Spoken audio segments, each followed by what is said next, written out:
And welcome back to the Upside Sports Network. My name is Michael. Welcome back for the World Series Game 6, possibly the final game of the MLB season this year. Houston Astros lead the series 3-2. Philadelphia has played well. However, they haven't been able to overcome the Houston Astros. They've just kind of been rolling over them the last few games anyway.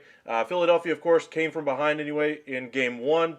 Real Muto hit that solo home run in the 10th inning. Game 3, Philadelphia hit 5 home runs against Lance McCullers for the only score in the game. Other than that, it's been all Astros the rest of the series. They went into Philadelphia with a 1-1 tied series anyway and took 2 of 3 in Philadelphia. Now, Philadelphia was quite raucous of a crowd anyway, so congratulations, Citizens Bank Park anyway, how active you guys were as a fan base. However, Houston just was able to manage it, and Philadelphia just couldn't get anything mustered offensively in games 4 or 5. And so we saw Houston's pitching really kind of come to the forefront, culminating in a no-hitter in Game 4, a combined no-hitter, that is. Christian Javier was absolutely fantastic in that game anyway. Framber Valdez will go again for the Houston Astros tonight. He won Game 2 for the Houston Astros earlier in their series. They're looking for more of the same tonight. For the Philadelphia Phillies, it's all about getting those bats going. Real Muto, ever since that home run in the 10th inning, 1 for 17 with 11 strikeouts. Just hasn't been very good. And of course, the rest of the bats in that lineup haven't been producing any runs, getting runners, or with runners in scoring position anyway. They're 1 for 18 anyway since Game 1. Just has gone horribly offensively anyway for them. They've always relied on the long ball anyway, but they've really relied on it this series. However, they all condensed them into one game, and it's just not good enough to get the job done as of right now. So they're going to have to liven their bats anyway tonight to see if they get anywhere. But thank you guys for joining us. Remember to hit that like and subscribe button. We're about 30 minutes anyway away from first pitch, but I want to kind of run through a bunch of the different numbers with you guys. Let me get the screen set for y'all. But got a couple of y'all already in the chat anyway. Really appreciate you guys joining us. James, you seem to be here pretty much every day, so we appreciate your support.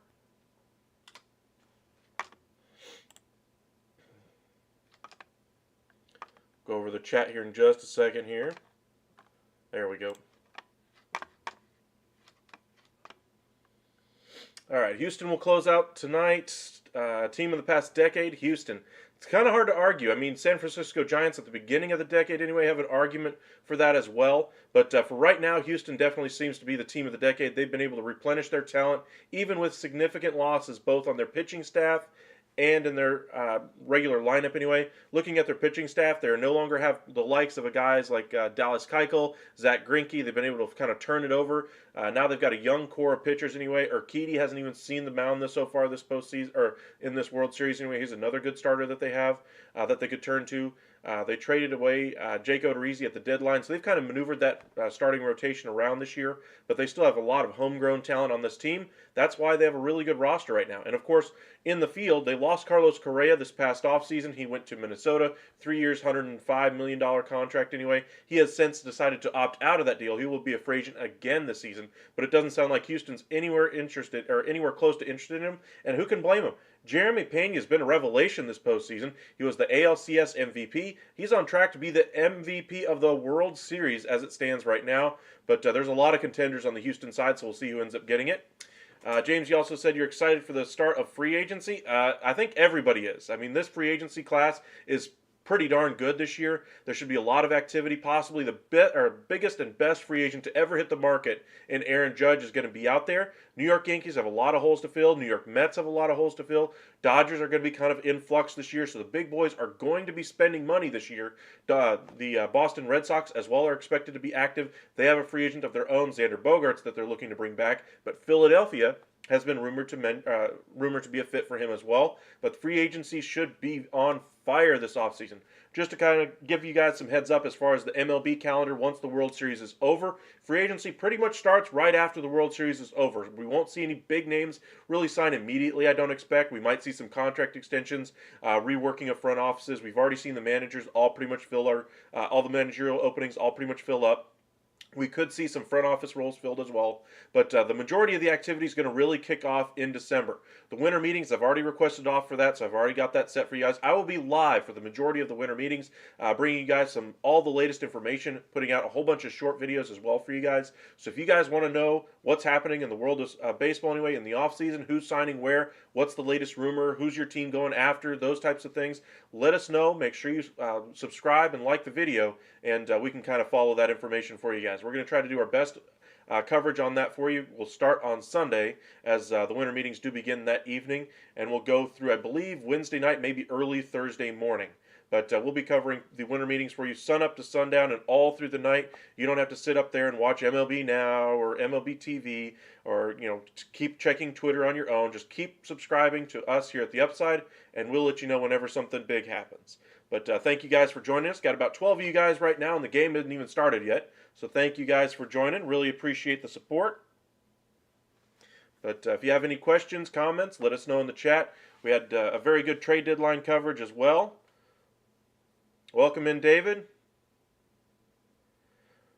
Yeah, I didn't think the Astros would get there. I thought there was a lot of other teams with more momentum. I thought the Astros bats wouldn't wake up, and they finally did in the back half of the Yankees series, and they swept the Yankees and made it all the way to the World Series here.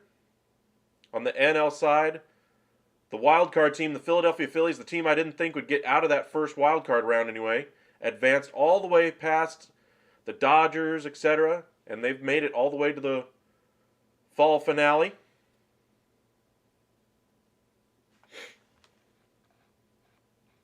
Zach Wheeler is going to go for the Phillies tonight. 1-2 so far this postseason. He pitched well in Game 2, but he was outperformed anyway by Framber Valdez. Framber Valdez so far this postseason 2-0 with a 1.42 ERA with 24 strikeouts so far this postseason. Lineups are out for tonight's game. For the Phillies, it'll be Schwarber, Hoskins, and Real Muto. No changes there. It's going to be Harper, Castellanos, and Bohm. Again, no changes there. In the 7 spot, it'll be Gene Segura. 8, Matt Vierling. He's kind of the change there in center. And at short, it's going to be Edmundo Sosa.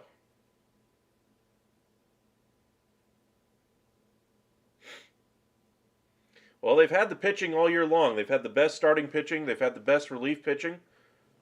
And they've kept up with it.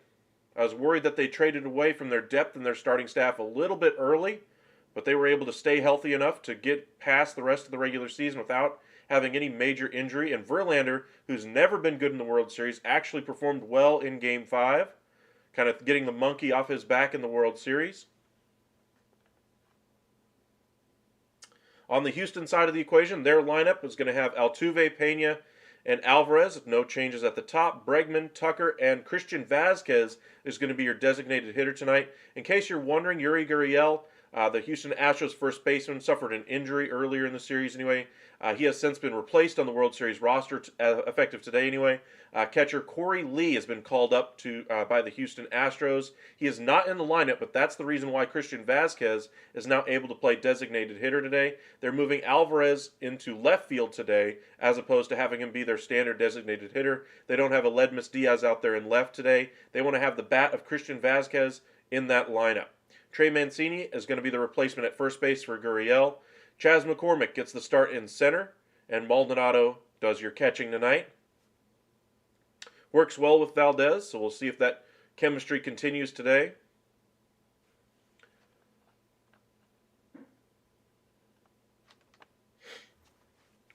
Appreciate you guys joining us already. If you haven't already hit that subscribe button, please do so.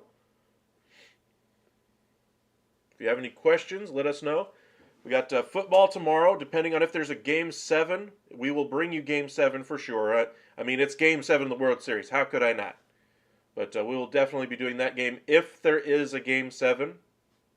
That will be competing with Sunday Night Football, so we'll see if baseball made the right decision setting up Game 7 to be on Sunday after the rainout in Game 3. They had to push the rest of the series back a little bit.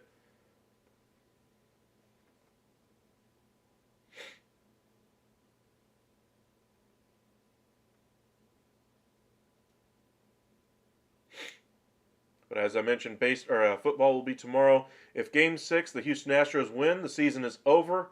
We will give you some football coverage tomorrow instead of baseball coverage. So we'll do another live for you guys tomorrow afternoon, one way or the other. A lot of good sports today. Welcome in, Redman. 13 years ago today, Yankees beat Phillies in the 2009 World Series. Funny thing, Yankees lost to Diamondbacks exactly 8 years before then in 01.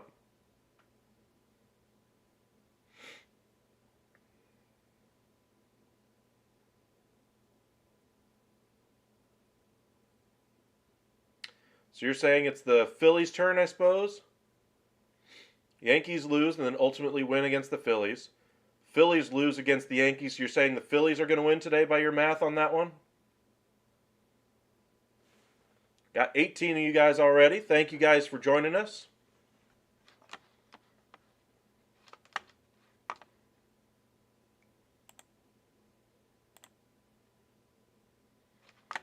Flip it over here to the screen. Nope, that's not the one I want.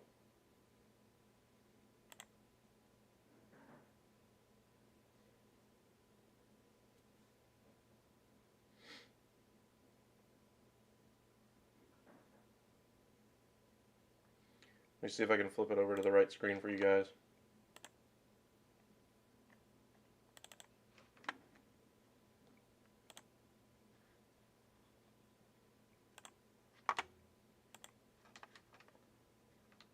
There we go.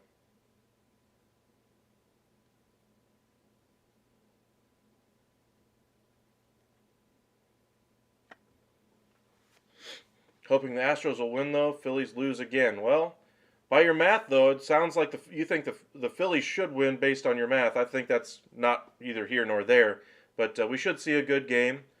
Very good pitching again is what I'm expecting. I think we did Game 2 for you guys the last start for Zach Wheeler and Valdez. So, again, we get the same pitching matchup tonight as we did in Game 2. I imagine we'll see some bullpen arms coming in very early. Aaron Nola has already been announced as available tonight. I imagine the Phillies would love to have him start Game 7 and not have to use him here in Game 6. But if Wheeler gets in trouble early, they may go to Nola to try to bail them out. They don't exactly have the deepest bullpen this year, so they will use some starters. The one thing I've been curious about is Philadelphia hasn't really used any of their back-end starters this postseason run at all. I mean, the rare start by Noah Syndergaard resulted in the loss earlier this World Series anyway. But I thought they could do something a little bit different. They do have some good veteran arms back there. Instead of allowing their starters to go, 6 innings, something like that for Noah Syndergaard or guys like Kyle Gibson, maybe they get 3 good innings out of Noah Syndergaard, let him throw max velocity, then have a different type of an arm and Kyle Gibson come in, kind of piecemeal it together like that. I mean, you bullpen games all year long. Why can't you do it like that to try to get the best out of your best out of the pitching that you do have? Kyle Gibson's probably their best long reliever in my opinion. Just the veteran experience, the success he's had over the last few years, ever since his changes that he made to his repertoire since the trade to Texas and then the subsequent trade to the Phillies. Kind of surprised they haven't utilized that as more of a weapon, that experience.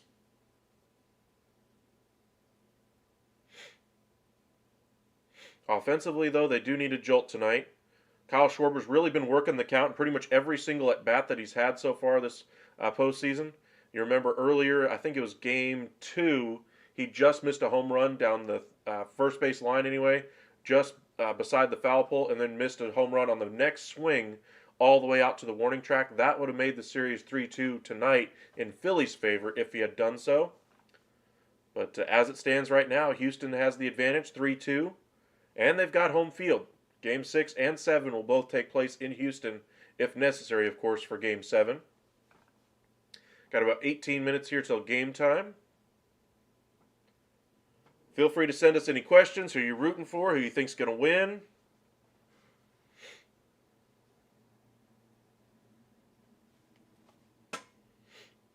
MLB offseason is going to be on fire this year. I'm excited to see all the pitching that's going to move around. I expect pitching to be one of the bigger topics this offseason than anybody really expects. The bats, as far as like shortstops, etc., that's going to be the big market, and along, of course, with Aaron Judge. But the Mets have a lot of options that they need to figure out as far as what they're going to do with their starters in DeGrom and Bassett, their closer in Diaz, their center fielder in Nimmo. Articles have already come out that they're going to prioritize their own guys, but of course, every team says that every season. But we saw how the Mets kind of fizzled at the end of the season, allowed the Braves to bypass them as they go into the postseason, allowing the Braves to get the first round bye, and the Mets play in the wild card against the Padres. Padres beat them in that wild card round. They spent all this money on Max Scherzer, who had never given up 7 runs in a game for them so far this year, and he gives up all those runs in game 1 of the wild card round. Just a tough start, a tough way to go for the Mets. DeGrom was good in game 2, but they just couldn't get their offense going. Again, much like the Phillies in this series, they struggled with runners in scoring position as well. So offense could be the name of the game for the Mets this offseason. But they need to lock up their pitching first and foremost because they have a lot of free agents, both in their starting staff and in their bullpen. Ottavino is going to be a free agent, so they're basically their 8th and 9th inning guys are both going to be free agents for the Mets. Yankees, of course, have the biggest hole with Aaron Judge. Are they going to give him the big contract that he wants? I mean, if they were, I would have signed it or offered it to him before the season even began this year. Instead, they offered him, 6 years, $212 million? That's not going to get it done for a guy like Aaron Judge. I mean, he's obviously the best player entering free agency to ever hit the market. He's going to get well north of $300 million. I'm expecting something approaching $400 million. I'm curious to see if he really gets it done. But he may even pass the Mike Trout contract from a few years ago as well. Max Scherzer stands as the richest contract as far as average annual value in the history of baseball anyway. $43 million, I think, was what he ended up getting from the Mets. I'm sure DeGrom would like every single penny of that, especially since he's the Mets' homegrown guy. Sounds like he really wants to stay in New York, but I think it's going to be about the money for him. He wants to be respected as such from Cohen. He doesn't necessarily want to take a hometown discount. And why should he? Cohen's been willing to spend all kinds of money on the team. Why should he be the guy that gets or gives the discount while everybody else is getting paid premium prices to play for the Mets? Giants are expected to be big players this free agency. We've heard some rumblings, of course, out of the Dodgers already anyway, being in on Aaron Judge, in on guys like Carlos Correa. In case you guys missed some of my earlier videos, Trey Turner is expected to leave the Dodgers this season or this offseason, and it sounds like he wants to go back to the East. Now, how far east? I'm imagining all the way back to the Northeast. I mean, Philadelphia needs a shortstop. Boston's going to need a shortstop if they lose Bogarts. There's some openings there, and of course, the Nationals made all those moves. They could use a veteran leader on that team, but I don't think he would end up going back to Washington. But there's a lot of teams in the Northeast that could use a shortstop. Teams that could also use a shortstop would be like the San Francisco Giants, but again, that's on the West Coast. Texas Rangers have shown a willingness to spend money, but they're going to be looking at free agents as far as the starting staff is concerned, bringing back Martin Perez. They're going to be in on Jacob deGrom, and we could see a surprise out of Texas if they end up luring deGrom. Carlos Rodon is probably the second best pitcher on the market this offseason. They should be all over him as well.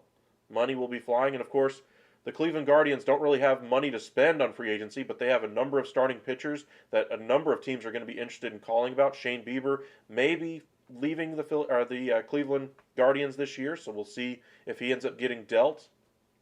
Jameson Taillon, the Yankees starting pitcher, is a free agent this offseason as well. We'll see if he goes somewhere different. Started his career with the Pittsburgh Pirates, and found some success over the last couple of years with the Yankees. Found some health primarily, and he's due for a big payday. I heard somewhere that he's looking for excess of $18 to $20 million. I don't think he'll end up getting that just because of his injury issues, unless he really proves to take a next jump in his career. But maybe 15 to 18 million is reasonable for him. Got about 15 minutes here till first pitch anyway of World Series Game 6.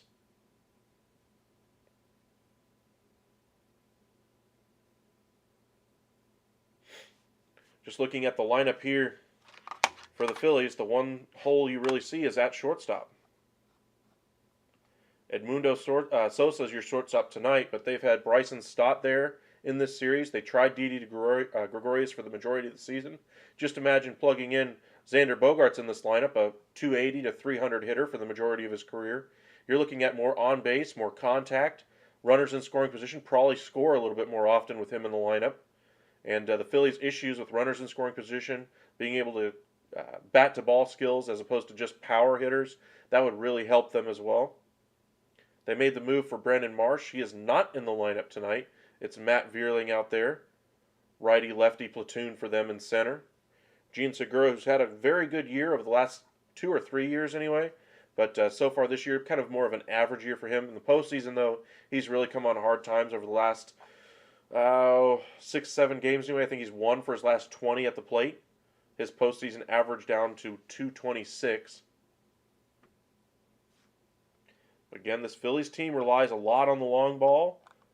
We'll see if Valdez gives up a few tonight.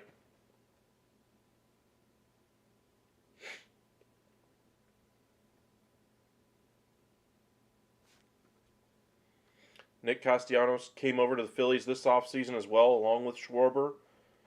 Really boosted this offense. Now, Castellanos didn't necessarily live up to the contract, as he was noticeably affected by it earlier this season. But Schwarber's lived up to every dime of that contract anyway. 218 average doesn't sound like a lot, but a 46 home run count anyway on the year, that's pretty darn good. And of course, as far as this postseason, he's hitting 212, almost right on par with his regular season numbers, and 5 home runs. He's had 3 leadoff home runs so far this postseason.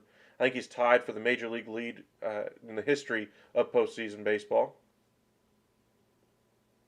But Nick Castellanos made a nice play in Game 1 defensively in the bottom of the ninth anyway to save the game at the time. And his bat's starting to come around anyway. I think with another year in the Philadelphia Phillies locker room, I think he'll get a lot more comfortable there, and you'll see a return to the Nick Castellanos we saw after the trade from Detroit to Chicago, and then the subsequent contract that he signed with the Cincinnati Reds.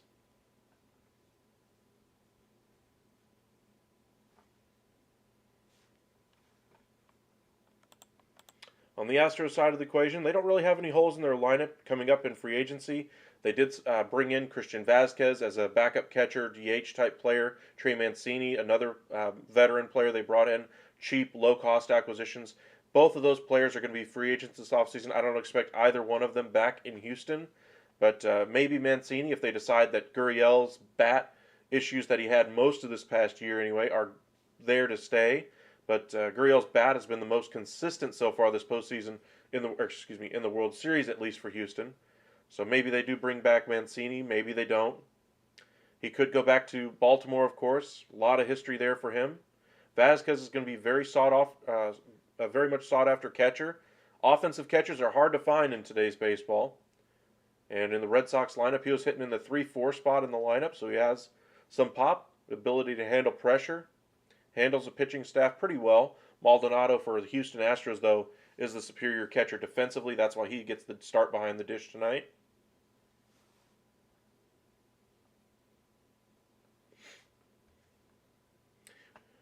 On the pitching side of the equation for the Astros, as I mentioned, a lot of that pitching is all homegrown. Justin Verlander could opt out of his deal this offseason. I think he's due another year at $25 million.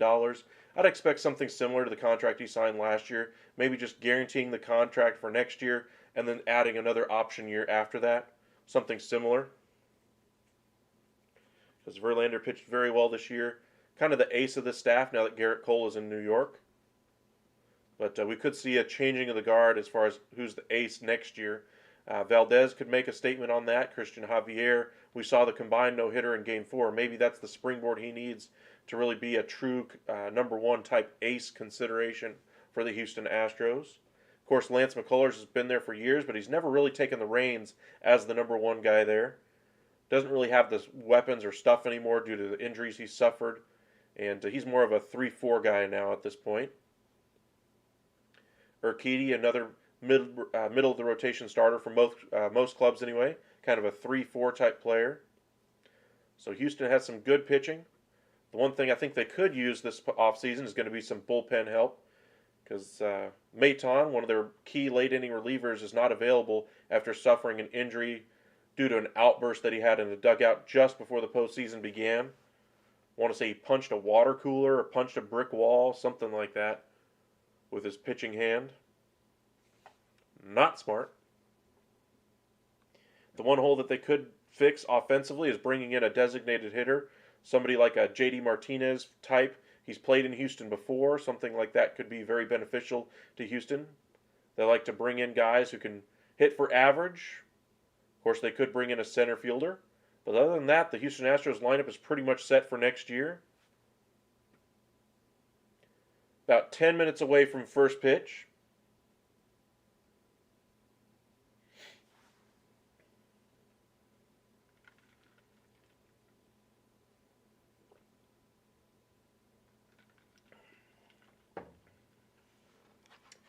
So we still got a little bit more time to kill. Just kind of look over the free agent market anyway.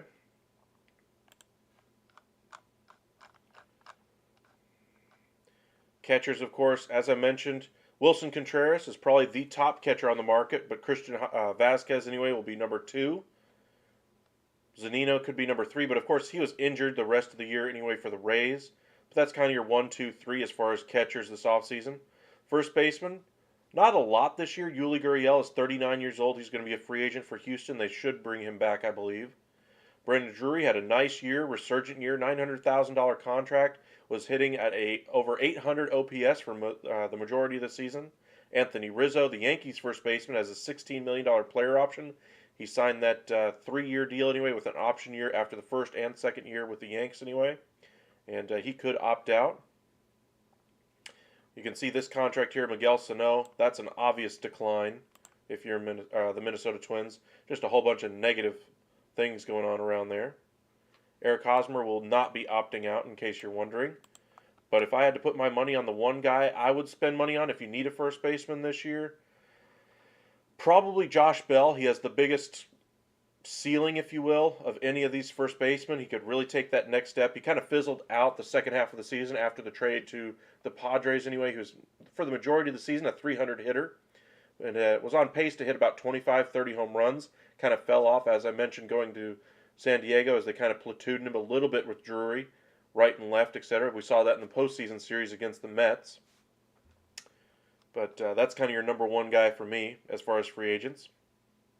Another player for the Astros, Aledmys Diaz, kind of a role player for them. Left fielder options, 32 years old. He's to be a free agent. He has experience playing both second, third, short, and left field. But just looking at kind of the biggest names in this class anyway, Gene Segura has a $17 million club option.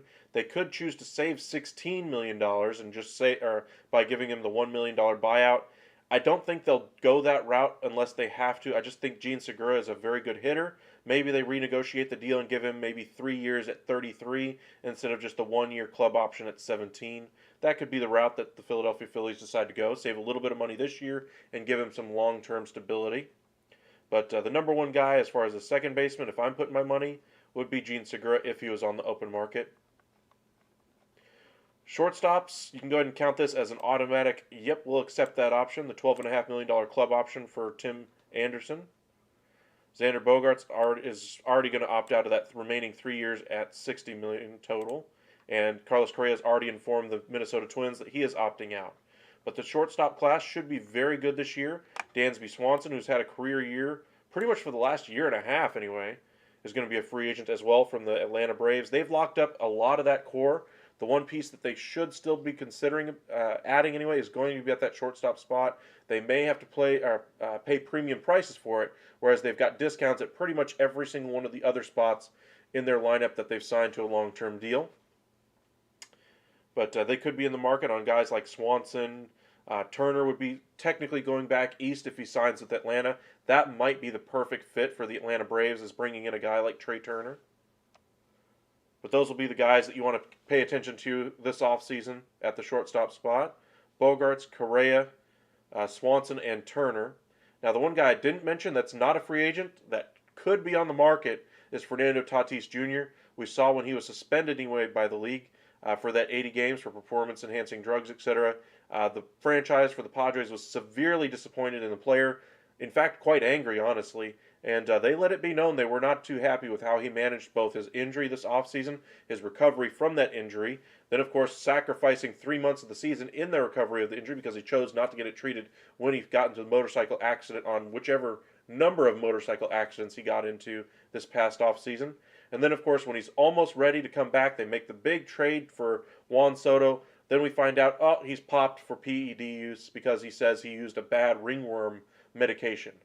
I'm sorry, you're still responsible for what goes in your body, and so we could see the Padres making a move at the shortstop spot.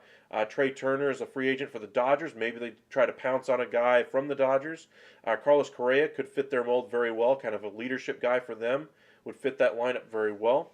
But they have Kim there as well as far as a shortstop that could kind of flex around different spots in the lineup, fill in wherever they need him. He performed well this year after getting regular playing time for the first time since coming over from Korea. But the Padres could be a name to watch out for on the shortstop market as well. As far as third baseman, I'm going to have a video coming out here after the World Series how Nolan Arenado had his contract, or that he opted into the remaining 5 years on his deal. Very, how do I put this? Very unlike the modern free agent where he wants to maximize his earning dollar anyway when he's in between his age 27 to 33 season. Those are your prime years, and so Nolan Arenado has decided he loves it so much in St. Louis he's not willing to chance it. The remaining third baseman on the market, Drury, of course, we mentioned him earlier. Justin Turner, he won the Roberto Clemente Award, I believe, this year. Not a lot of meat on the bone for you if you're looking for a third baseman, though. But if I had to put my money on anybody, I'd probably go with Brandon Drury just because I can flex him around at a bunch of different spots. As far as left field, Andrew Benintendi was traded during the season anyway to the Yankees.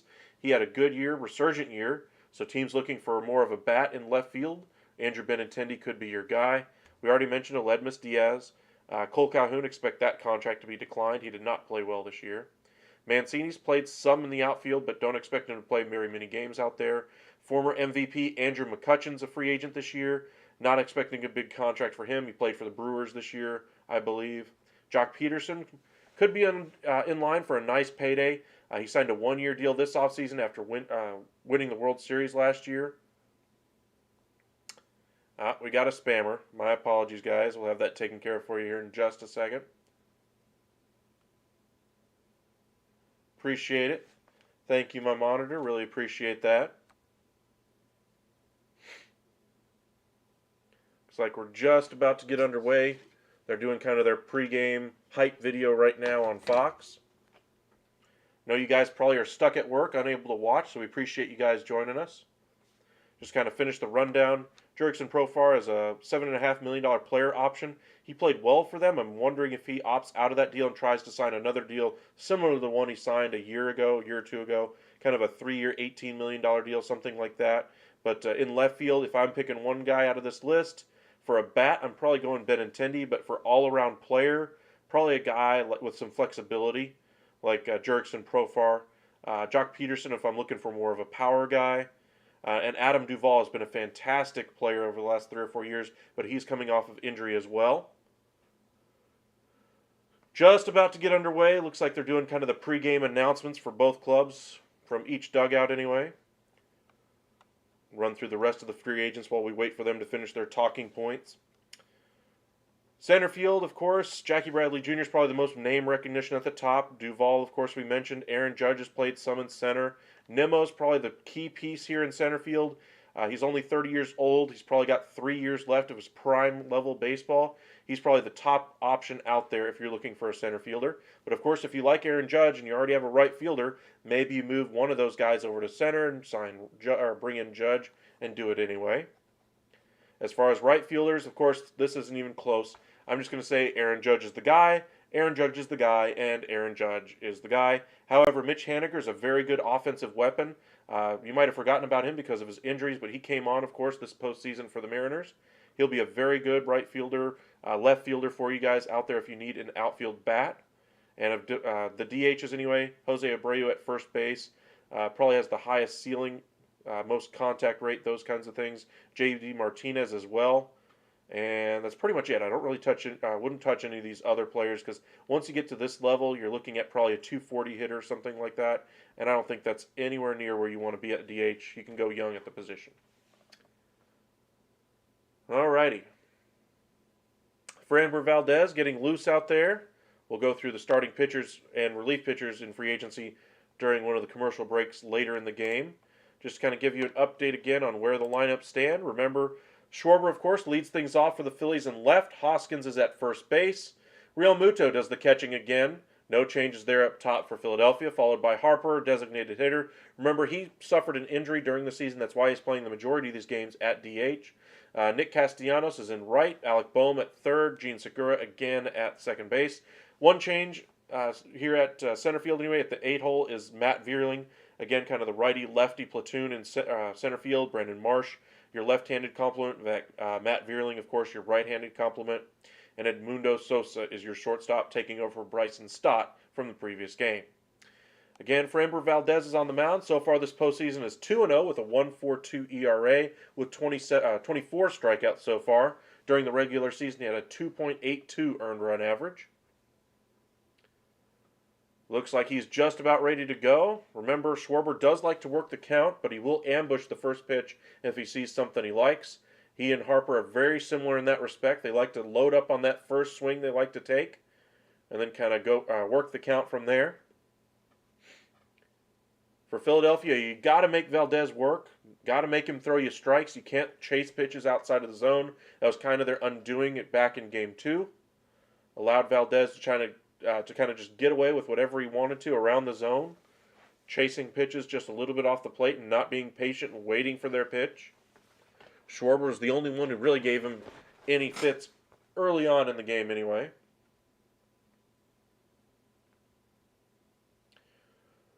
Schwarber takes a couple of practice hacks and steps into the box. Game 6 is underway. Must-have game for Philadelphia. They lose this game, it's over, and the off-season's underway for the rest of the clubs. Valdez steps to the top of the rubber, looks in. The set, and the first pitch of Game 6. Right at the knees, but I think they're just calling it a hair inside. No, they're calling it a hair low. So 1-0. If you guys are just joining us for the first time, make sure you say hello. Join us in the chat. Appreciate you guys joining us, David and Redmond.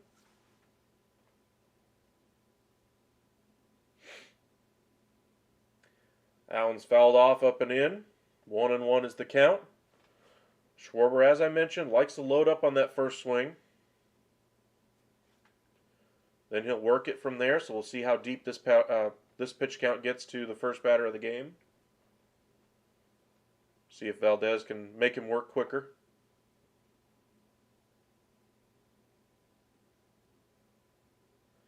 Yankees going to dust them both? Really? I think the Yankee season is over. They got swept, my friend. Sorry, Freddie.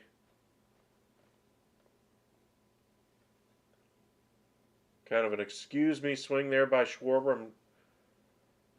I'm not sure if he was able to hold up or not, but in either event, that one just misses there inside. It's now 2-2. Appreciate all 30 of you guys joining us. Thank you guys very much. If you guys hit that like button, we'd really appreciate it. Hit that subscribe. Don't miss any of the off-season baseball stories we're going to have for you guys.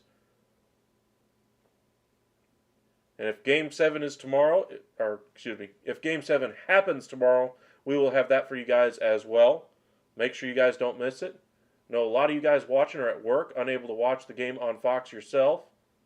Again, I told you Schwarber likes to work that count. Sits off on that one anyway. 3-2. Nothing better in sports than the words Game 7. Doesn't matter who the teams are. Just hope it's a good game. The 3-2 pitch. Inside, off the plate. And looks like Schwarber did not offer at that one at all. And we have the first base run of the game. Schwarber works a full count walk anyway. Appreciate you joining us, Freddie.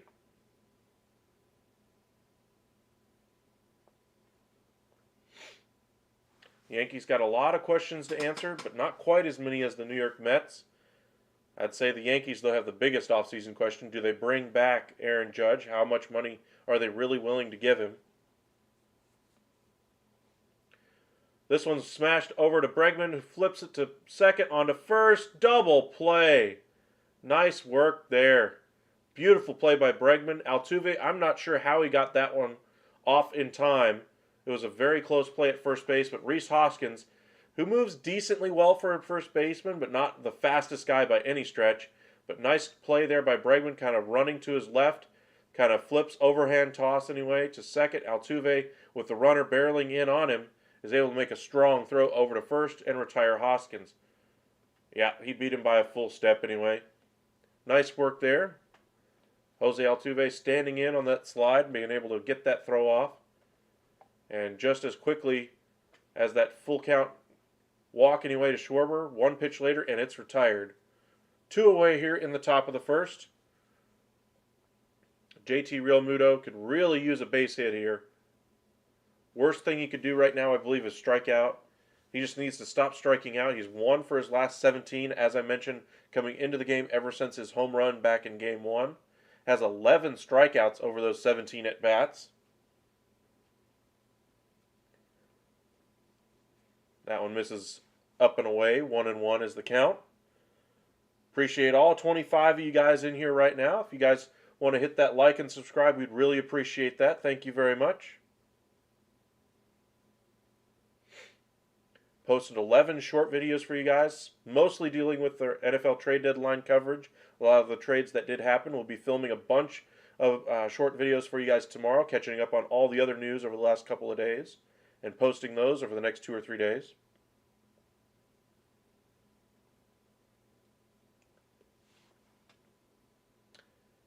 This one's lifted foul down the first base line, and it's quickly 1-2. So far this postseason, Realmuto is hitting 210 with 3 home runs. During the year, he was pretty good average hitting catcher anyway for 276 average with 22 home runs for JT Realmuto. Long regarded as one of the best all-around catchers in baseball. Possibly even being considered the best catcher left in all of baseball. Now that Buster Posey's not in there, Yadier Molina's expected. Or I'm not sure if he's completely retired yet, but Yadi's going to be gone one way or the other soon. I believe he's done, though. Adam Wainwright will be back for 1 more year with the St. Louis Cardinals. We saw Pujols hang up his cleats, sign his retirement papers. He passed 700 home runs this year. Bryce Harper looking on in the on-deck circle now that the count's 2-2. Hey, Ann, thanks for the subscribe. Thank you. Appreciate that. It really does help us. Thank you. And that's no good there. Valdez loses it there, hits him.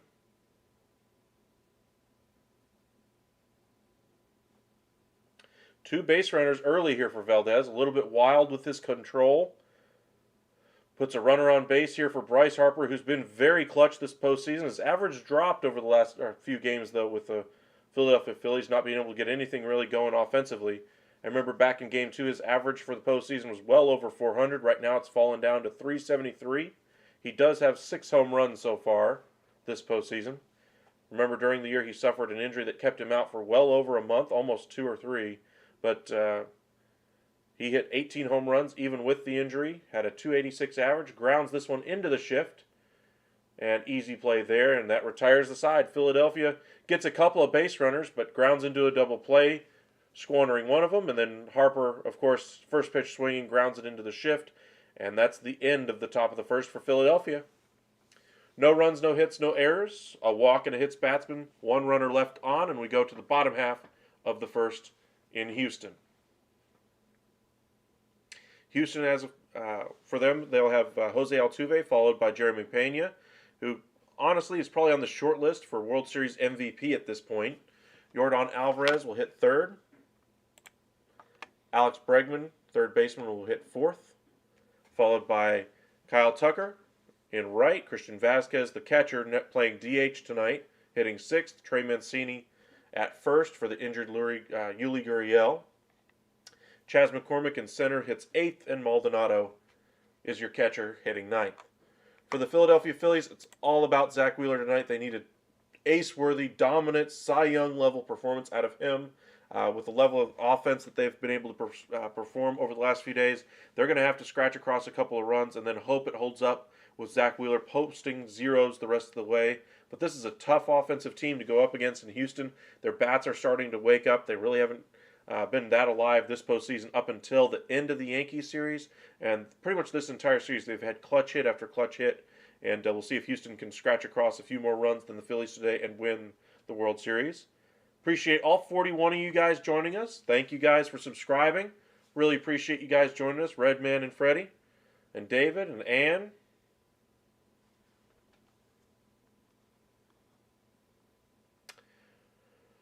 See if Wheeler can get back in the win column. Remember, he lost Game 2 for the Phillies in Houston. We covered that one here for you guys at the Upside. If there is a Game 7, as I mentioned, we will have it for you guys here. If there is no Game 7, we'll do some football coverage for you guys. Sorry for our spammer. We have a very good moderator who's absolutely fantastic at taking care of that. So there they go.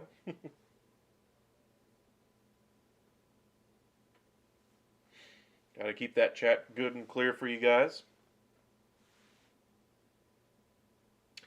Looks like Zach Wheeler's ready to go. Jose Altuve's been attacking the ball early in counts, and that's kind of what he did against Zach Wheeler back in Game 2. Just ambushed the fastball.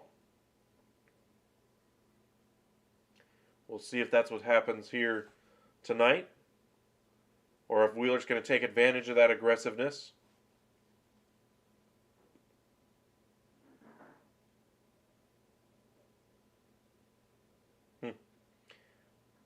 Welcome in, Blair. Appreciate you joining us.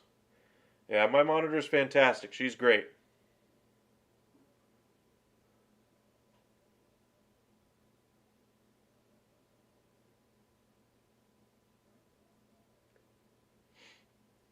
Looks like he might finally be ready here.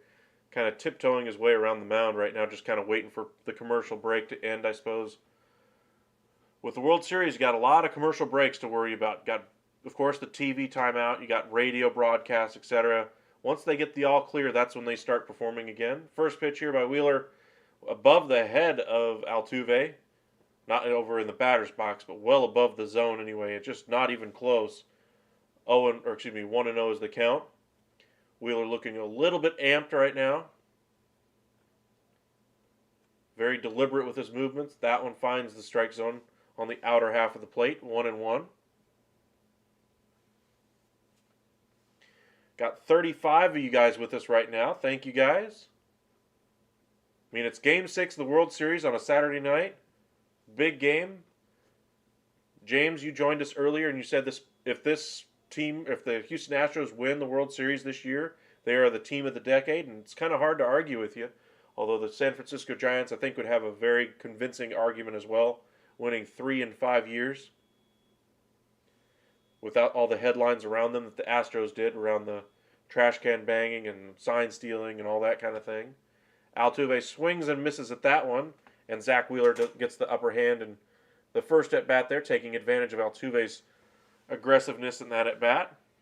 1 away in the bottom of the first. Jeremy Pena is due up next. He's had more than a few clutch hits this postseason, driving in a couple of runs back in Game 5. Takes that one patiently off the outside corner, 1-0. Pena, of course, taking over for Carlos Correa.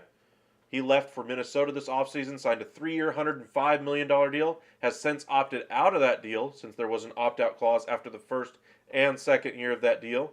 He will be a big free agent this year. But he will not be going back to Houston. Wheeler delivers. Little tapper out to short. Nice play there by Sosa, and there's the second out. One thing you'd like to, out of Houston anyway, if you want to get out of Zach Wheeler anyway and try to get to that bullpen a little bit quicker, is try to make him work a little bit, be patient. Most of their patient hitters are in the back half of their lineup, though. Early on in their lineup, they have a lot of aggressive first pitch swinging type of hitters.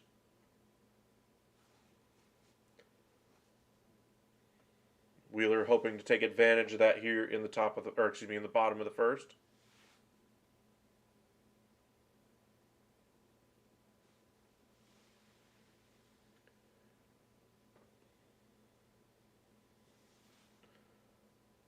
Told you guys the top half of the order likes to swing quickly. First pitch here to Alvarez. Kind of popped up. Left center over a few steps anyway, Schwarber, and makes the catch for the third out of the inning. 3 up, 3 down for Philadelphia. Or for Houston anyway. And we go to the top of the second. Things moving quickly so far here in Game 6. Philadelphia in the top of the second will have Castellanos, Bohm, and Segura.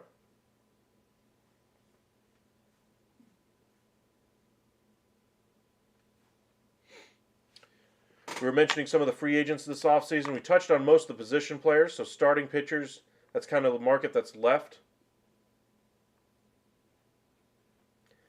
Trevor Bauer could opt out of his remaining deal. That's possible, but I don't think he will, just because of the suspension issues that have lingered over him over the last 2 years. Chris Bassett, of course, of the Mets. Dylan Bundy's had a nice, not even a renaissance, but a nice second act anyway of his career. Curious to see if the club picks up his option. Carlos Carrasco, another Met that could be a free agent. He's got a $14 million club option. Maybe they choose to save a little bit of money, go with a younger guy than Carrasco. Mike Clevenger, who is working his way back from Tommy John, could be a nice buy low option for a number of teams out there looking for starting pitching. Johnny Cueto had a nice resurgent year this year for the Chicago White Sox, even though they didn't make the postseason. Nathan Eovaldi signed that big contract with the Red Sox all those years ago. He finally hits the open market. Philadelphia Phillies starter Kyle Gibson is going to be a free agent after this year. Remember, he signed that 3-year deal back with Texas and then was traded subsequently to Philadelphia.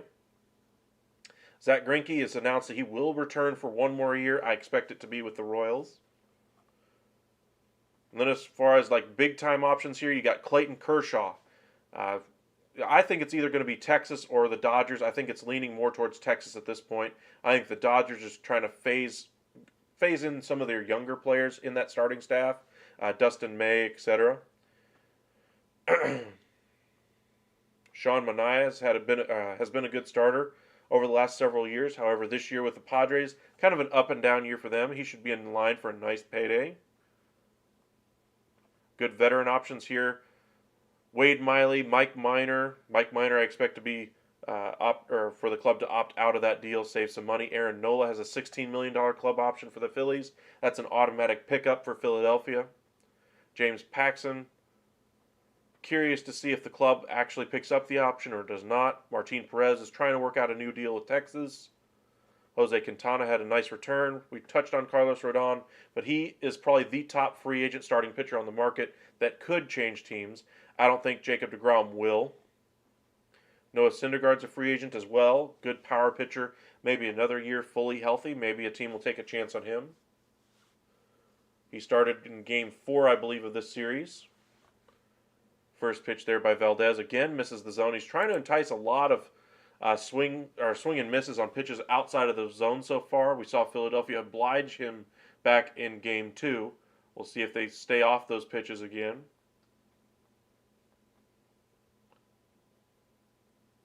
What do I think the Royals will do next year? I think they're going to try to continue to build with their young core. They traded away Andrew Benintendi to try to get some more playing time out there for the young guys in that outfield because I don't think they were interested in bringing back a bat-only type player in Benintendi. They had good production out of their first baseman, and they traded away Carlos Santana. I want to say, I can't remember the guy's name. Pasquani, something like that. It starts with a P, I think. But he was fantastic for them in the second half. I think his offensive numbers were good for like 3rd or 4th among all first basemen in all of baseball.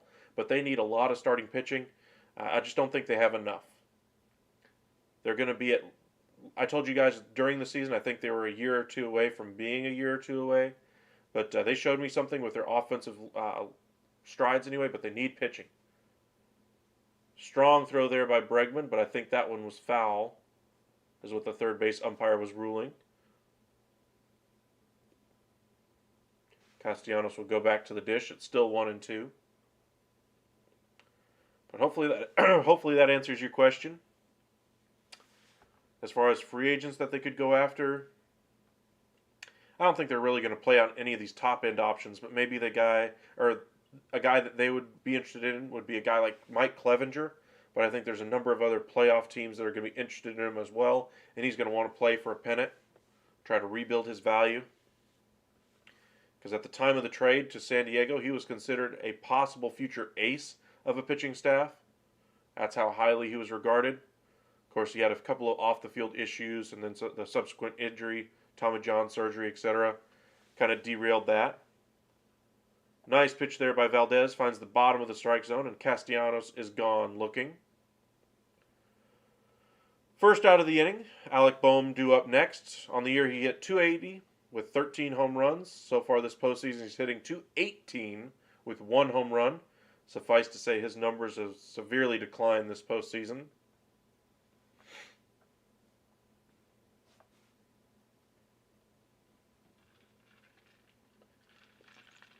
See if he can get back on track here. This one catches a little bit more of the zone than I think Valdez would have liked, and a nice swing there by Boehm. Grounds it into center. McCormick fields. 1 on, 1 out. Where will Hosmer be next year? Well, remember, the San Diego Padres are paying his entire contract, so Hosmer's not going to opt out of his deal. He's basically a free player for the Red Sox right now, and so that's where he's going to end up playing as first base for the Red Sox. Even if you just platoon him, I think that's a great option for Boston, but Hosmer will be in Boston next year.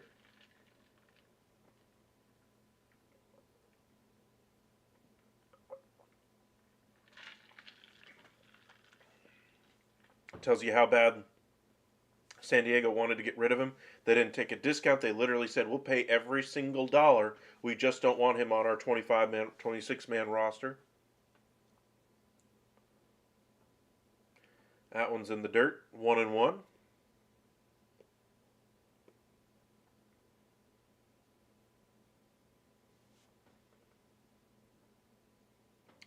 Valdez is working with a lot of off-speed yet again today, but a little less fine with it so far today. Not able to entice those swings and misses as easily as he did.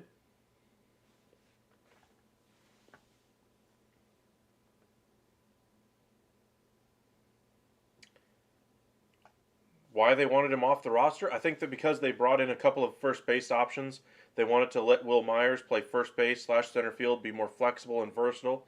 San Diego is very versatile as far as where they can play their players. I mean, they've got 5 or 6 guys on their roster that can play multiple positions. When you have a guy like Eric Hosmer who literally can only play one and is basically league average at best at it as far as offensively, you can get one of those other players to kind of platoon and kind of mix and match the lineup a little bit better. So just the flexibility alone, I think is the reason why San Diego wanted to do it. Now, I think they probably could have gotten off some of the money if they'd gone to another team and said, hey, we'll give you a good prospect if you go ahead and take the money.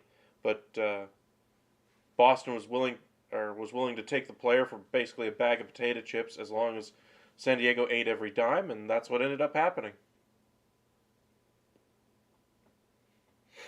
1-2 here on Segura as he fouled that one away.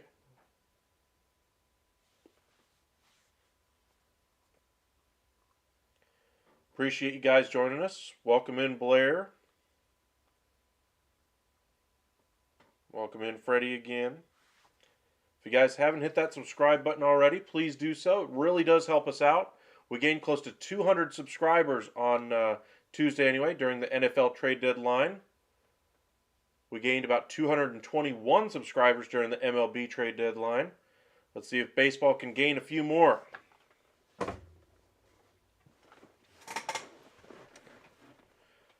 With baseball wrapping up, we'll be turning a lot of our game day coverage anyway to football, basketball, and hockey. We'll be doing probably a live of every single one of those sports once a week. You think the Royals should release Dozier? Right there with you. I don't think he's got much left to offer them.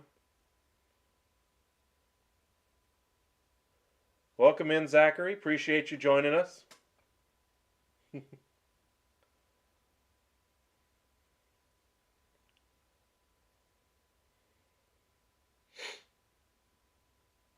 2-2 the count. The set by Valdez. And the pitch. That one's in the dirt yet again. He sure is nibbling around the zone tonight. His pitch count is already up to 25 right now. He's only through an inning and a third so far, so gotta wonder if they'll get to use more of their bullpen tonight. Dusty Baker has been reluctant anyway, to say the least, anyway, to try to go to that bullpen too early.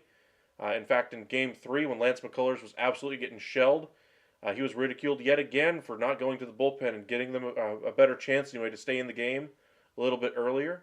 Instead, he stuck with Lance McCullers and ended up giving up 5 home runs in the game. That one's a beautiful off-speed pitch that comes back and catches the outside corner, and Segura is down on strikes. 2 away here in the top of the second. It'll be up to Matt Vierling to drive in the run here. Phillies would love to get out to an early lead.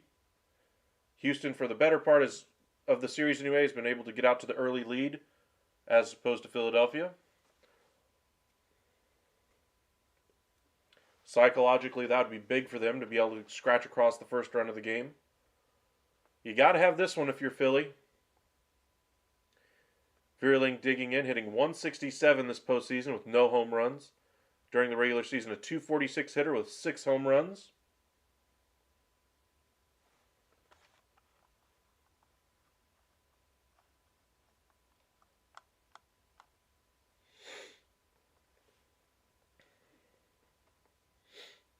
It's been a very interesting series, up and down for both teams. Another one misses, this time low and away, and it's 2-0. Valdez yet again nibbling around the zone.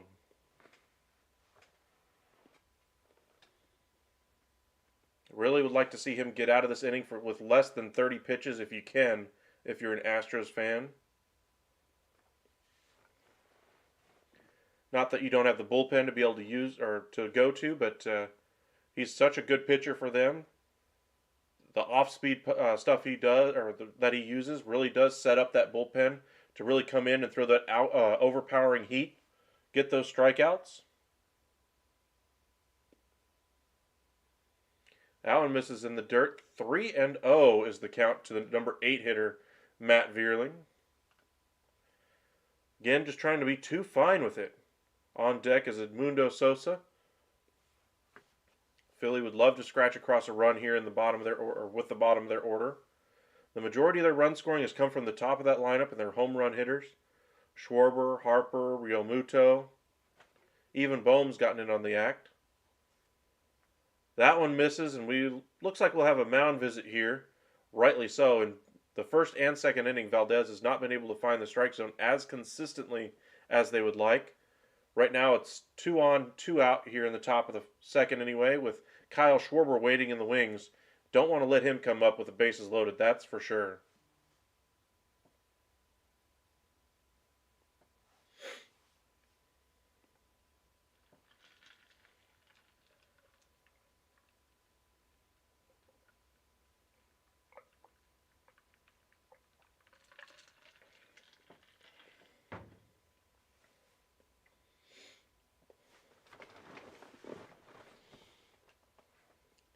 Mound visit is over. Sosa is digging in. Runners on first and second here in the top of the second. Valdez, the starting pitcher for Houston, has given up quite a few walks, hit a batter as well in the first inning. Has gotten some good fielding behind him, though. See if they can finally find the strike zone with Valdez. Another spammer. We'll get that taken care of for you guys. My apologies to those of you.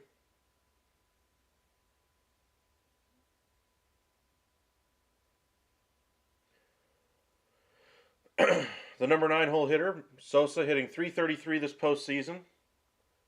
Lifts this one out to left. Alvarez is back on the track, up against the wall, and makes a catch. Nice play there by Alvarez. Again, he doesn't play the field a lot, but makes the nice play there.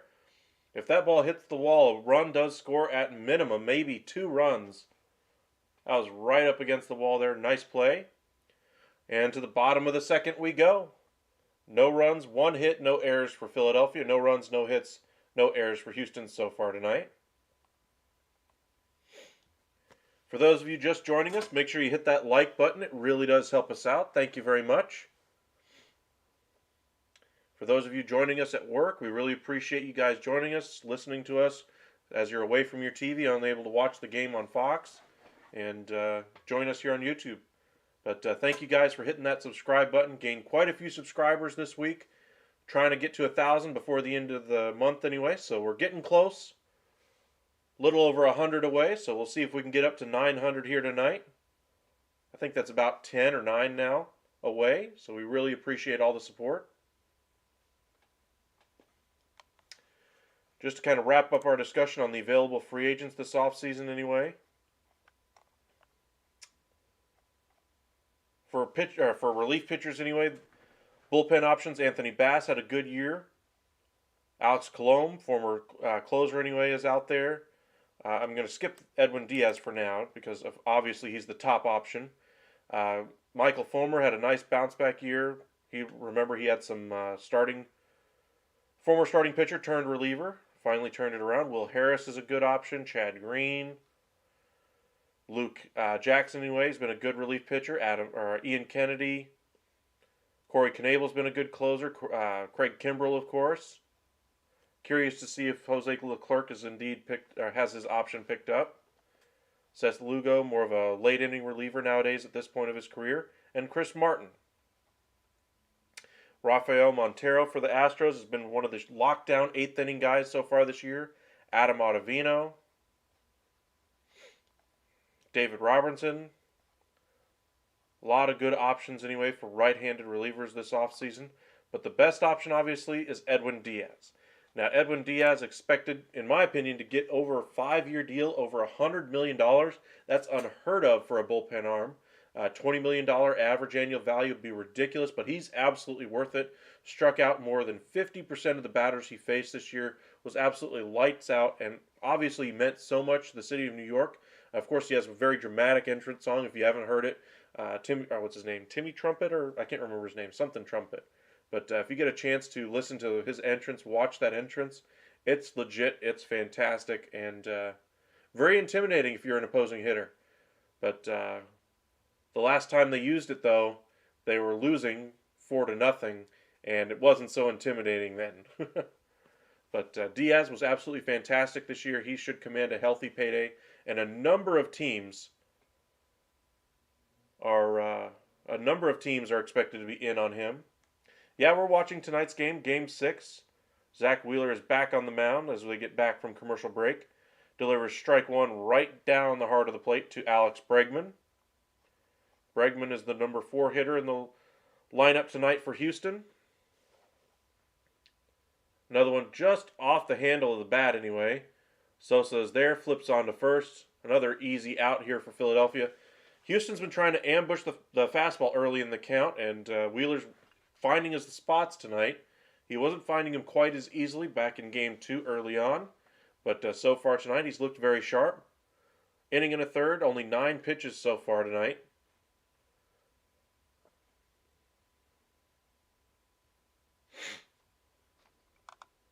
Kyle Tucker digging in. It'll be Vasquez next. Remember, Vasquez is your designated hitter for Houston tonight now that Yuli Gurriel is out for the rest of the postseason after suffering an apparent knee injury. They did call up another backup catcher, Corey Lee. That allowed the Astros to be flexible and put Vasquez in their lineup. Little bunt attempt there by Tucker anyway. Fouled it off, and it's 0-1.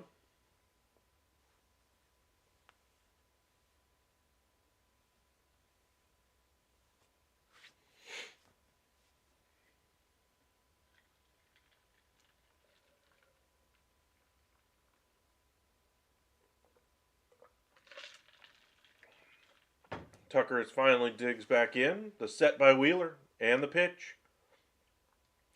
Inside off the corner. And it'll be 1-1. Appreciate all 20 of you guys joining us. If you just joined us for the first time, make sure you hit that like and subscribe. Really appreciate it. Dusty Baker looking for his first World Series victory of his career. This is his third attempt in the World Series at least. Remember, he made it last year with the same Houston Astros team. However, they were beaten by the Atlanta Braves. Only other time he made it was, trying to remember, 2000. I can't remember the year, but he was with the Nationals, I believe. It was a different team. I can't remember the team off the top of my head, but Baker has not won the World Series as of yet. 2-2 now that one's fouled away. Tucker does work a very good at bat. Had a couple home runs back in game one. It certainly cooled things off. My apologies to you guys with the spammer. That will be taken care of shortly.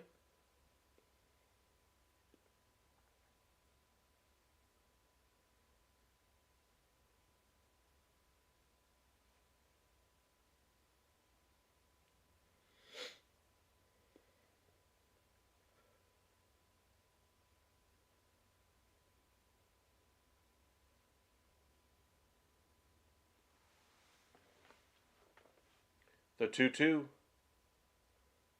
lifted high, but on a line anyway there, and lands foul down the first base line. Remains 2-2. Good swing on that pitch by Tucker. Just unable to keep that ball fair.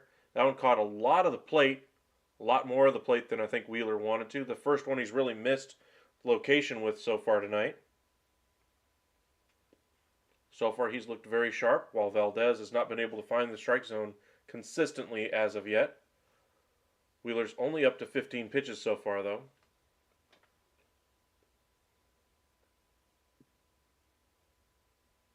That one misses just off the outside corner. Very patient at bat there by Tucker. Very difficult pitch to lay off of.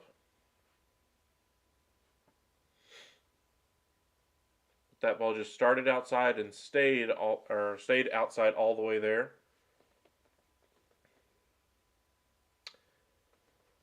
This one at the top of the zone fouled away, and it remains 3-2. Good battle. It'll be the 18th pitch of Wheeler's night now with this one.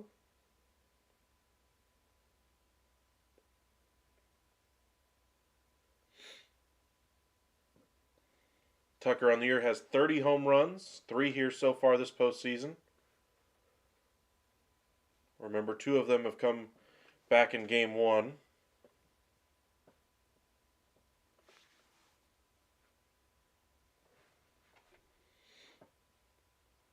The 3-2 pitch here by Wheeler. Another one fouled off, and we'll do it all over again. Good battle. If you're wondering, after the conclusion of this game, what we might have happen, well, if the Astros win, that's the end of the season. We will see free agency begin fairly quickly. If we get a Game 7 tomorrow night, as I mentioned, we will have that game for you guys live here on YouTube. Make sure you hit the subscribe button so you don't miss out. Those of you who might have to work tomorrow evening, make sure you subscribe. That way you guys can follow along with us here on YouTube. Join the chat. Say hello.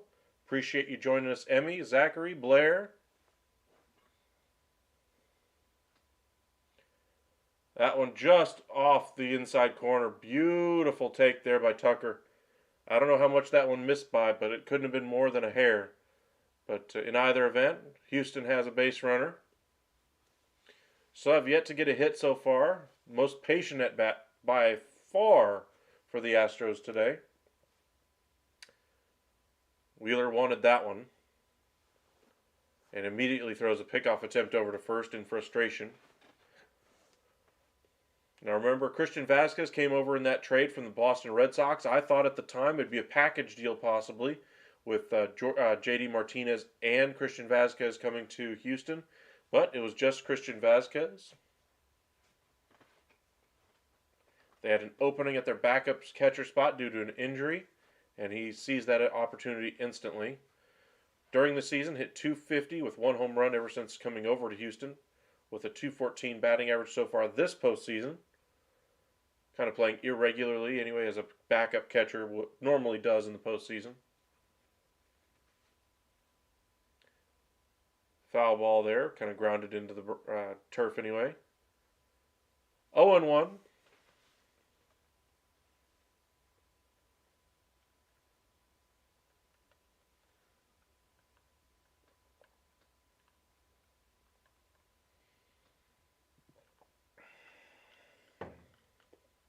Nice pitch there by Wheeler, pretty much jamming him all the way inside. Almost hit him with that one, honestly. Like if Vasquez pretty much stays still, it would hit him.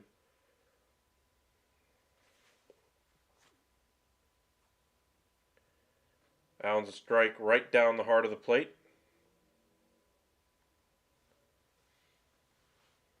Kind of good sinking action on that pitch. 0-2. Wheeler looking for the second out of the inning.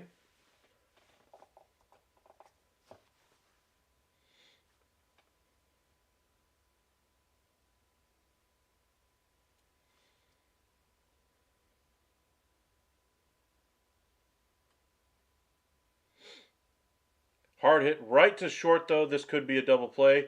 Flip to second, on to first, and Vasquez is retired. That is a double play. Just as easily as they get a base runner, again, it's immediately wiped out. So far, we've seen great defense by both teams. And after two, no runs, one hit, no errors for the Philadelphia Phillies. No runs, no hits, no errors for the Houston Astros. To the third we go. It'll be Schwarber, Hoskins, and Realmuto due in the top of the third for Philadelphia. We've talked quite a bit about free agency that's coming up for baseball this offseason. We will cover pretty much every single storyline that comes out over the next few weeks. A lot of Aaron Judge news is going to happen, probably all the way up until the winter meetings. I think that's where the deal ultimately gets signed for Aaron Judge. I think baseball finally gets back to their normal calendar this year, especially after all the COVID pandemic wreaked havoc on their calendar over the past couple of years. And then, of course, the lockout this past offseason. This is the year we might actually see a return to normalcy for baseball as far as offseason goes. It's going to be, I believe, the 5th through the 9th anyways, the winter meetings. We'll have a lot of that coverage for you guys. But right around then is when I expect Aaron Judge to sign that deal. It just seems to be working in that direction. Now, remember, Aaron Judge deleted everything off of his Twitter, etc., that said New York Yankees, ball player, etc. That's all to be expected, honestly. I'm not going to read too much into it. It's what players do when they become free agents. They want to be courted by other teams. They want to be treated as a very valuable commodity, and they are. And Aaron Judge is probably the biggest free agent, the best free agent to ever hit the market, right in the middle of his prime, coming off of a 62 home run campaign in the American League, breaking Roger Maris's all-time record of 61. But he will command quite the salary this offseason. But again, as I mentioned, pitching is going to be very important as well. And there's a number of teams out there that are going to be looking to make some trades, try to tinker around the edges of the lineup. A lot of teams out there have a lot of money to spend. The Yankees are going to spend on Aaron Judge, and depending on what Anthony Rizzo decides to do at first base, Boston's going to have to spend some money on their shortstop after bringing in Trevor Story and it not really working out at second base last year. They still need to improve or at least bring back Xander Bogaerts. Philadelphia is looking to spend some money at shortstop. They've already been connected to two different shortstops, Xander Bogaerts and Trey Turner. The Dodgers have been connected to Judge and Correa. The Giants have been connected to pretty much every single big free agent out there. Rodon is their own free agent, starting pitcher on the mound, but they've got some good starting pitching options. I'm just wondering if they ultimately bring back Carlos Rodon or invest that money in an outfielder. Seems like they would like to go the other route, but looks like we're just about to get into the top of the third here as they advertise Kyle Schwarber winning everybody free taco for stealing a base back in game one.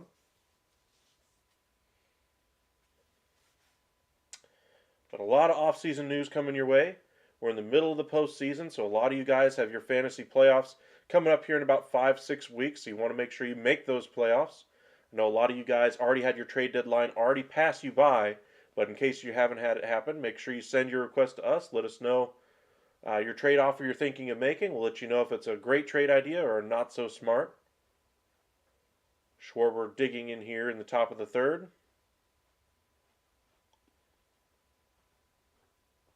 I imagine the Houston bullpen could get going early if Valdez continues to miss the strike zone here, as he does with that one, 1-0. Again, Valdez throws a ton of off-speed pitches, probably more than I've ever seen from any starting pitcher so far this year. He loves working with that off-speed, but it's just a matter of if he can get it over for strikes. If he does, he's going to be effective. If not, well, he's going to have days like this where guys are patient, waiting for the pitch and force him to come into the zone and then hammer it. That one misses well inside, and it's 2-0. Things getting a little hairier here for the Astros. If you're Dusty Baker, you got to wonder just how many more bullets he has left in that arm. Not that he's going to be completely exhausted. He just doesn't seem very effective so far tonight. He is up to 35 pitches now. After that one finds the strike zone right down the heart of the plate.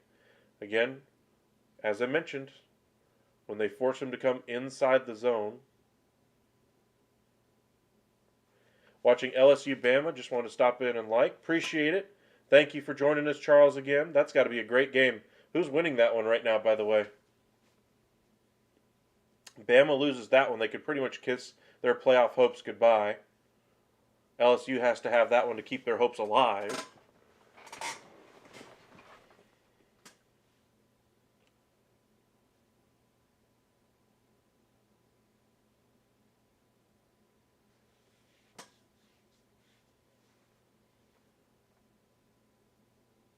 I'm hoping.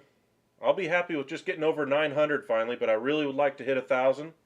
We've had up to 40 people so far join us at one point, but a lot of you guys have been subscribing, so we appreciate it. Thank you very much. LSU up 7-6 at halftime. Yuck. Well, at least it's not that national championship game of 6-3. That was horrible a few years, well, not a few years, about a decade or so back now.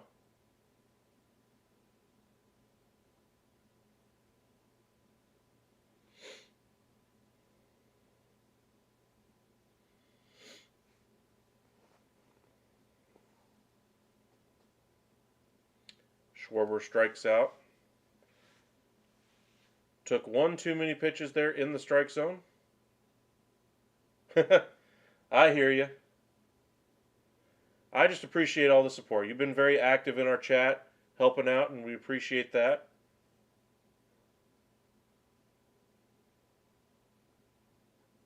Hoskins didn't like that one.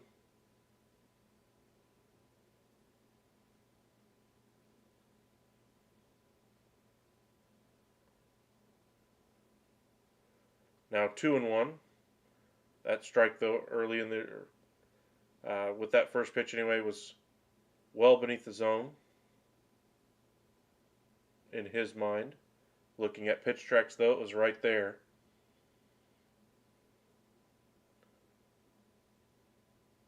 Another one right at the bottom of the zone. Now it's 2-2.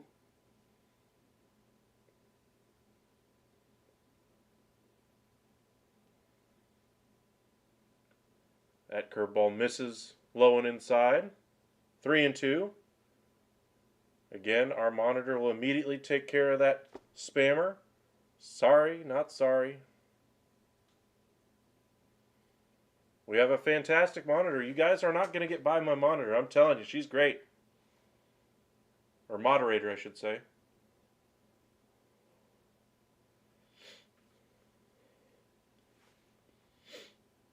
At least they're clean spammers this time and not all the crazy stuff we've seen in the past.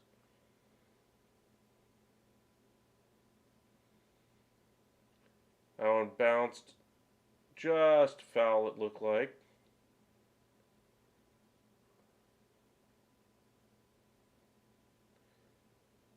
Hoskins would love to have had that one get down the line, but as it is, 3-2.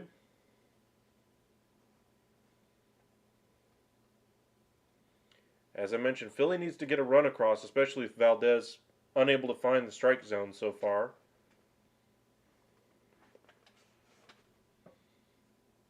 Time requested here. Immediately digging back in, though. Hoskins just absolutely frozen like a statue as that one goes right down the heart of the plate for the second out of the inning. Nice work there. Valdez, 4 strikeouts, does have a few walks and hit a batter as well. Maybe if he can get through this tough stretch here of command issues, control, location, and just start finding the strike zone as he gets a little bit stronger later on in this game. Maybe take a page from the Justin Verlander book and just get stronger as you go. Remember those years back when Justin Verlander was younger with the Detroit Tigers? First, second inning would not be the same Justin Verlander you'd face in the 6th and 7th.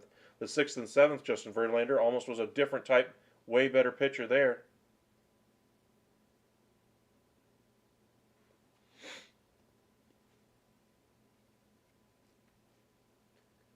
Real Muto digging in. Fouls that one down the third base side. 0-1.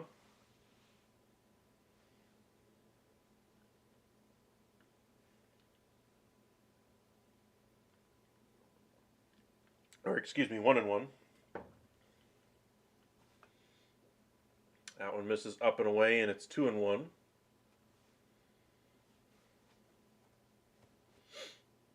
Appreciate you guys joining us on a Saturday evening watching World Series Game 6. A lot of you guys are at work or wherever you may be watching us from. Really appreciate it. Hit that like and subscribe. Really means a lot to us. Thank you very much. Big week next week. Every single basketball team will be in action on Monday night as the league takes the night off for Tuesday night anyway. That is election day in America anyway. If you're watching from around the world, that's the reason why no basketball will be played on Tuesday, as the league is taking a greater focus on allowing their fan bases to vote and get out there and do their civic duty. So whoever you vote for, just go out there and vote. Let your voice be heard. Nice pitch there by Valdez. Gets this chase there by Real Muto. And the struggles continue for JT Real Muto. Just unable to realize what he's trying to do, what he's trying to accomplish there, and just forces them to swing at bad pitches outside the strike zone. And we go to the bottom of the third. It'll be Mancini, McCormick, and Maldonado for the Astros. Haven't really gotten anything going. The only real productive at-bat so far for the Astros was the Kyle Tucker walk. That was the only at-bat that actually went any length as far as pitches seen. Valdez gets through the third only at 49 pitches. Got to imagine he's probably will make it through the fifth at this rate, and that'll set their bullpen up really strong for the second half of this game. Again, they do pretty much have any starter you want back there except for their Game 7 starter, if necessary. To be determined, as you can see on this page, will be the starters anyway in Game 7. Imagine we'll have a pretty good idea probably midway through the game who those starters will be, though, depending on who's used here in Game 6. If Aaron Nola's used a lot here in Game 6, say if Zach Wheeler goes down due to injury here in the third, maybe we'll see Nola in the fourth and see how deep they can get it, or see how deep they can get. But barring an injury, I would imagine Nola will be your starter for Philadelphia. On the Houston side, they just used Verlander. They just used Valdez tonight. McCullers, of course, would be the next in line, but he got shelled back in Game 2 anyway. Or Game 3, excuse me, in Philadelphia. I don't think that's going to be the way they go. I think you'll see some combination of Christian Javier, maybe a little Justin Verlander later on in the game. You may even see out of the bullpen Jose Urquidy if they need a long guy. But I think Christian Javier might be your Game 7 starter if necessary. Houston, of course, does not want to have to go that far. They want to get it locked up today.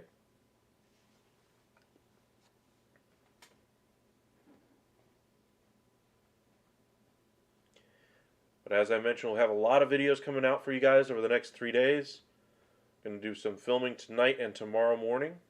And if there is a Game 7, we will have that one for you live here on YouTube. If there is not, we will cover some football for you guys. We haven't done a football game since back in Week 1, I believe.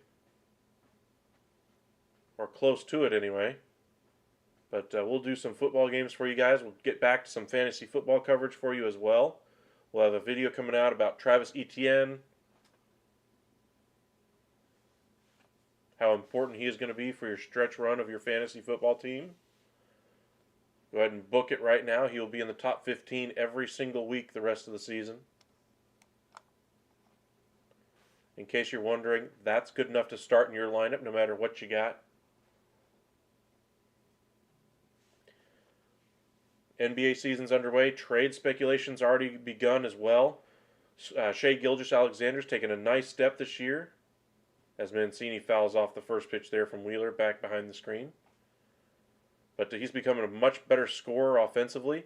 Good percentages from from outside three-point land as well. So he looks to be the next big piece that's traded. Of course, if the Lakers decide to tear apart their team, LeBron instantly becomes the number one option out there. Do I think that ultimately ends up happening? Yes. Do I think they'll ever put him on the market? No, but I think they'll do it quietly behind the scenes. Mancini taps that one foul and is quickly 0-2.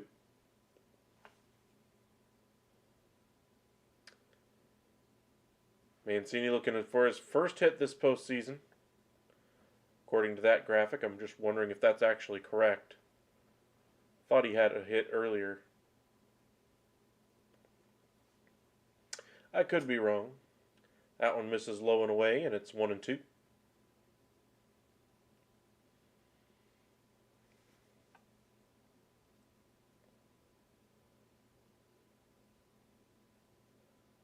That one misses up and away, and it's 2-2. Mancini trying to work the count. Veteran hitter. Remember, Michael Brantley is not available for the Astros in this series. Been injured for most of the year. He would be a perfect piece in a game like this to allow the count to go deep. Good two-strike hitter. That one's popped foul, and it remains 2-2. Michael Brantley in this series, though, would be absolutely dynamic for Houston. Looks like Mancini cracked his bat on that one. He'll get a new piece of lumber. Gotta love these spammers. Telling you, you're not going to get passed by moderator. She's too good. I'm telling you right now. And goodbye, those messages go. She's too good.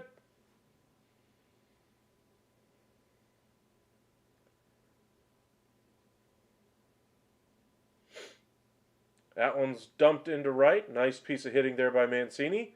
First base hit of the game for Houston. Mancini gets his first hit of the series. Nice work. Bottom of the order yet again, getting the game really started here for Houston. When they had their struggles offensively against the Yankees anyway, it was the bottom of the lineup that really got things going. Chas McCormick in particular. He is due up next. More of a station-to-station runner, though, in front of him, so a double in the gap might not score him.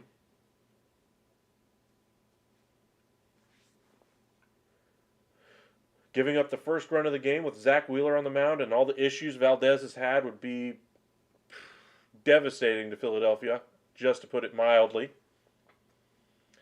They need to keep it tied 0-0 here, and at least scratch across a run at some point against Valdez, who's struggled with his location so far tonight. Phillies just haven't been able to capitalize through 3 innings.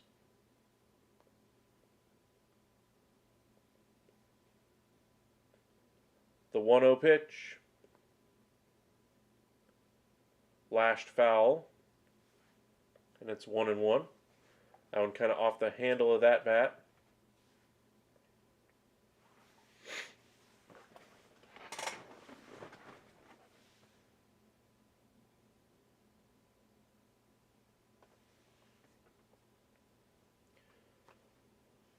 At the end of this half inning, we'll kind of do a little stretch and let you guys get a drink. We'll be back by the end of the commercial break. So don't go nowhere. We will be right back.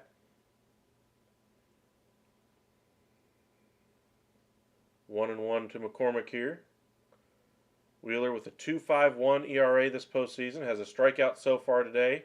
His count is up to 30 pitches now after that nice at-bat by Mancini. Only been 2 really challenging at-bats so far for Wheeler. The Tucker at-bat and the Mancini one. Gave up the walk to Tucker and the base hit to Mancini. Powers that one easily past McCormick. Guess he was looking for something more off-speed there, and it's 1-2.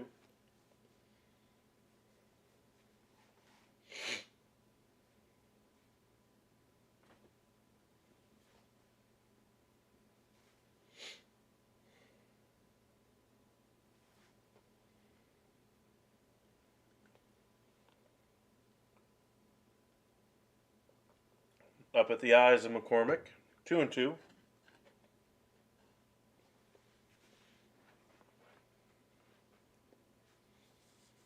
Houston crowd trying to get into it a little bit here.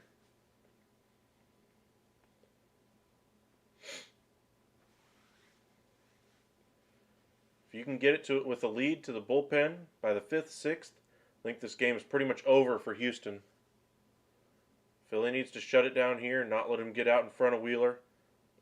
I think that'd be too much of a killer for them, just confident, or for their confidence, etc., their ability to win this game. They've been a very loose team, but they're starting to look like they're a little bit tight, or a little bit more of a tighter performance with each inning as it goes. Scoring a run next half inning should probably loosen them up a little bit, but so far, haven't been able to get anything going against Valdez, of anything sustained anyway. Little tapper, broken bat, flipped on to second. First out is recorded there, but McCormick is easily safe at first. Nice play there by Wheeler. Sawed his bat in half completely, and still made the confident throw over to second base to get the lead runner. It does put a speedier runner, though, on first base, so we could see a double in the gap score runner now that McCormick is the base runner and not Mancini.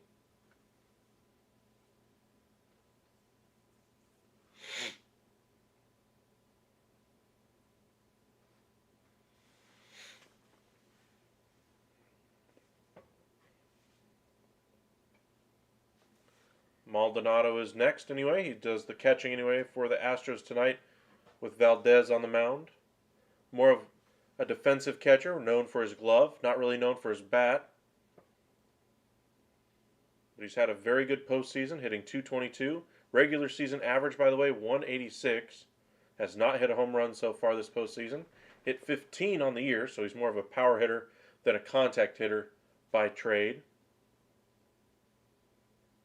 Houston's having him do a little bit something different, though, hitting him for a little bit better average than he normally does.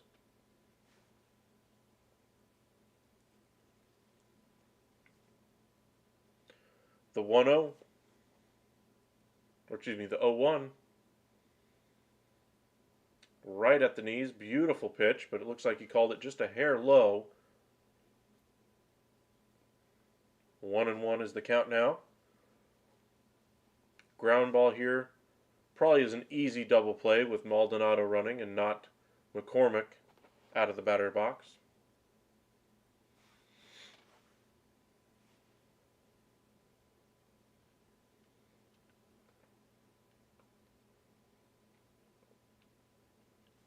The 1-1 by Wheeler. This one is a tapper to third. Slow roller, a nice play over to first, and just beating Maldonado. Nice play by Alec Bohm. McCormick does advance into scoring position, though. And it will be Jose Altuve, followed by Jeremy Pena and Yordan Alvarez. Remember, Altuve does like to run up into that box and ambush the fastball against Wheeler. We saw that back in Game 2. See if that's the scouting report yet again here in Game 3. Or, excuse me, in Game 6 anyway.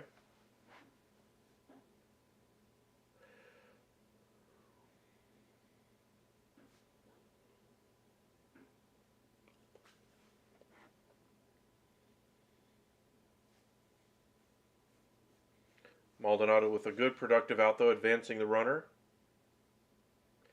Base hit by Altuve here. Scores a run.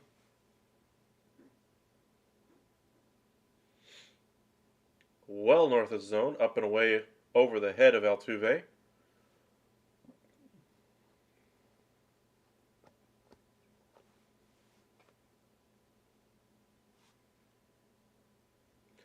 Another one up at the eyes of Altuve. 2-0.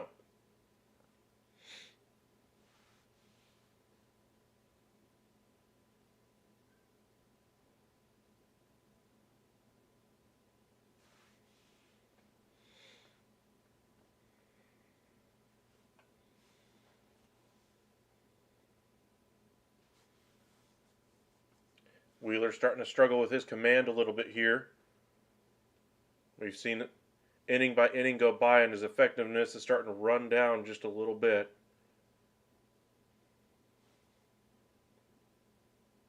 That one finds the outside corner, and it's 2-1, I believe. Or is it 3-1? Either way, a nice piece of pitching there.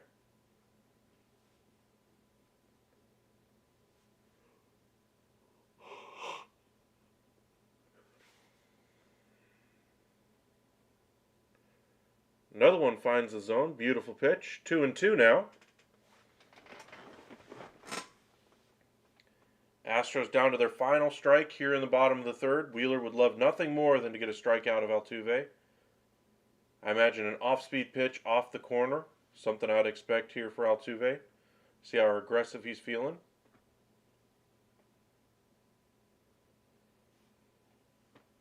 Wheeler comes set. Checks second. Throws home. Fouled off by Altuve. Nice piece of hitting there. 2-strike approach. And we'll do it all over again here. Takes a nice walk around the plate. Again, another thing I'm looking forward to, pitch clocks, etc. Get in the box. Stop walking around. There's no point. Beautiful pitch there by Wheeler. Well inside and is able to get the swing and miss off of Altuve. Just kind of crossed him up, I suppose. Looks like he was anticipating fastball and just was willing to swing at anything. That's the third out of the inning. Second strikeout of the evening so far for Wheeler. Through 3 innings. No runs, 1 hit, no errors for each side. And we go to the top of the fourth. It'll be Harper, Castellanos, and Bohm. As I mentioned, we'll be right back before the commercial break is over. So stay with us.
And we're back. It's been a good game so far. Good pitcher's duel. We're in the top of the fourth inning. First pitch here to Bryce Harper. Swing and a miss. Another off-speed pitch landing beneath the zone. Harper looking to pull that one down the line out of the ballpark. And it's quickly 0-1. Told you guys at the beginning of each at bat, Harper and Schwarber both like to load up and mash that ball and then kind of work the count later on. We'll see if Harper does that yet again here. He's 0 for 1 today. That one, nice kind of a lollipop throw, but just unable to get it back inside the strike zone. And evens the count 1-1. Valdez has struggled to find the zone so far today, but has been effective so far with it. Effectively wild, if you will. Has not given up any real hard contact of any kind. That one finds the zone. 1-2 now. Valdez up to 54 pitches after that one misses low and away.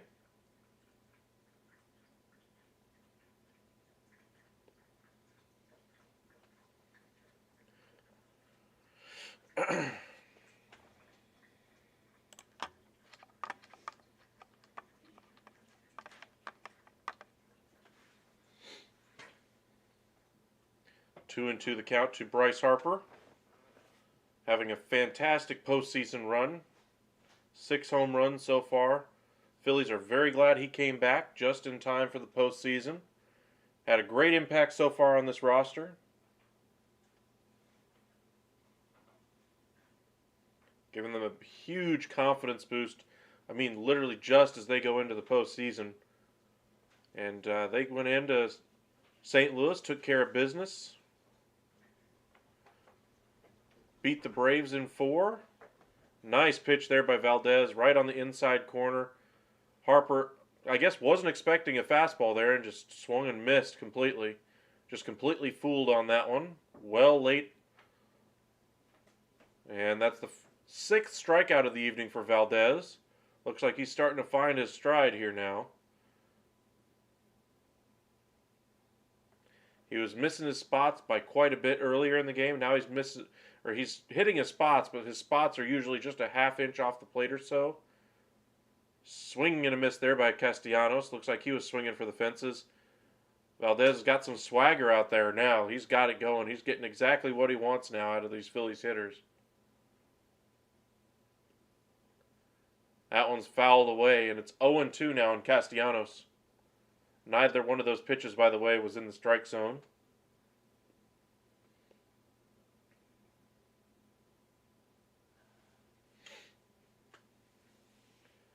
Phillies hitters are going to have to figure out what they want to do against Valdez here. They got to get him out of the game at this point. I'm telling you guys, the more and more you try to spam, I'm going to have my moderator continue to kick y'all out. I'm sorry. It's just not working for you, buddy.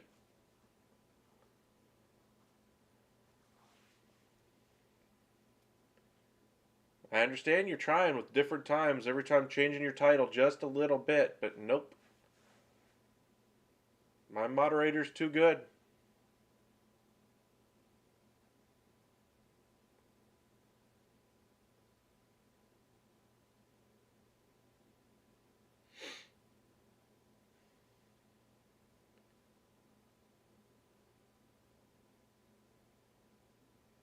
Another foul ball there by Castellanos. Remains 0-2.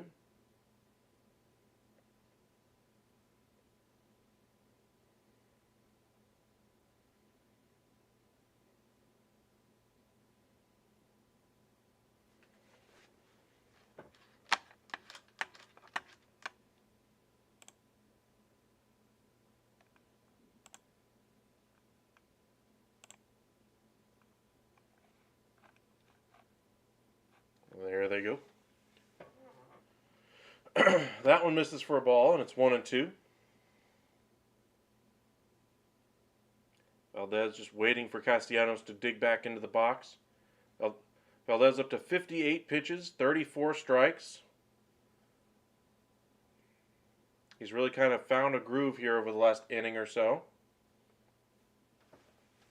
Struggled with his command a little bit more than usual in the first couple of innings. Castellanos again backs out of this one. Phillies hitters just look a little bit more uncomfortable the more they faced Valdez in this game. As I mentioned, he works a little bit differently than most pitchers, more off-speed pitches, things of that nature. Not a lot of 99-mile-an-hour heat. That one bounced in there and did not go around.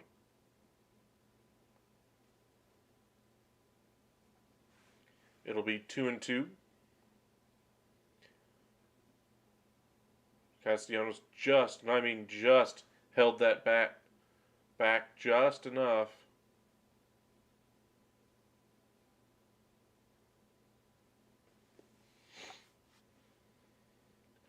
These Phillies hitters are pretty darn eager to get a run scored here. So they're swinging a little bigger, chasing pitches a little more. Castellanos just able to hold off on that last one. Taps this one foul, another one well outside of the zone. Remains 2-2.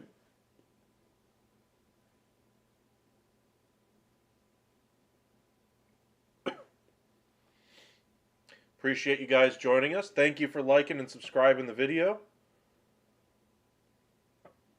Feel free to join the chat. Let us know where you're watching from, who you're pulling for.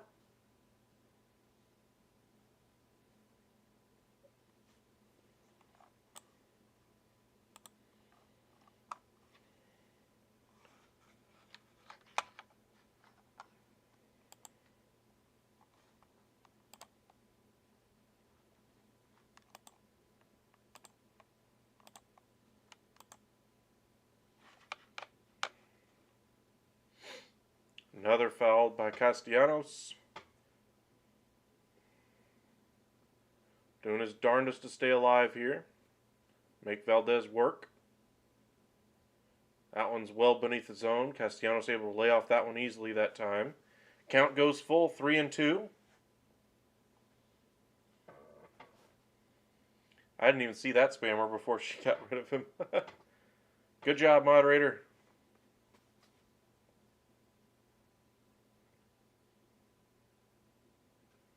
Bohm is waiting on deck. He has the lone hit so far for Philadelphia.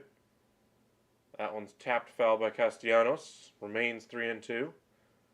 When I say he just got a piece of it, he just got enough.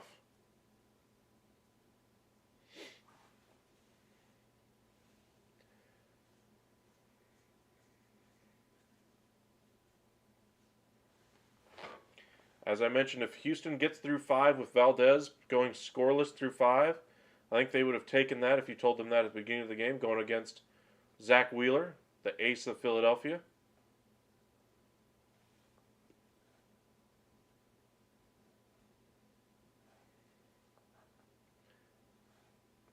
The 3-2 pitch, again, right on the inside corner. Castellanos immediately turns around, yells his case to the home plate umpire. Oh, we might have something here. Castellanos immediately turns back to the home plate umpire. No, it looks like he was just trying to hear what the ump had to say back to him.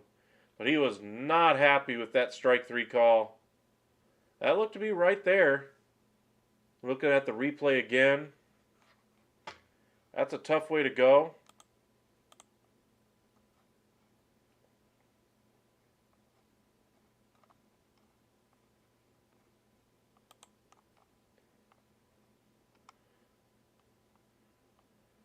Oof. Paint on the inside corner. Just a tough out there. If you're Philadelphia, you want that one to be called a ball, but I'm sorry, that was right there. It's a good game either way. We've seen a good series out of both teams. Tough offense, though, for Philadelphia. They got to get something going at some point. Another one finds the zone. 79-mile-an-hour curveball in the inside corner to Alec Bohm. Hitting .232 this postseason. Would love to see a base hit here if you're Bohm and the Philadelphia Phillies, just to get something going here. This one's lifted into right. That won't get it done. Tucker is there and makes the play. We go to the bottom half of the 4th inning. 0-0 our score. And if you're a Houston Astros fan, this is literally just how you drew it up. Scoreless through through 3.5.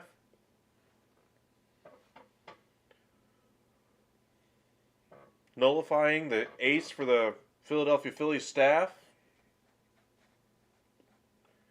As I mentioned, Philadelphia really needs to get on the board first on this one and So far, no dice. Middle of the order coming up for Houston: Pena, Alvarez, and Bregman. Jeremy Pena's really grown as a baseball player, as a hitter. Really confident, clutch type player. He is easily in the top 15 shortstops in baseball right now in his rookie campaign. I guess Houston Astros made the right decision going with him as opposed to spending that kind of money on Carlos Correa. Pena's been fantastic. Alvarez is starting to heat up this postseason, and Bregman's had up and down performances depending on the game. One day you'll get him to hit 2 for 4, the next 0 for 4 with 3 strikeouts. But Houston trying to get on the board first and kind of crush the hopes of all Phillies fans, not give the Phillies faithful any hope, and just see if they can cruise to a victory. The baseball season is not a sprint, it is a marathon. In the postseason, you just got short little series the entire way anyway, and each game kind of matters a lot more.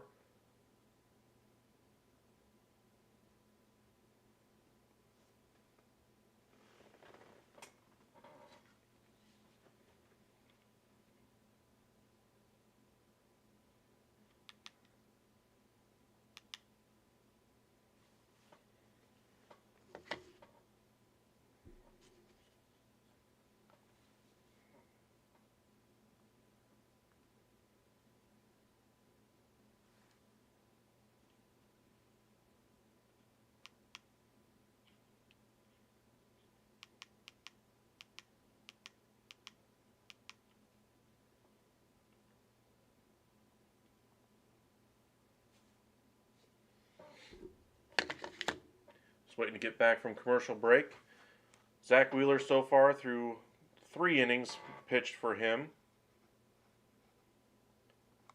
Struck out 2, walked 1, also given up a base hit, but he's been pretty good tonight.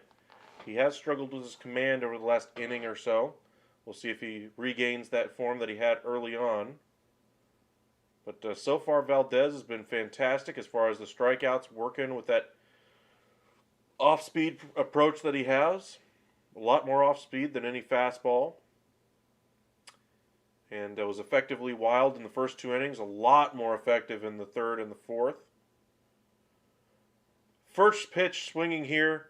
Nice pitch over the shortstop's head, dumped into center field. Schwarber cuts it off though, and Pena is aboard with the first base hit here in the 4th inning. Astros trying to get something going. Runner on first, nobody out. Alvarez due next. Again, Astros hitters do like to ambush the Zach Wheeler, but that one was just a very nice piece of hitting. Short and quick to the ball. Just serving it into left center. Schwarber on his horse anyway to cut it off before Pena could advance one more base.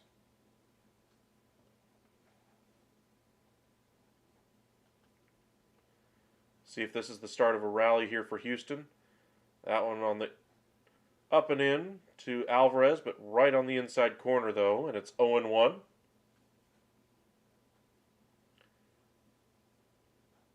Just kind of buckled Alvarez with that one. Curious to see if Pena decides to try to swipe second base. Base hits are tough to come by so far in this one, but if you can scratch across 1 run, that might be all you need at this point just to kind of get things going in the right direction. Appreciate all 20 of you guys joining us right now. If you haven't hit that subscribe button or the like, please do so. Alvarez lifts this one up to medium center field. Sosa is out from shortstop. Makes the catch. That's the first out of the inning. Alex Bregman digging in. Alvarez upset with himself. He kind of got jammed on that one up and in. Looks like he thought he could have done a lot more with that pitch. But good location there by Zach Wheeler, not allowing him to extend those hands. Get full leverage on that ball.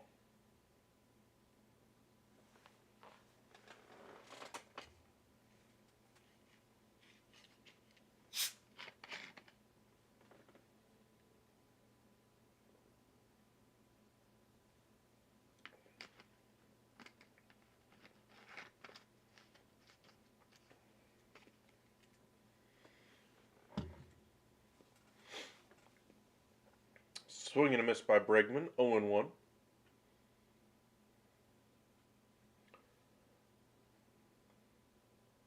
Damn.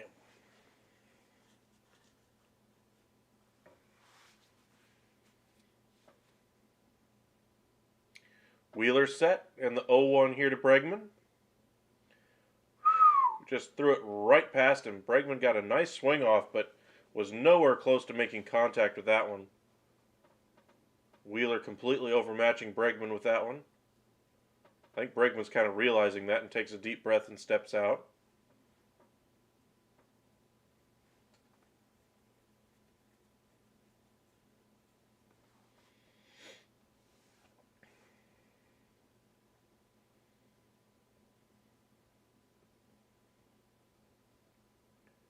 Allen's fouled away by Bregman, and he stays alive.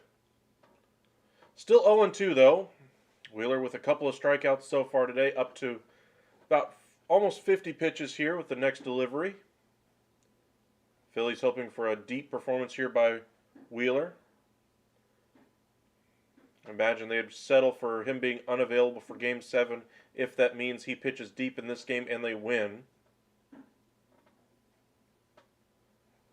Nice off-speed pitch, and Bregman again completely mystified by that one. Just does not look comfortable in the box against Zach Wheeler.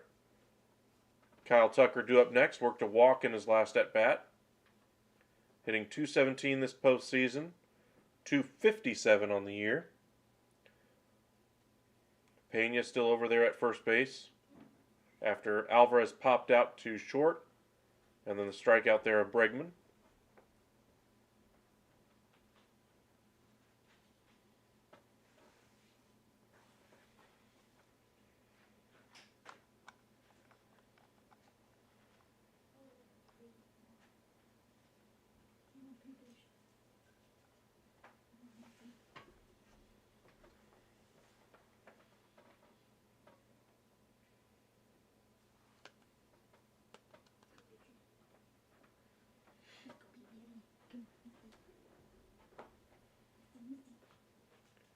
Ooh, Tucker kind of rolls over this one, but hustles to first and does not make it in time. Nice play there by Gene Segura, and he is retired. Decides not to work the count that one and attack the first pitch. Grounds out and ends the threat there. Pena, though, gets the leadoff base hit, but it goes nowhere. And we go to the top of the fifth. Phillies trying to get something scratched across. It'll be Segura, Vierling, and Sosa, the bottom three in the order for Philadelphia. Let us know in the comments section what you think of the pitching matchup so far. We've seen nothing but zeros by both pitchers. Both have pitched very well. Valdez, as I mentioned early on, was a very, very wild, but still was able to get things done. And then has since settled down, has now become very pinpoint with his accuracy. Off-speed pitches, missing off the plate exactly where he means to. Getting those swings and misses much like he did back in Game 2. Looking very locked in. Wheeler started out very strong, struggled a little bit in the third frame, but again works around a leadoff base hit in the in the bottom of the fourth, and ends strong, striking out Bregman and getting the ground out by Tucker. Looking very comfortable so far, only at 51 pitches. As I mentioned, I think the Philadelphia Phillies would be more than happy to see him go through 7, maybe 8, as long as they capture the victory, and as that would make him unavailable very likely for tomorrow night's game. But we've seen other pitchers in the past in the Game 7 of a World Series go 6-7 innings in Game 6 and then be asked by their manager to come out of the bullpen. Most notably, I can remember that with Kelly anyway, Joe Kelly, years ago with the Dodgers. I say years ago, a few years ago anyway.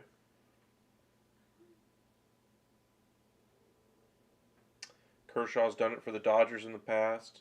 Red Sox, of course, had Chris Sale come out and get a save. So in Game 7, you do whatever you can, but Phillies have to get there first.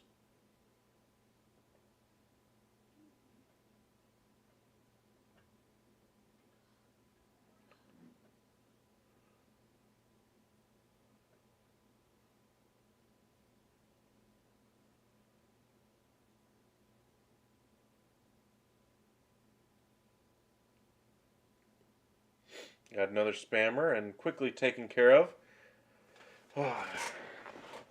Just would like to take this time to say thank you, my moderator. You've done an absolutely fantastic job. Couldn't have done this stream without you. You're fantastic.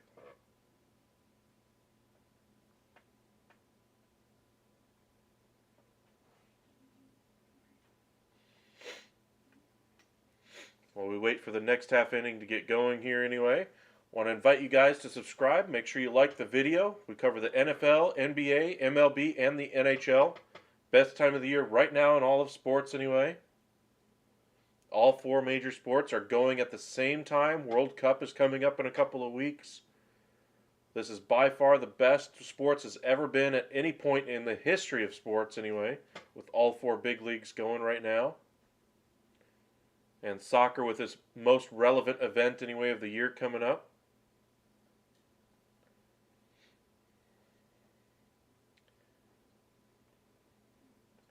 Valdez is back out here for the fifth.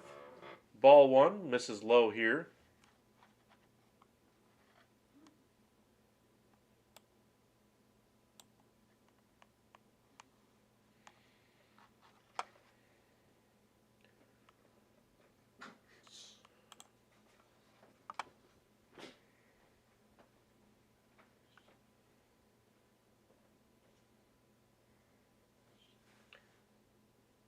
This one is grounded to Altuve, and the first out is retired.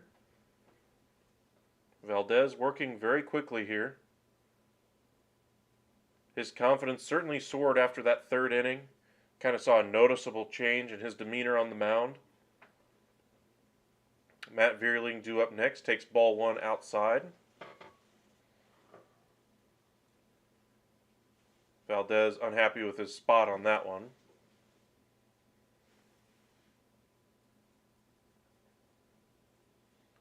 And that one misses well beneath the zone. If you're with us, you've been with us for a while, say hello. Let us know who you're pulling for. Nice pitch there, finds the zone, and it's 2-1.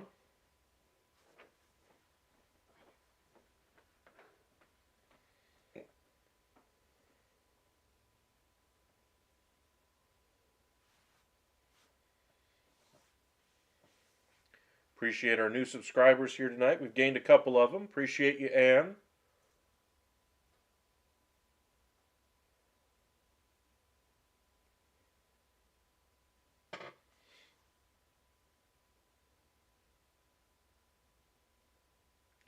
That one misses there.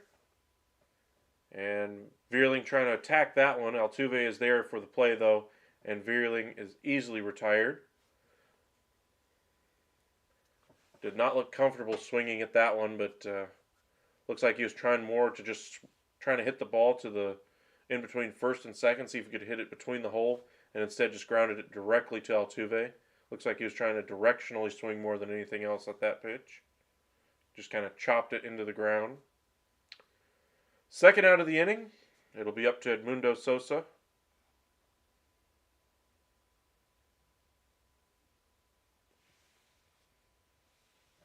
To keep it going here in the top of the fifth for Philadelphia.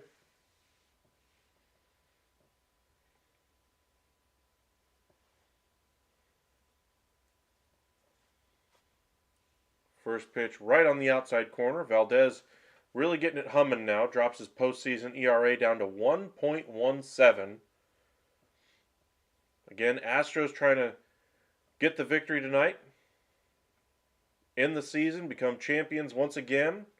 And as James correctly pointed out before we began our stream, they would be probably the team of the decade. Except I still think the Giants would be right there with them with 3 World Series in 5 years. But I could be convinced that the Astros were right up there with them just for the every single year level of consistency. Dodgers could be up there as well, but I think just another world championship for the Astros really would define it for them.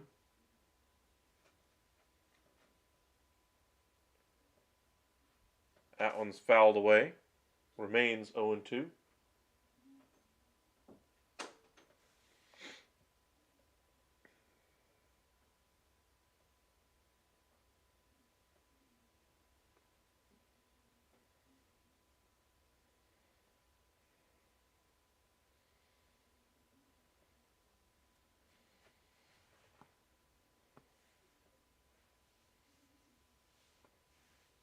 The pitch by Valdez kind of lollipopped up there again, well above the zone.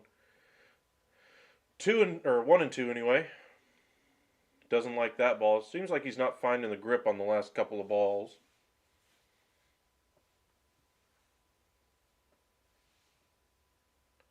Would hate to see anything like a blister ruin his performance if that's what he's getting on his hand, or if it literally is just the ball not having the right grip. Don't want Houston to lose their starter just because of something like that. Nice pitch there. Sosa's able to make contact there and tap it foul. Staying alive.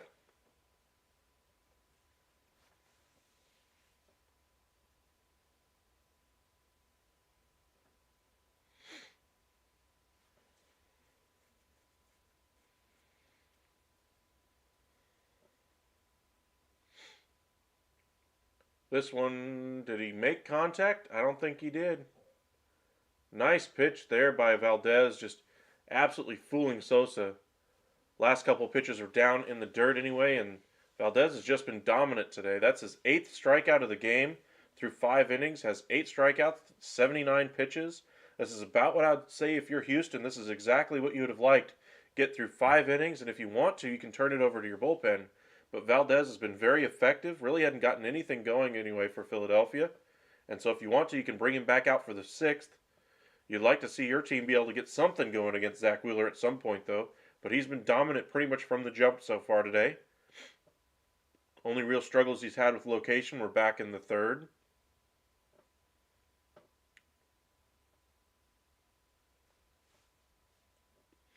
It'll be Vasquez, Mancini, and McCormick for the Astros due up in the bottom of the 5th.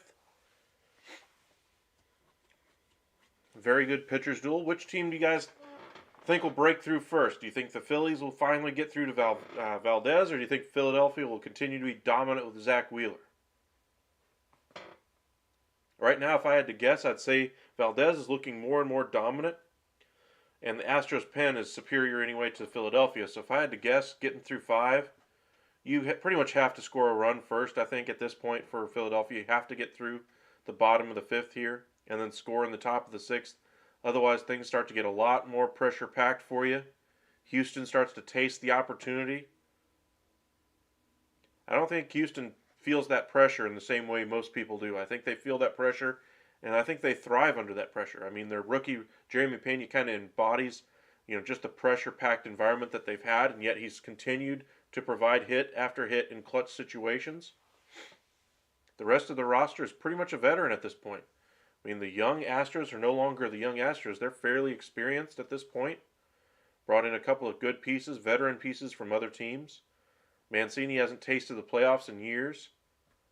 Vasquez, of course, had all that success anyway with the Boston Celtics. Turned his bat around as more of a bat-first catcher at this point. Welcome in, Logan.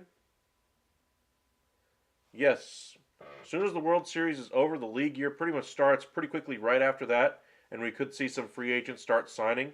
I don't think we'll see any of the big boys, but we could see some relief pitchers, the older relief pitchers, try to sign on rather quickly. Players like Matt Moore, Tommy Hunter, nobody of any real ilk could move. We might see some veteran starting pitchers, say like guys like Mike Minor, who could have their option declined by their current club anyway, brought back on smaller deals. We'll see a lot of those type of activities over the next week or two. But the big activities will really get going probably here in the next week or two. We'll start to see some movement on those big names. Start to see some rumors about numbers being thrown around, teams being interested, those kinds of things with some of the biggest free agents out there. Most notably Aaron Judge. The teams that have already teams are already starting to come out of the woodwork for him. Dodgers are already coming out. The Giants were mentioned last offseason before we even got to the regular season. They will be in there. The Rangers are going to be spending $60 to $70 million in payroll. They're going to increase their payroll from about $120 million, $130 million this year, upwards to $175, $200 million this year. They are adamant to be competitive next year, whatever they have to do, and they're going to spend on the pitching side for sure. But they're going to go for the best opportunity, and if nobody's willing to pony up the money for the best player in the game, I'm sure they'd be happy to put him in left or right field and move Adolis over. Little tapper there. First out of the inning. And again, Wheeler working quickly.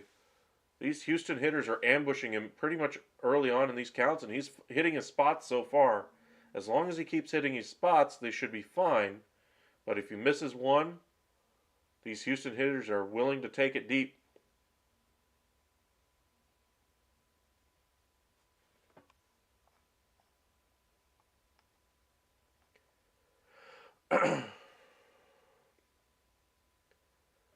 They're showing video of Dusty Baker working with Trey Mancini before the game on his swing.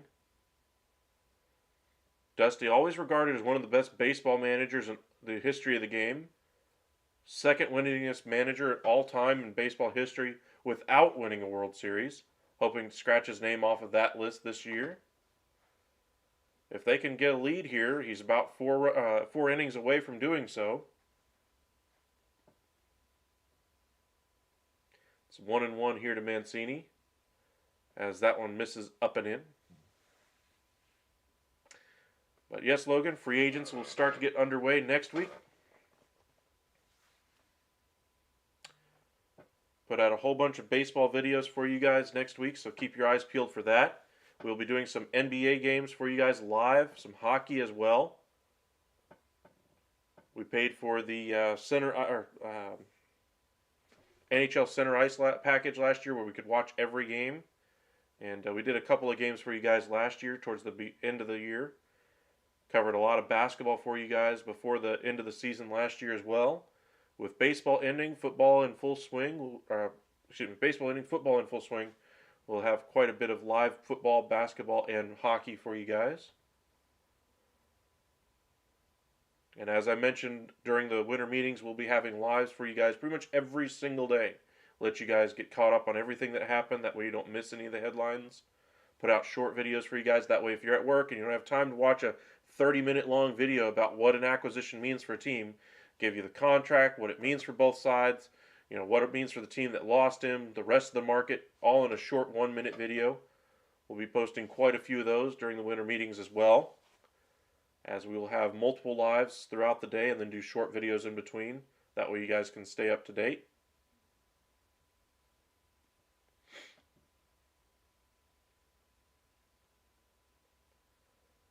Two and two here to Mancini.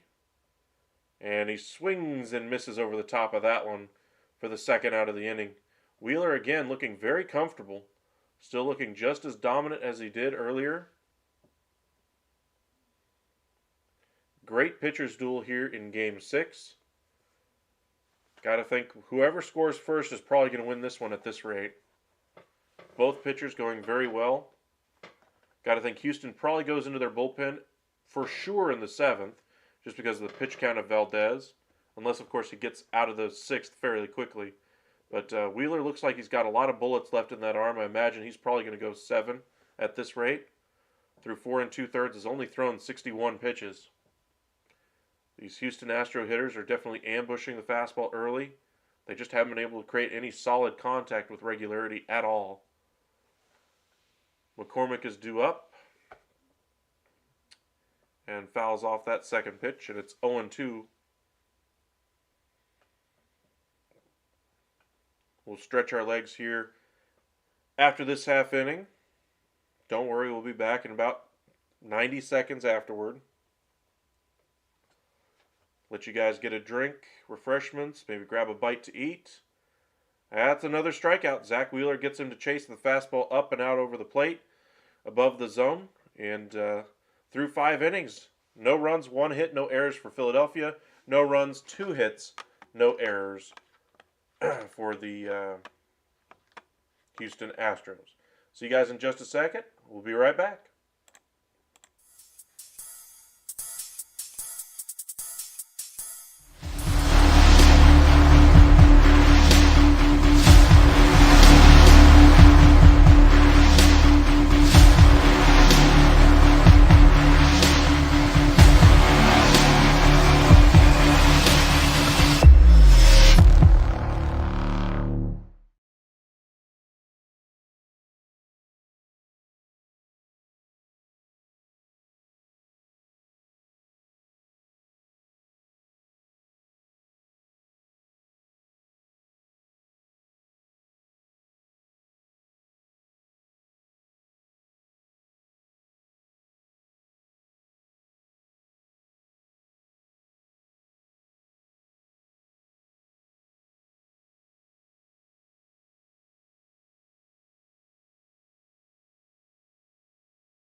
welcome back. It's been a great Game 6 so far. Great pitcher's duel. Franmar Valdez for the Houston Astros. Gone very strong through 5 innings. I believe he has 8 strikeouts so far. Zach Wheeler, same, 5 innings. Great pitching so far. He's been very steady the entire game. Only had 1 inning of control where it wasn't quite there for him. But so far, shutout through 5. We should see some offense later on in this game, hopefully at some point. We don't want to see a 0-0 game into the 18th. But even if we do, that would be fantastic in the World Series. But in either event, looks like we're just getting underway here in the 6th. It'll be Schwarber, Hoskins, and Real Muto for the Phillies as they try to get something going here in the top of the 6th. Schwarber, as I mentioned, has been the one steady, patient hitter in this lineup. Takes strike 1 there on the outside corner, and Valdez is yet again very, very crisp with where he wants to throw that ball. Exactly where he wanted to go with that one.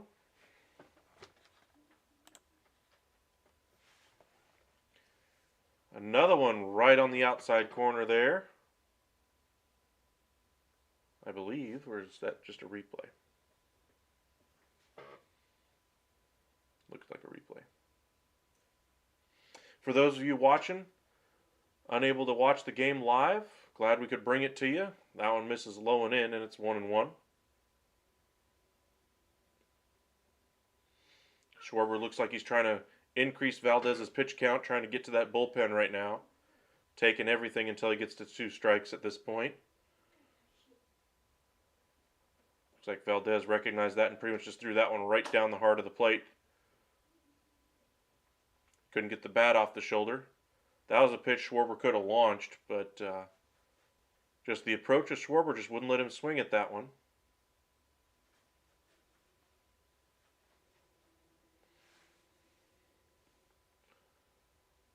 Kind of a cat and mouse game right now between the two. Valdez set, and the pitch bounced in the other batter's box, and it's 2-2.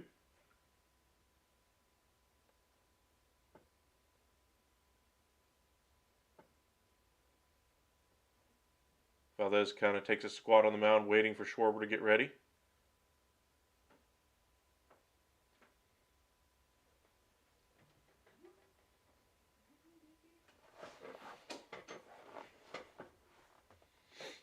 The 2-2 pitch here to Schwarber. This one's launched down the right field line. That one's gone. The first run of the game. Kyle Schwarber again leads it off here in the 6th. That one was a mistake by Valdez. Caught way too much of the inside corner of the plate and just launched by Kyle Schwarber. There was room that he could have tried to fidget with that pitch a little bit, but Kyle Schwarber just did not miss with that one. And the game is not tied anymore. It is 1-0 Philadelphia. Philly really needed that one. See if this kind of wakes up both teams here offensively anyway, but that pitch kind of just kept tailing and tailing and tailing a little bit. And just tailed right into the path of that bat. Just great pitch, but even better swing on that one. Still looks like Valdez wanted to get that pitch a little bit more inside than he did.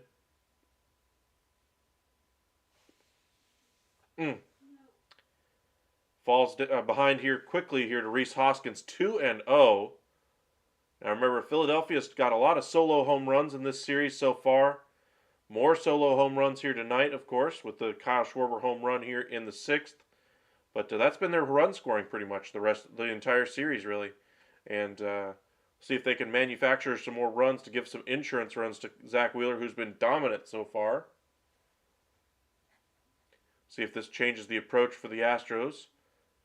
Bregman is there, kind of a barehand flip onto first. Fantastic play by both Bregman and Mancini. Nice stretch there by Mancini at first. And Hoskins is retired for the first out of the 6th.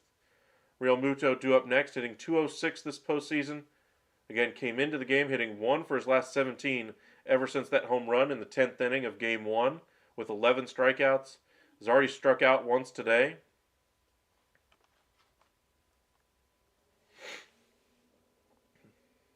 I think he was hit by a pitch earlier as well, if I remember correctly. And got another spammer. Telling you, my moderator's fantastic. She'll take care of you real quick.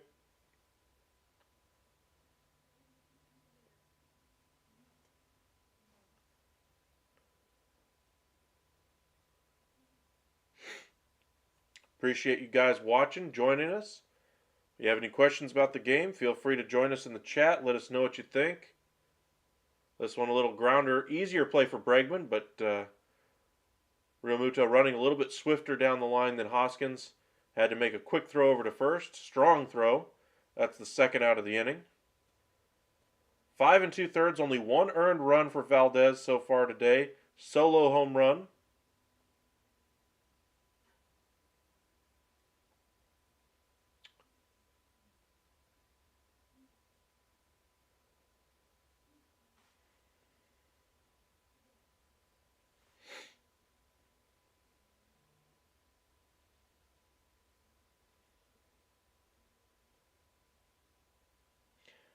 First bullpen action of the game right now. Hector Neris is warming up in the bullpen for the Astros after that home run. Valdez is going to give him 6 innings here, it looks like, though. Bryce Harper due up right now. Takes ball 1 low.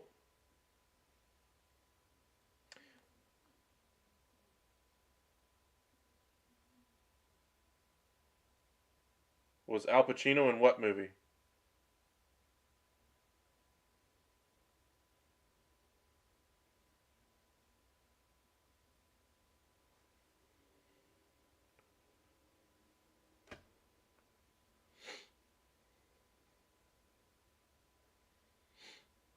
1-1 here to Harper.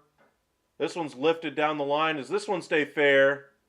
No. Well foul. Just a long strike. Caught way too much of the plate. That one was literally spinning right over the middle of the plate. Missing his location a little bit on that one.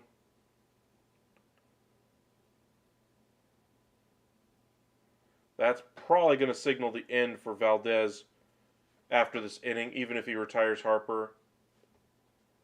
The 1-2, nice curveball in the dirt, gets the swing and a miss. That's the third out of the inning, but Schwarber does get the home run. Philadelphia's in front. They got the lead. They have to win this game, and Schwarber powers them yet again to the lead here with another leadoff home run. And we go to the bottom half of the 6th. There'll be Maldonado, Altuve, and Pena due up for the Astros.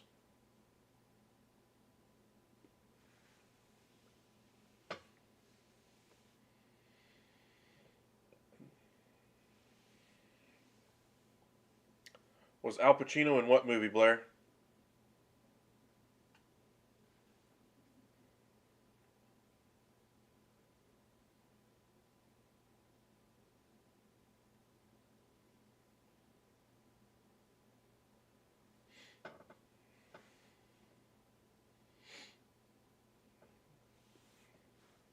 Got some good college football on tonight. LSU leading Bama 14-9 at LSU. For those of you who don't know, Tennessee was upset, the #1 football team in the country. First time they've been ranked #1 in a very long time. But they were upset on the road against Georgia. Lost by a 2-touchdown score. Did not get anything going offensively for the #1 offense in college football. And they no longer control their own destiny, at least for the time being anyway, for the college football playoff. Gotta imagine we'll see a lot of shifting around of the rankings this week. We don't cover college football too much at all, but every now and again we'll mention it. Let you know the big storylines. Right now, I think it's Clemson facing Notre Dame right now.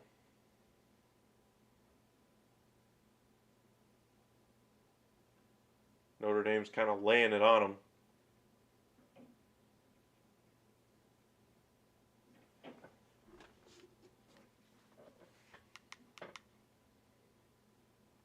Looks like they just picked off Clemson too.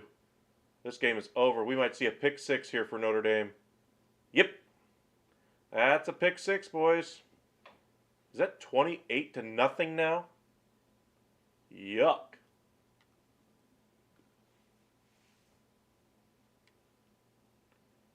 Looks like it.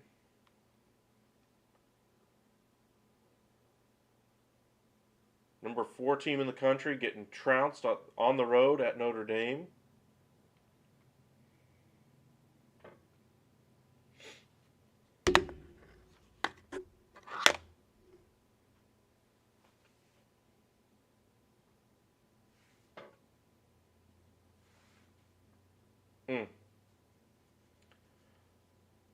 Alrighty, looks like we're back for the bottom half of the 6th. Wheeler is back out there, deals inside to Maldonado, ball 1. Maldonado patient, waiting for his pitch there. Takes strike 1 just a little bit closer to the plate. Pretty much right on the edge there. Evens the count, 1-1. Looks like Valdez is indeed done, just kind of walking around, pacing around in the dugout. Upset that he gave up the home run. But he pitched very well today. That one plunks Maldonado right in the elbow. He does have that guard and brace on there, so he'll be fine. Runner at first, though, for the top of the order. Curious to see if we'll see a pinch runner. I probably wouldn't do it just because of how important Maldonado is from the catching side of things, but it is huge for them. If they can get a runner to score on a base hit in the gap by Altuve, worth it at this point. Looks like they will keep Maldonado in there. Manager for Philadelphia is actually out of the dugout right now. Looks like they're going to challenge it, possibly. Not really sure what they're challenging. Are they challenging that it hit the bat handle? The knob of the bat? Or that he leaned into it? I mean, that clearly hit him. I mean, he brought his elbows in from here, where he's trying to hold the bat, to here. I mean, it did kind of move it into the path, but when the pitch is inside, we've seen that 95,000 times a year during the year. And I don't think I've seen one overturned. This one was quick. Ruling on the field is hit by pitch.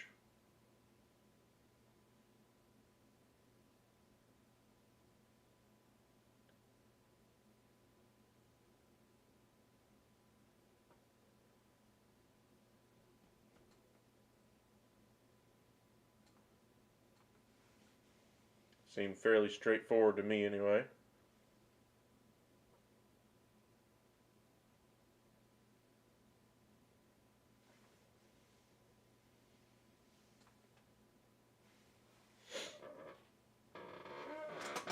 Jose Altuve due next. Remember, he does ambush the ball, or the fastball anyway, of Wheeler. Altuve been one of the best contact hitters for pretty much the past decade as well. Even those bad years of the Houston Astros before this team got good. Back in 2015, 2016, 2017. He is the lone holdover from all those bad Astro teams.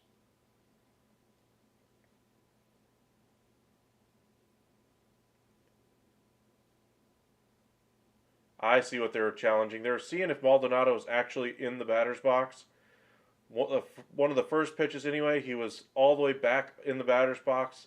Next pitch, he was all the way right up on the edge, but I mean, it still hit him. It wasn't over the plate. Guess they were saying he was kind of out of the batter's box, leaning out over the plate when he got hit. I guess is what Philadelphia was challenging.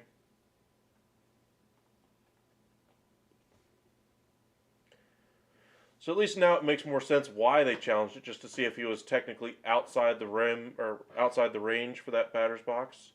Hard hit, but this one is right to third baseman Bohm. Flipped onto second. Maldonado is retired, but Altuve is safe at first. Nice hard hit ball there by Altuve, though. Bohm making the nice play. Pena, of course, had the base hit last time off of Wheeler. Seeing a little bit harder contact now off of Wheeler. Gotta wonder if Philadelphia is starting to get a little nervous. Especially at the middle of the order coming up for the third time. Broken bat off the handle. Altuve safe at first, plenty of time.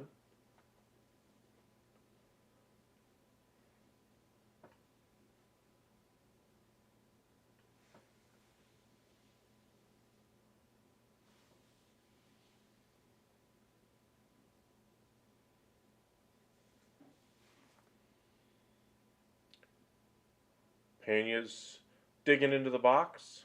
Wheeler is set and tosses over to first to keep Altuve close. Gotta imagine they'd love to send Altuve to get him in scoring position and avoid the double play possibilities. Pena, a good contact hitter. Alvarez, the home run hitter. Really would like to get him on second base before Pena's at bat is up. Hence the reason that Wheeler's paying particularly close attention to Altuve. Another throw over to first, and Altuve walks back into first. Has a nice little chuckle to himself about it. He's certainly got the attention of the Phillies right now. Works just fine for Houston. See if Wheeler starts to make a mistake here. That one misses just off the outside corner. 1-0. Pena so far this postseason hitting .339 with 4 home runs. In case you're wondering, those are pretty good numbers. His season average, a .253 average with 22 home runs. Got some pop in that bat. A lot of confidence and swagger.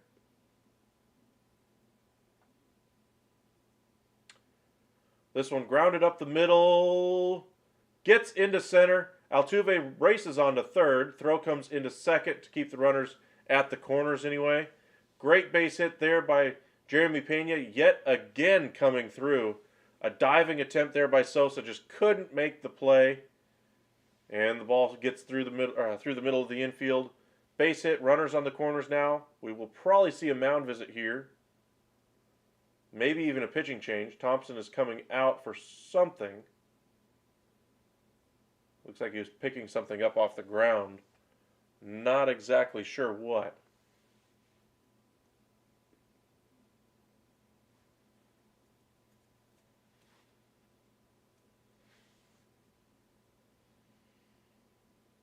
We're going to see a pitching change? We do. Zach Wheeler is out.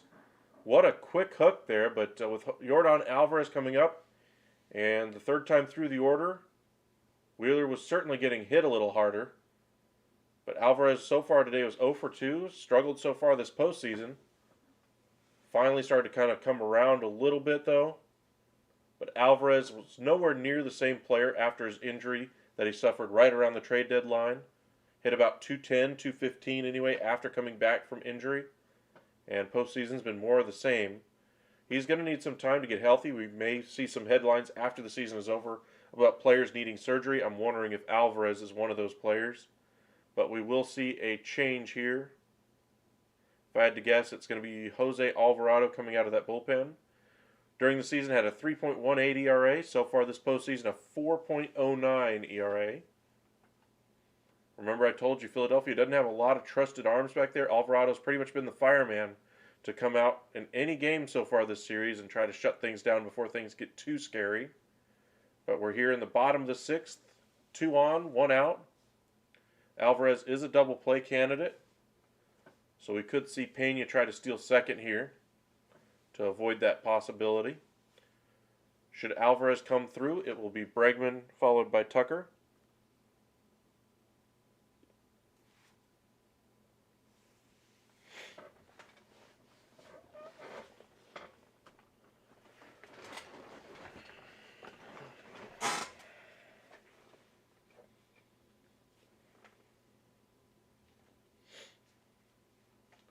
So what do you guys think? Do you think they pulled Wheeler too early? Do you think they did the right decision making the move, taking out Zach Wheeler? I mean, Zach Wheeler is by far their best pitcher. Gave up a couple of hard hit balls there back-to-back to Altuve and Pena. Maybe Thompson's seeing something there and says, hey, my ace is done, even though he's nowhere close to 100 pitches. This was the first really stressful inning he's had.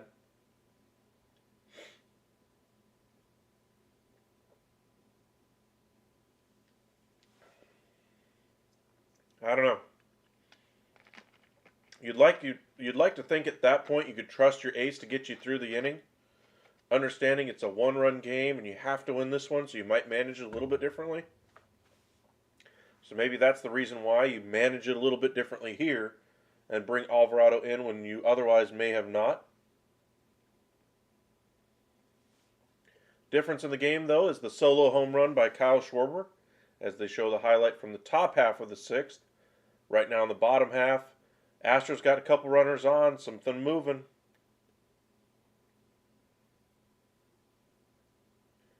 Lefty Alvarado, of course, coming on to face the lefty Alvarez.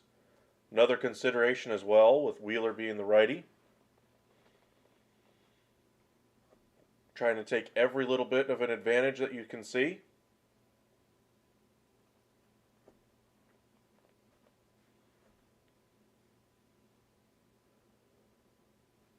Astros have had a lot of looks, though, at Jose Alvarado.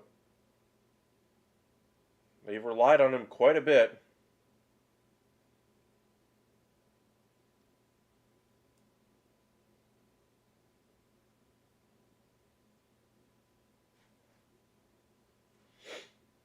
Looks like we're just about to get underway.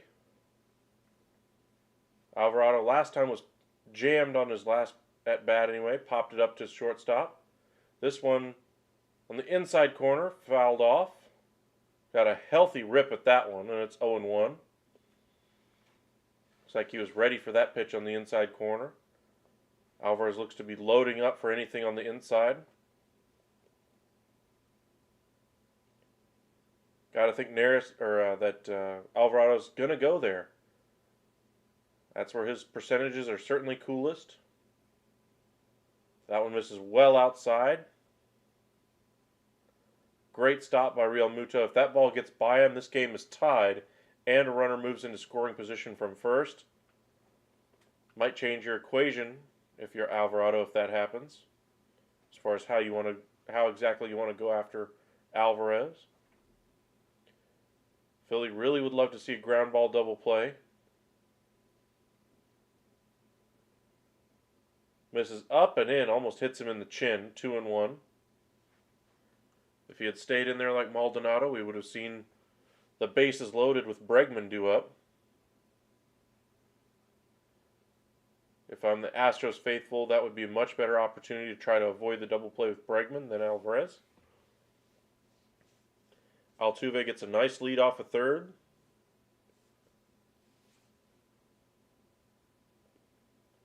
The set and the pitch to Alvarez. This one's hard hit. Deep, out to center. That one's gone. A 3-run home run. What a home run by Yordan Alvarez. And what a mistake of a pitch that was by Jose Alvarado. That caught way too much of the plate, out over the plate, and allowed Alvarez to extend his arms. The exact thing that they did not want to do, and the entire stadium just completely erupted. The entire dugout has come out to meet Yordan Alvarez. High fives, taking his helmet off, being mobbed outside of the dugout by his teammate. You'd have think he'd hit a walk-off home run with that one. That was massive for Houston. Oh my goodness. That could be the one that does it for Houston right there. Philadelphia gets a solo home run to really get things started for them in the top half, and then just as quickly as they got the lead, it's gone. Yikes. Hindsight is 20/20, but 3-run home run there by Alvarez against the lefty Alvarado. This one's delivered inside. 2-0 now to Alex Bregman. Still a ball game going on, but this stadium is still rocking right now. The dugout is still jumping up and down. They're not even paying attention to what's going on in the Bregman at bat. I mean, it's a big home run. 3-1 now is the score. Wow. Now 3-0. Alvarado looks completely flabbergasted out there on the mound, completely shook. Real Muto's just going out there just to give him a minute to collect himself. I don't even know what you say to Alvarado after giving up a 3-run blast. I mean, it's a tough position, but that was just a mistake. Looks like they were trying to finish that pitch well outside of the zone, and they just got way too much of that strike zone. Right down the middle on the lower half of the strike zone, over the batter's eye in the center field wall. Wow. Absolutely hammered by Yordan Alvarez. And a tough second half for Yordan. Completely disappeared on that swing. That one misses well outside.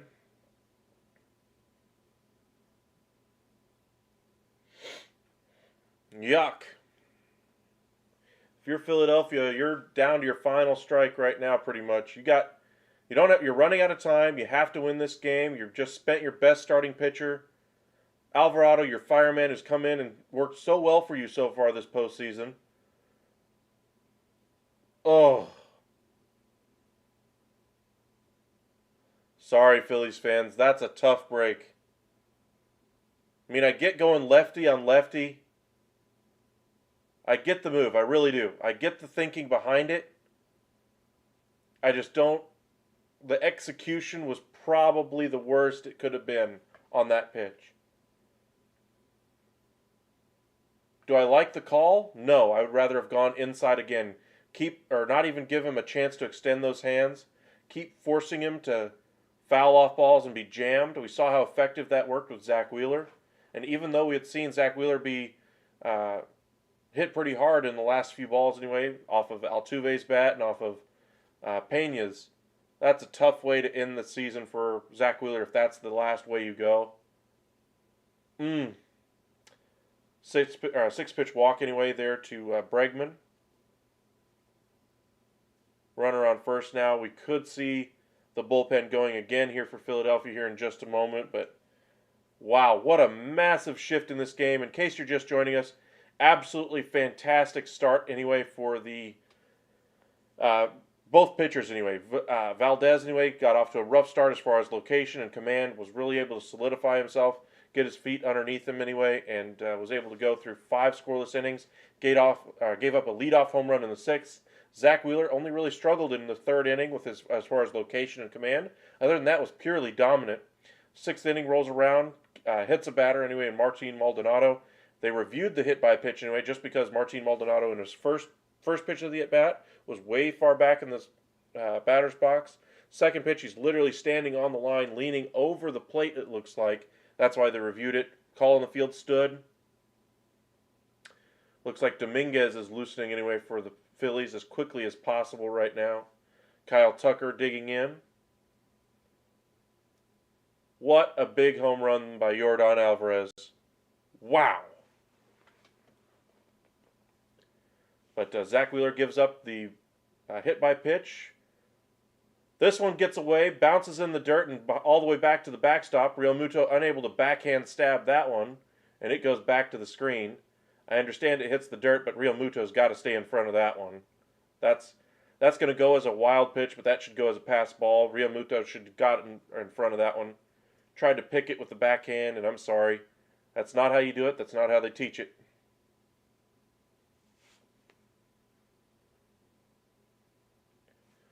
Showing the fan out there with the home run ball in center field. What a big home run. And the guy's wearing an Alvarez jersey. How appropriate.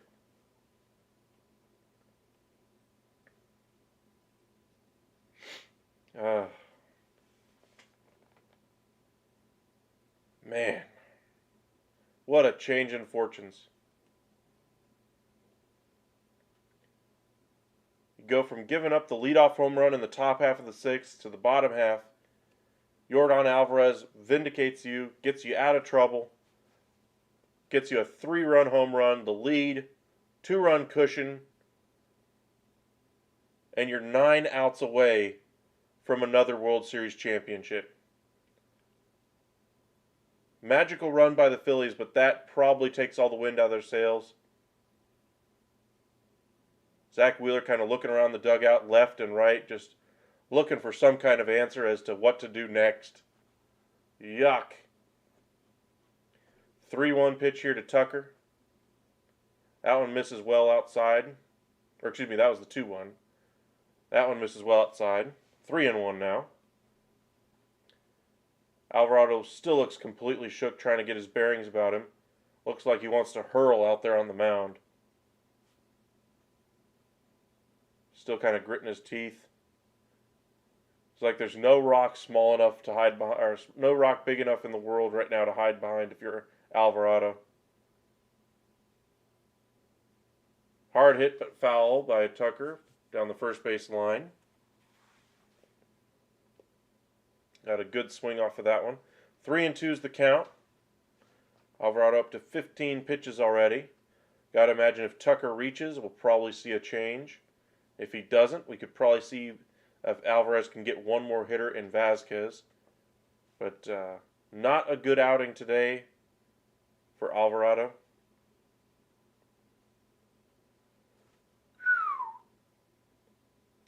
Another tapper foul. Remains 3-2. Got 15 of you guys joining us right now. If you haven't hit that like or subscribe, please do so. Really appreciate it. Thank you very much. We just crossed the 3-hour point of this live stream. Yordan Alvarez with a 3-run home run, the scoring for the Houston Astros. Kyle Schwarber in the top half of the 6th with a solo home run, the only scoring anyway for the Phillies.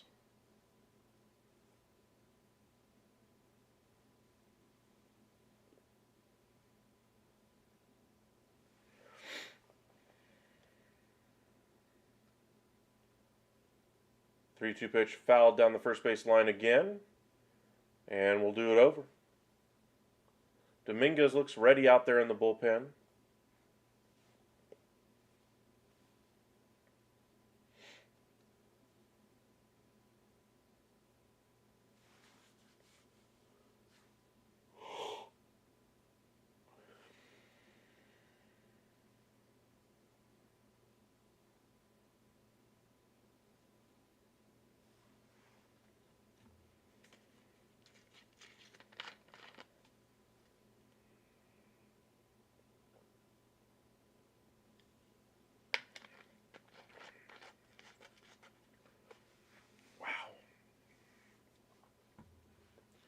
Nice piece of work there by Alvarado, excuse me, getting the strikeout.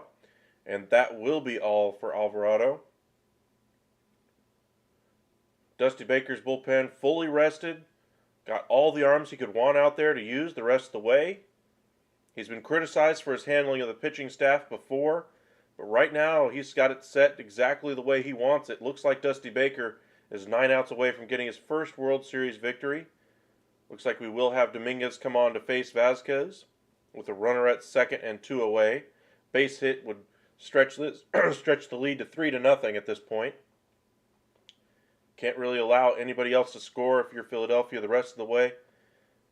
Your bullpen is not necessarily the greatest asset on your team, but you're going to have to make that offense come through.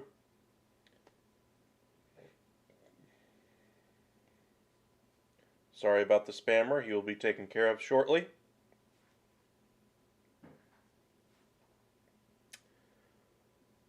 Mr. Declan, got a tough situation for your team. It's been a great World Series. We'll see if they have another comeback in them.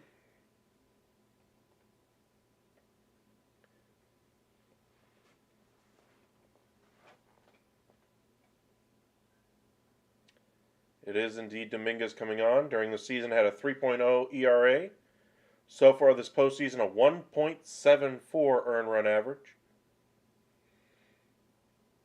I'm sure a whole bunch of talk shows around the MLB will be talking about the decision to pull Wheeler and bring in Alvarado. I mean, the math tells you that he was going through the 3rd time through the lineup.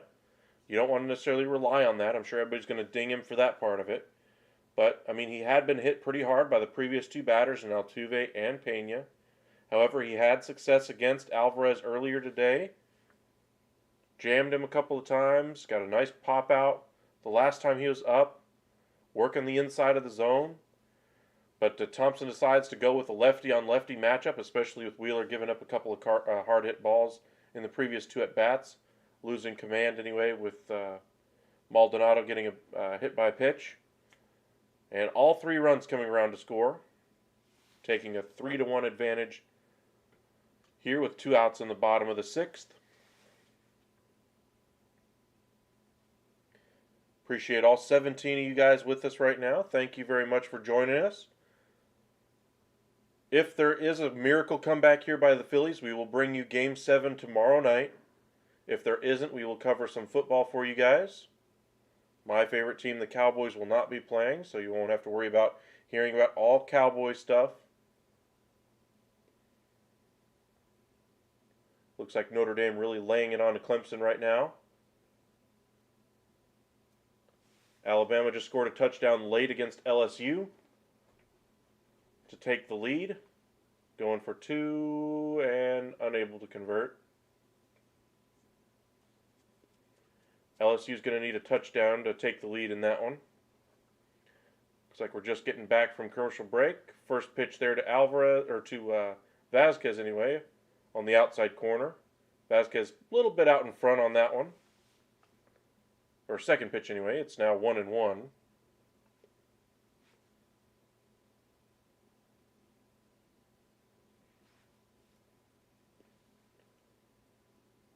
Well inside, unable to make contact is Vasquez, and it's quickly 1-2.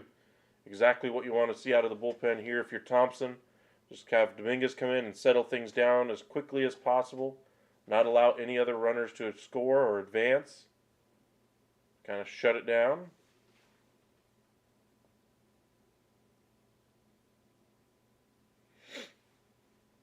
The set by Dominguez. And the pitch. Low and away. 2-2.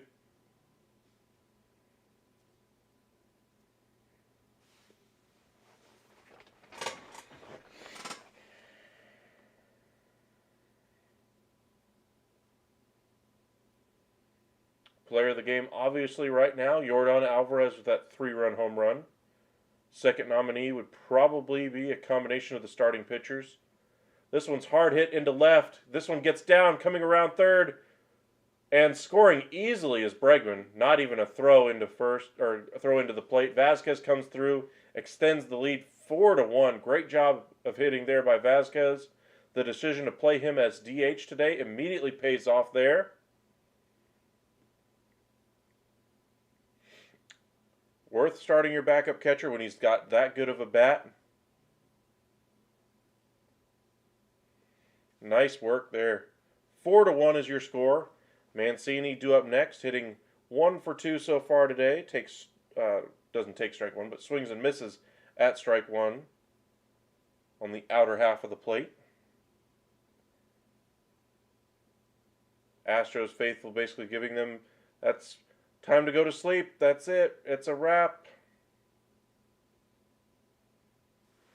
Could see a few trophies hoisted tonight by the Astros now that they have the lead. Sorry, Phillies fans, but you're going to have to mount some type of a comeback.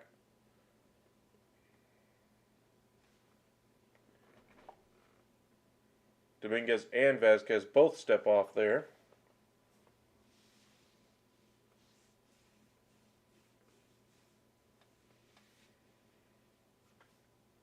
That one's well outside. 1-1. At the conclusion of this inning, we'll step away, kind of stretch our legs, grab something to eat. It's been a great game so far. 4-1. Houston jumping in front here in the bottom of the 6th. Get ready for the stretch run here. Astros about 9 outs away from winning this World Series. Unable to hold up on that one as Mancini. Would have been, well, looks like it probably would have been a ball, but count goes to 1-2 either way.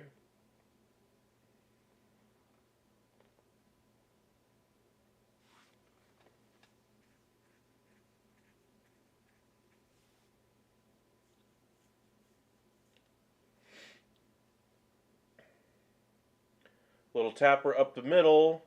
Tough play. Nice stretch there by Hoskins. Did they say he made the play?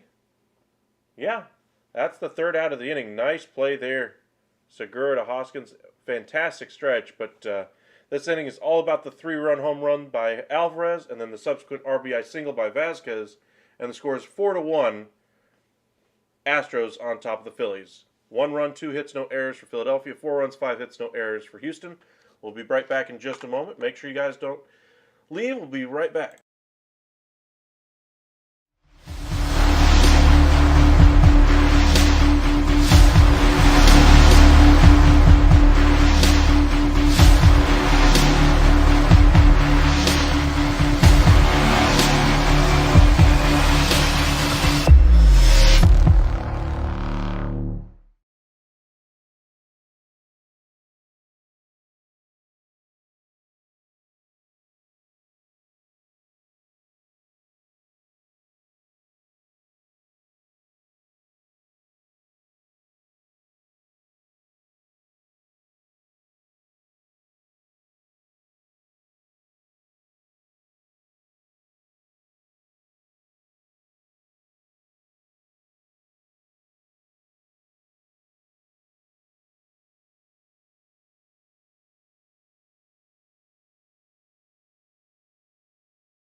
Back for the top of the 7th anyway. Hector Neris is on for the Houston Astros. 3.72 earned run average. So far this postseason, a 1.80 earned run average. Facing Nick Castellanos, followed by Alec Boehm and Gene Segura. Count is currently 1-1. Make it 1-2 as that one's fouled off by Castellanos. Castellanos was made to look silly in his last at bat anyway against Valdez. Kind of swinging wildly, making some contact, but it's been a tough year for Castellanos. Hitting 190 so far this postseason. Remember, they spent all this money to improve their offense. Kyle Schwarber, of course, coming through so far with that home run in the top of the 6th. See if they can string some base hits here together. The 1-2 pitch. Lifted in the air. Going out is Altuve. Makes an easy catch for the first out of the inning. Boehm is due next with one of the 2 hits for Philadelphia tonight. Again, the one issue this team is going to have to fix this offseason is going to be their ability to make contact. Got a lot of power hitters in this lineup, but they need some people who can get on base. We'll see if they bring in a shortstop who can do just that. I think that's why they would prefer Xander Bogaerts. I think Trey Turner would be a great option as well for them. But they will sign a shortstop of some type. There are 4 really good ones out there this offseason, and if you count Fernando Tatis Jr. as I do, that would be 5. I have yet to see anybody really consider that option, but right around the time he was suspended, that was kind of the rumor out there that Tatis Jr. could be had, just based off of how the front office was viewing him, and that they were actually considering playing him elsewhere in the lineup as well before he got popped for that suspension. That they were thinking of bringing in shortstop anyway. Quickly behind 0-2 is Boehm. Hitting .228 this postseason. Philly just needs base runners at this point. Former top prospect. Chases that one up and in. That's the second out of the inning. First strikeout of the inning for Neris. Astros are 7 outs away from their World Series victory here. Philly fans are going to have to start really sending their prayers for them. Get those rally hats working for Philadelphia Phillies fans. Get those hats inside out. It's been a great series so far. Philadelphia just hasn't been able to perform very well offensively.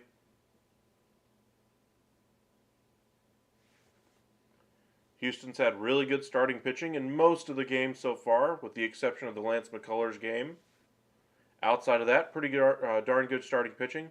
Bullpen's been pretty great in all of the games as well for Houston. Of course, the solo home run by Real Muto, probably the only blemish so far on their record. Big swing there by Segura, trying to get a double on a little slash there. A lot harder swing on that pitch than really needed to be. 94-mile-an-hour fastball right down the middle. Unable to make contact because of how hard he was swinging that bat.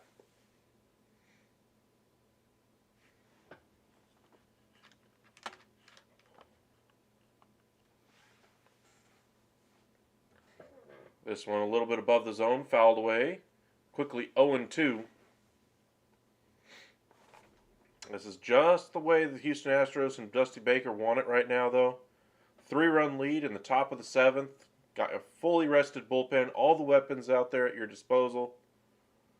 Neris, if he works a clean inning here, you got to think maybe they go Montero in the 8th. And then Presley in the 9th. Swing and a miss. Unable to hold up is Segura. Neris pumping his fists up and down. The former Philadelphia Philly, Hector Neris, strikes out Segura. 2 of the 3 outs in the inning out via strikeout. Again, tough to make contact when you're not, tough to get on base when you're not making contact. I'll put it that way. And we go to the bottom half of the 7th just as quickly as we got through that one. Got to imagine Houston just would really like to fast forward this game all the way to the 9th at this point. I think they're happy with their 3-run advantage right now. I'm sure they'd love to add some insurance runs just to make sure, but right now they're happy to have the lead and just kind of want to get these final 6 outs and get it done with. McCormick, Maldonado, and Altuve will be the 3 up for the Astros in the bottom half of the 7th.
Still got to wonder about the decision to pull Zach Wheeler. I'm I'm kind of torn both ways on it. I get the reason why they did it. Wheeler's still your best pitcher, I believe, to get the out there just because of the success he had against Alvarez. The two batters in front of him, I don't think have any bearing on the effectiveness of Zach Wheeler. I still think he was hitting his spots, but that they were still getting good swings off of him. I mean, Pena already had a base hit in the game, so it wasn't like anything new for him to get another. But a couple hard hit balls by Altuve and Pena chased him. I probably would have stuck with Zach Wheeler if I was the manager of the Phillies. Thompson's gonna get the job full time. Don't get me wrong after the season, but I think that might be a spot where he learns from that experience. That even though it's a lefty on lefty thing, and you should ideally have the best advantage, and Alvarado did have him right where he wanted him. He just failed in as far as the execution of his pitch. I just still would have rather attacked Alvarez a little differently. I would have thrown him inside rather than trying to spin the slider past him off the outside corner of the plate. Because if you don't get it to spin and you don't get that ball to go all the way, that ball just spins right there in the middle of the zone, and we just saw what happened. Full extension for Alvarez, 3-run home run, subsequent walk and a base hit for Alvarez or for Vasquez, scored another run. Just a tough place to be for Philadelphia. They do bring in a different reliever though, in Zach Eflin here to get for the 7th inning anyway. Dominguez is out after shutting the door of the last half.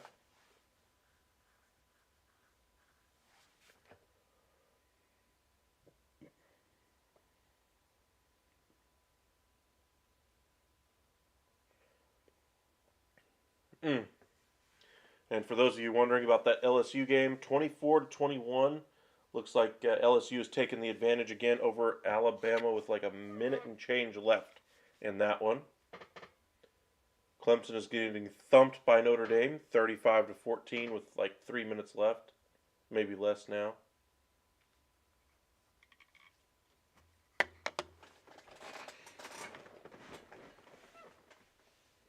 So they're getting back from commercial break here. McCormick on the day, 0 for 2. He's been very impactful so far this postseason, though. On the year, he hit .245 with 14 home runs. So far this postseason, hitting .237 with a couple of dingers. First pitch here to McCormick is a ball. The set by Eflin and the pitch. Ooh. Fouled straight back off of the umpire's helmet, or off the umpire's face mask. 1-1 is the count.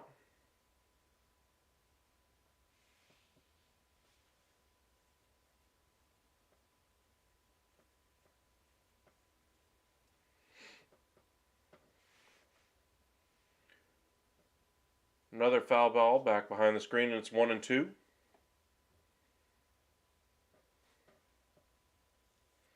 Insurance run scored by Bregman could prove to be huge if Philadelphia is able to mount any type of a rally here over the next couple of innings.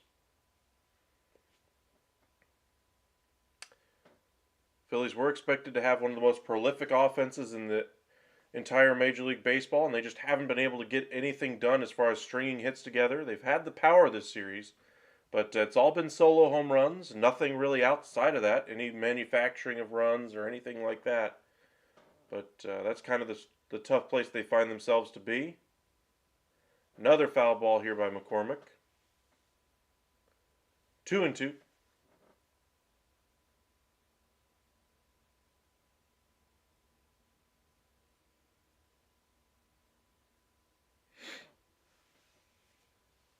The set by Eflin and the pitch.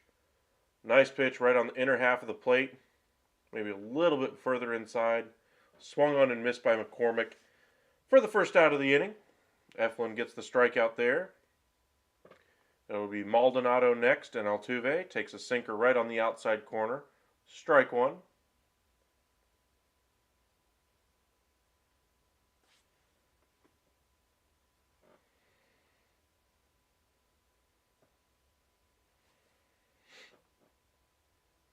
Wow. Dotted the outside edge there. Strike one there. That was a beautiful pitch.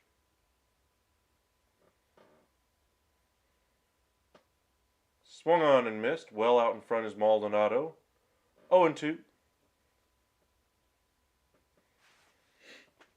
As I mentioned, Houston would be very happy just to speed this game all the way up to the 9th inning. They're happy with their 3-run advantage right now. I'm sure if one of them runs into a fastball right down the middle, they'd love to crank it out. But I don't think this game could end fast enough for Houston right now. As they show that adjustment he made in the middle of the bat last time. Standard batting stance and then all the way into the front of that batter's box.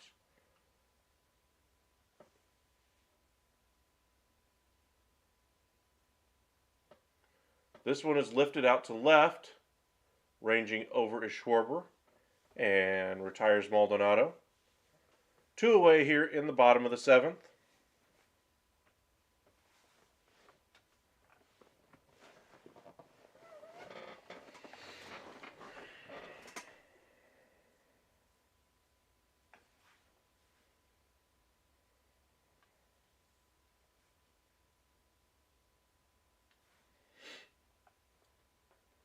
Altuve digging in 0 for 3. Has scored a run, though. Reached on a fielder's choice last time. Swung on and missed a little bit out in front of that Eflin offering. On the lower half of the plate.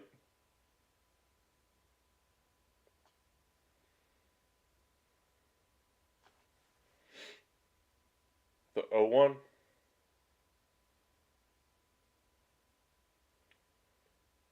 Just off the outside corner. 1-1 is the count. Big field goal by Alabama with less than 30 seconds left in that one. Tying it up at 24 in case you're curious about it.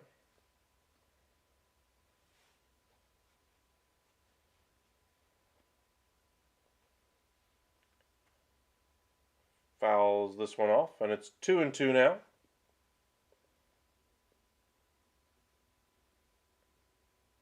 Looks like it's not Montero. Is that Ozuna?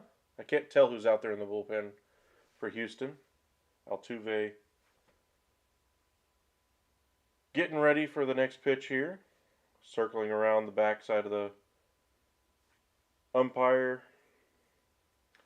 Walks back into the dugout. And here's the 2-2.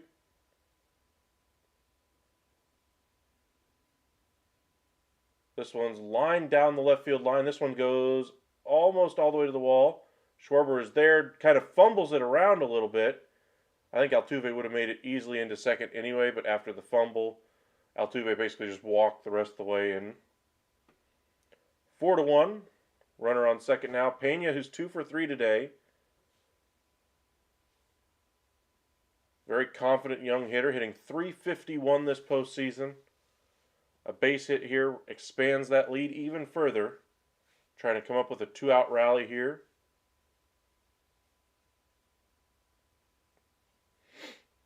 Schwarber just tried to throw the ball into second, just lost it on the transfer.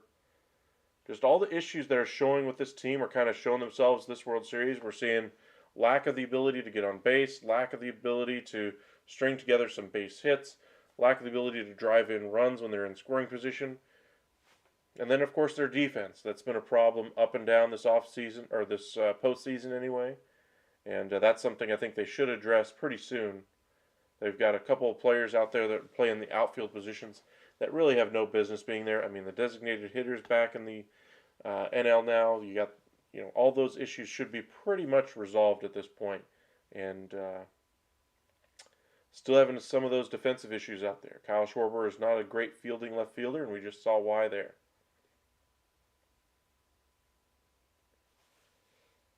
Swinging and a miss, 0-2, as that one was a nice block there by Real Muto.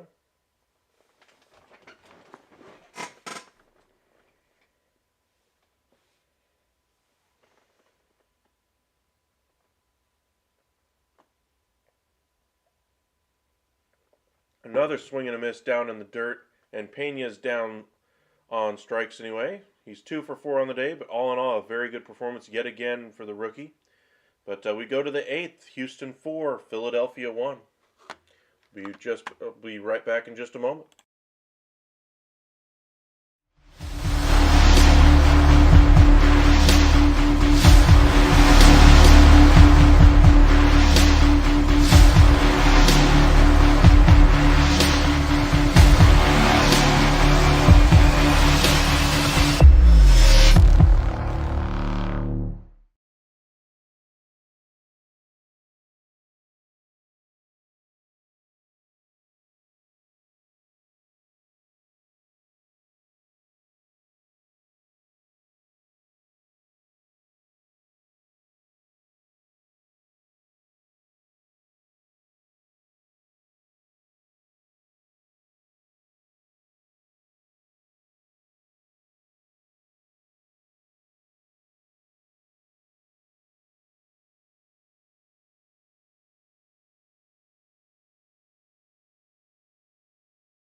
And welcome back to the Upside Sports Network. Getting back here for the top of the 8th anyway. Looks like it's Brian Abreu out of the bullpen for the Houston Astros. Strike one to the pinch hitter, Bryson Stott. Lines this one to Bregman, who catches it on a knee. Nice work there by Bregman. 5 outs remaining for the Houston Astros till they are World Series champions once again. Abreu so far this postseason, not giving up an earned run. Absolutely dominant. Nice work there by Bregman. Forced that hit, ball anyway, just kind of put him on his keister, but another pinch hitter here, Brennan Marsh, replacing Edmundo Sosa. Phillies pulling out all the stops now. Righty on the mound, so the lefty comes in Marsh.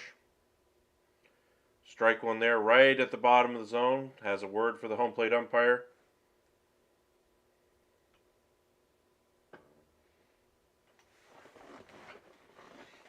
Abreu tossing strikes so far. Of course, just as I say that, misses up and away for a ball.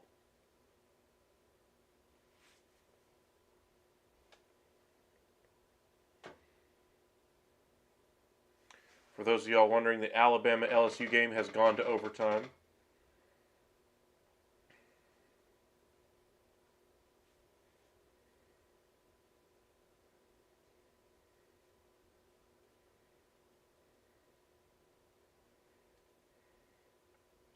Another one misses just off the outside corner. 2-1 now. Abreu struggling to locate with that one.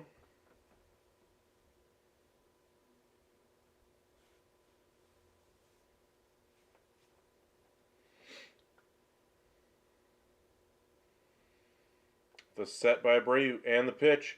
Lifted in the air to deep right, but Tucker looks like he has room just in front of the warning track for the second out of the inning. 4 outs away from a World Series championship. Astros fans can taste it.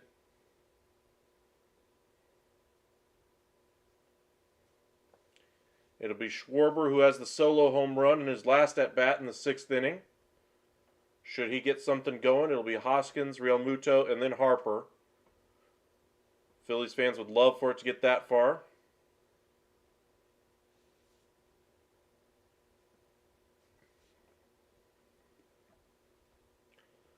Abreu glares in for the pitch, or for the call anyway. Swung on and missed by Schwarber. Well beneath the zone. 0-1. Another one pretty much same spot, but just even lower. Laid off by Schwarber. 1-1. Schwarber kind of changing his approach mid at bat here. Aggressive early with his first swing. Takes the next one. Told you guys many times he likes to ambush the first one. Settle in. Wait for an opportunity. That's kind of what we saw in the last at bat. The 1-1 fouled back. 1-2. Your line so far tonight: 1 run, 2 hits, 1 error for the Phillies. 4 runs, 6 hits, no errors for the Astros. I believe that double they were accrediting to Altuve in the last half. That they're going to go ahead and take that off the board. Give it a single and an error anyway to Schwarber. Popped bunt anyway. I don't know what Schwarber was doing on that one. I get that there's the shift on, but he was trying to bunt for a hit. Fouled it off, and that's going to be a strikeout. Just not a good approach there for Schwarber. But in either event, Astros are now 3 outs away from a World Series championship. We'll stick with you for the remainder of the game anyway. Stick with you through the postgame as well. See who ends up getting crowned World Series MVP if the result does hold right now. Again, as it stands, 1 run, 2 hits, 1 run, 2 hits, 1 error for Philly. 4 runs, 6 hits, no errors for Houston.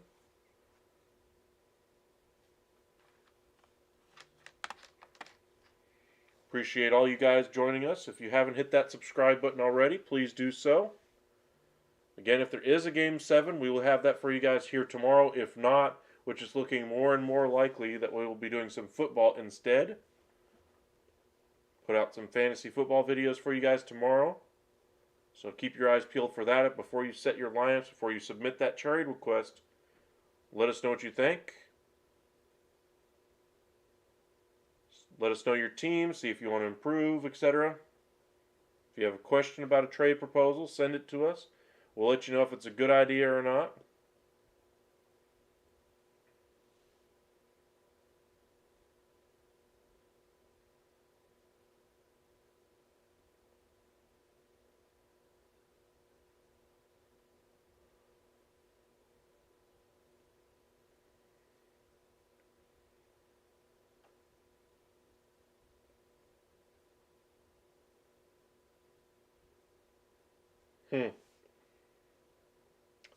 Looks like Stott is going to remain in the game at shortstop. Marsh is going to remain in the game at center. Looks like David Robertson is coming out of the bullpen. 2.7 ERA this season.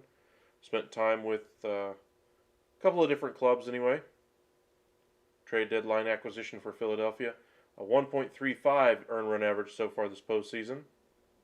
Kind of rejuvenated his career by his performance in the Olympics anyway. He performed very well along with Nick Martinez, who earned himself a 4-year, $20 million deal with the San Diego Padres at the time. He has, I believe, a player option after the year should he like to opt out. Can't remember if it's player or club, but again, the Olympics performance showing well. Alvarez is due up, followed by Bregman and Tucker. Alvarez, of course, last time up, hit that 3-run home run.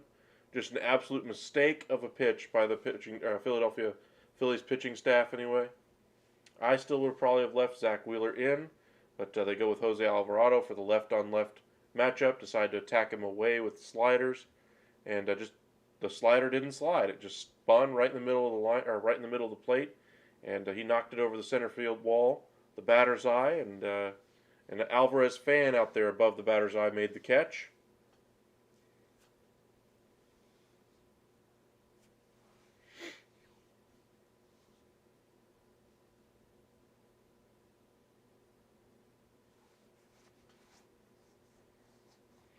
First pitch here, right on the outside corner, strike one.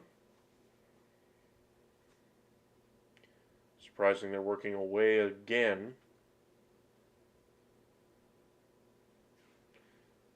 That one bounces in there well in front of the plate, 1-1. Appreciate all 16 of you guys joining us. Hit that like button. Really does help us out. Thank you very much.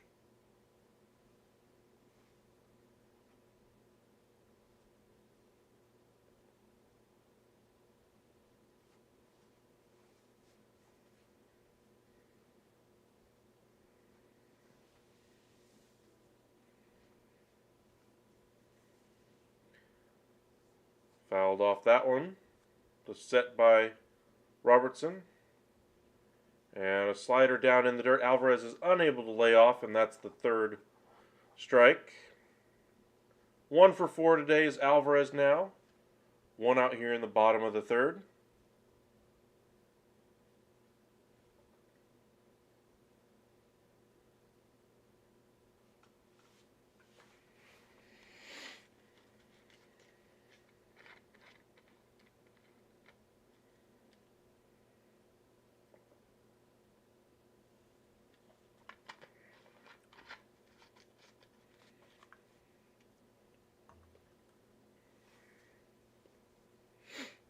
It'll be Bregman due up next.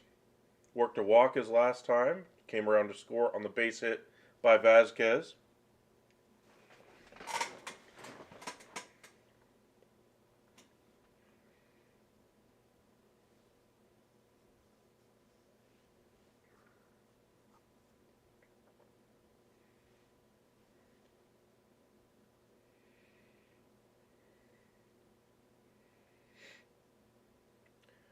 Strike one here to Bregman as he fouls it off.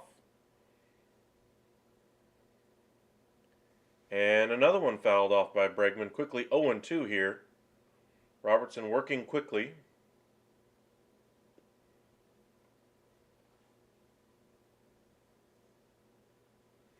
Allen bounces in there. 1-2.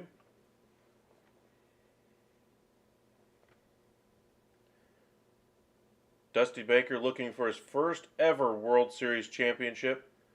We mentioned earlier it's the second winningest coach in Major League Baseball history.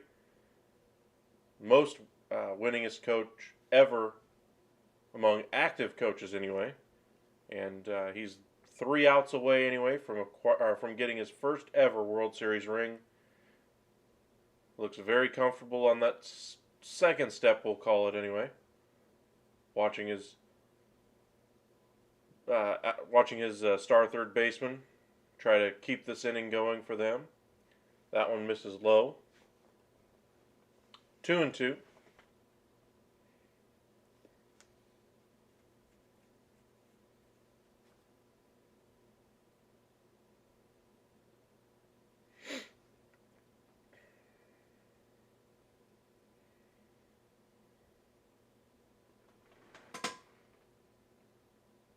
Bregman taps that one foul. Remains 3-2 here.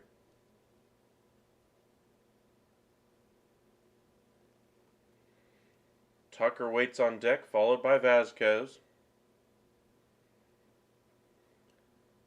The set by Robertson. Another base hit down the left field line. This one gets into Kyle Schwarber. Schwarber cuts it off, throws it into second. The throw is late. Nice play there by Bregman, is able to just beat the tag.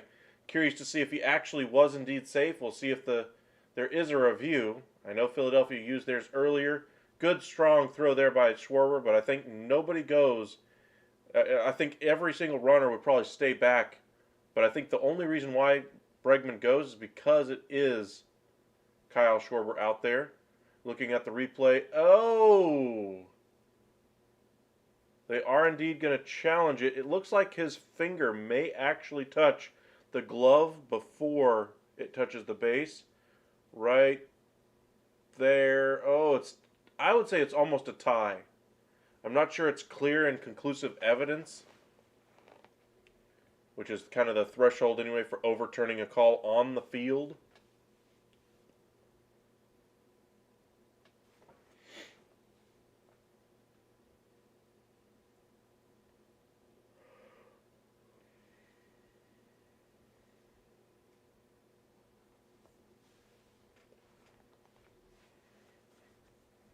Waiting for the review to see which way it ends up going. For those of you wondering, Alabama scored in their first possession anyway. LSU looks like they've scored. Maybe a timeout here. It looks like they're going to go ahead and go for it and try to end the game right here, going for 2 in overtime, instead of just kicking the extra point.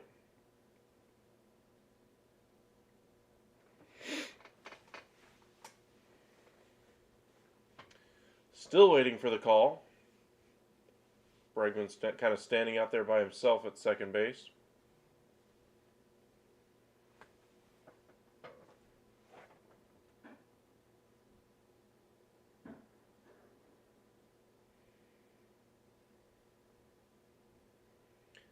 Oh my, did they get it? It's good. The 2-point conversion is good, and they're storming the field.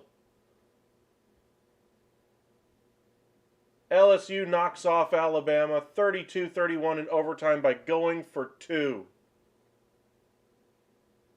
They're mobbing the tight end who made that catch on that one. A lot of security trying to protect Nick Saban right now. Wow.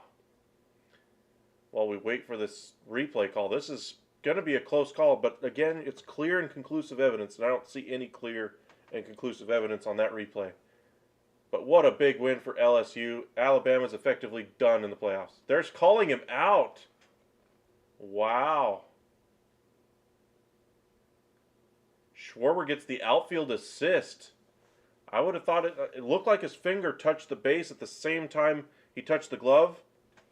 Because it was kind of like this. One finger was touching the base. One finger was touching the glove. I guess they're saying it touched the glove touched just a fraction beforehand.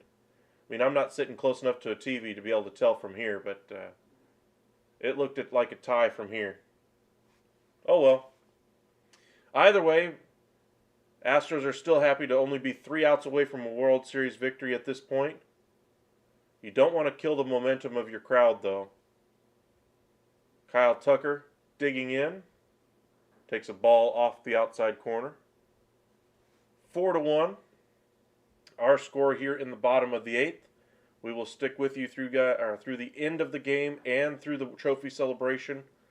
Let you guys know who ends up winning the MVP of the World Series. Alvarez made his case with the home run tonight. Pena's made his case through his performance this series. Valdez performed well. Javier pitched in one game but did a combined no-hitter. So there's not a clear and obvious candidate in my opinion, but there's a lot of good choices to choose from. But if I'm picking, I'd probably go with Pena. Maybe Altuve. Tucker lashes that one foul. 1-2 still. Or 1-2 the count goes to, excuse me.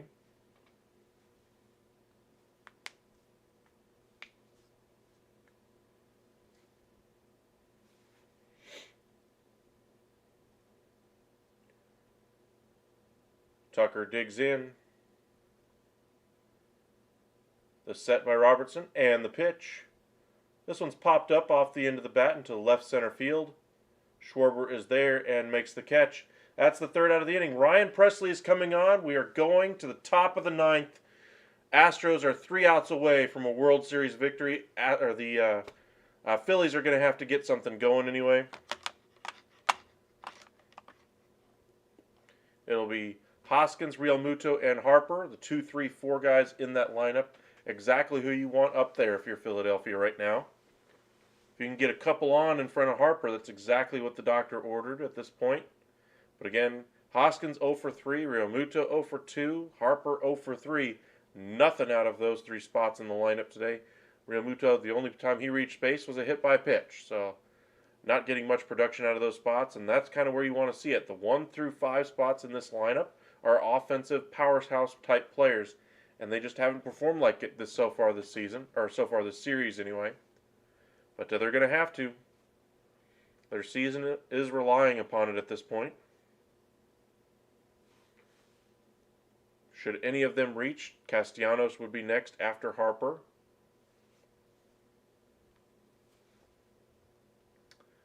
Ryan Presley's coming out of the dugout, the closer for the Astros. And Dusty Baker has this thing just the way he wants with his closer coming in fresh. 2.98 earned run average on the season, an 0.00000 anyway earned run average this postseason. Just to say he's been good. They've used him a few times in multi-inning relief opportunities. This one, standard run-of-the-mill, 3-out save, 3-run lead anyway in the top of the 9th. So you still have the bottom of the 9th to go just in case things get way too hairy and you cough up 3 runs.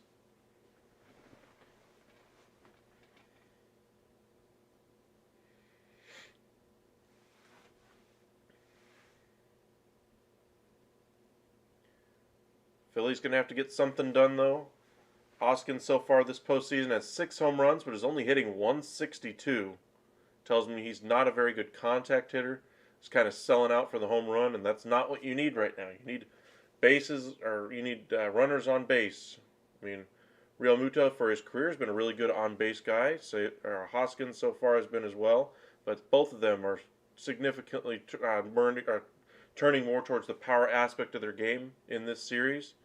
And it's worked to their detriment, unfortunately.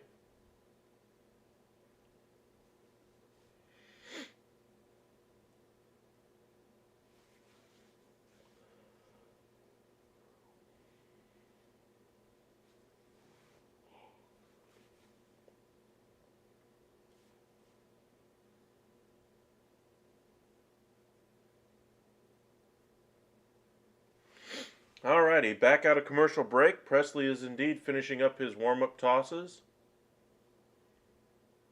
Just waiting for Hoskins to dig in.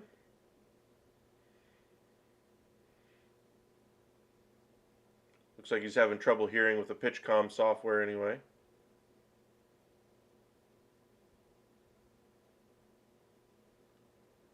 Looks like we might have the umpire come out to him and see if they can replace it because he can't hear nothing.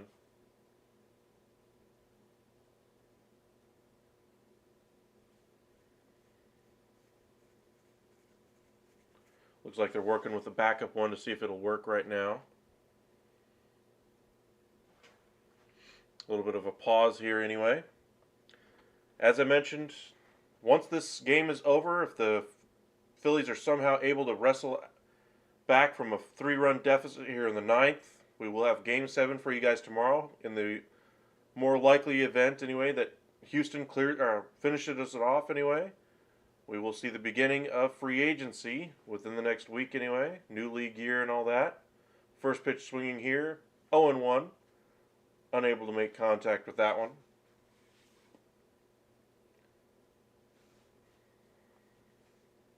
I guess they're calling it a foul tip anyway, but still 0-1 either way. The set and the pitch. Ooh, that's a tough call there. I thought that one was in there, at least from that camera angle. Saying it just missed off the outside corner. The 1-1. The bottom of the zone fouled off. 1-2.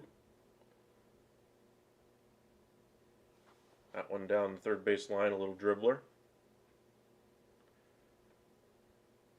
Appreciate all 13 of you guys sticking with us for the entire game. We had as many as 40 at one point anyway, but really appreciate all you guys sticking around. But remember, we do cover the NFL, NBA, NHL. So with the NBA or with the MLB offseason getting underway, it's never going to be short of stories. Make sure you hit that subscribe button. Appreciate the few of you guys who did subscribe during our live today. As Hoskins lifts this one into right, Tucker is there and makes the catch. Two outs remaining for the Phillies to try to scratch out a couple of runs, but it's getting dimmer and dimmer anyway for the Philadelphia Phillies. Real Muto due next, probably the hitter that's struggling the most in this lineup right now.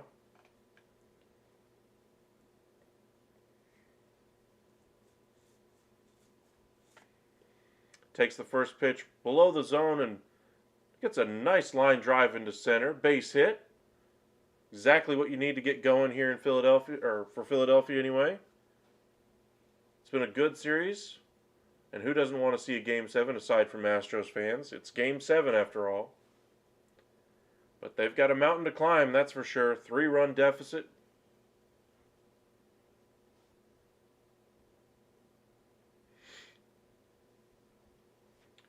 Bryce Harper digging in.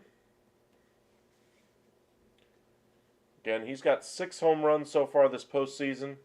Would be a heck of a time for another one, but even then, still wouldn't be enough to give them the lead as of yet.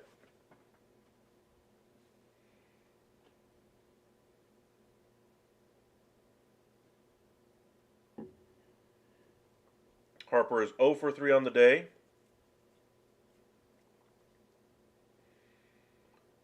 First pitch swinging here against Presley. Lifts it up high in the air.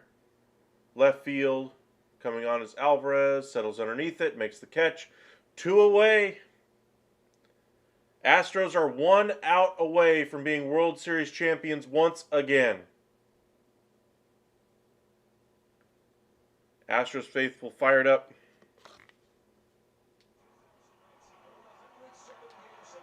There's the sound of your Astros faithful right there.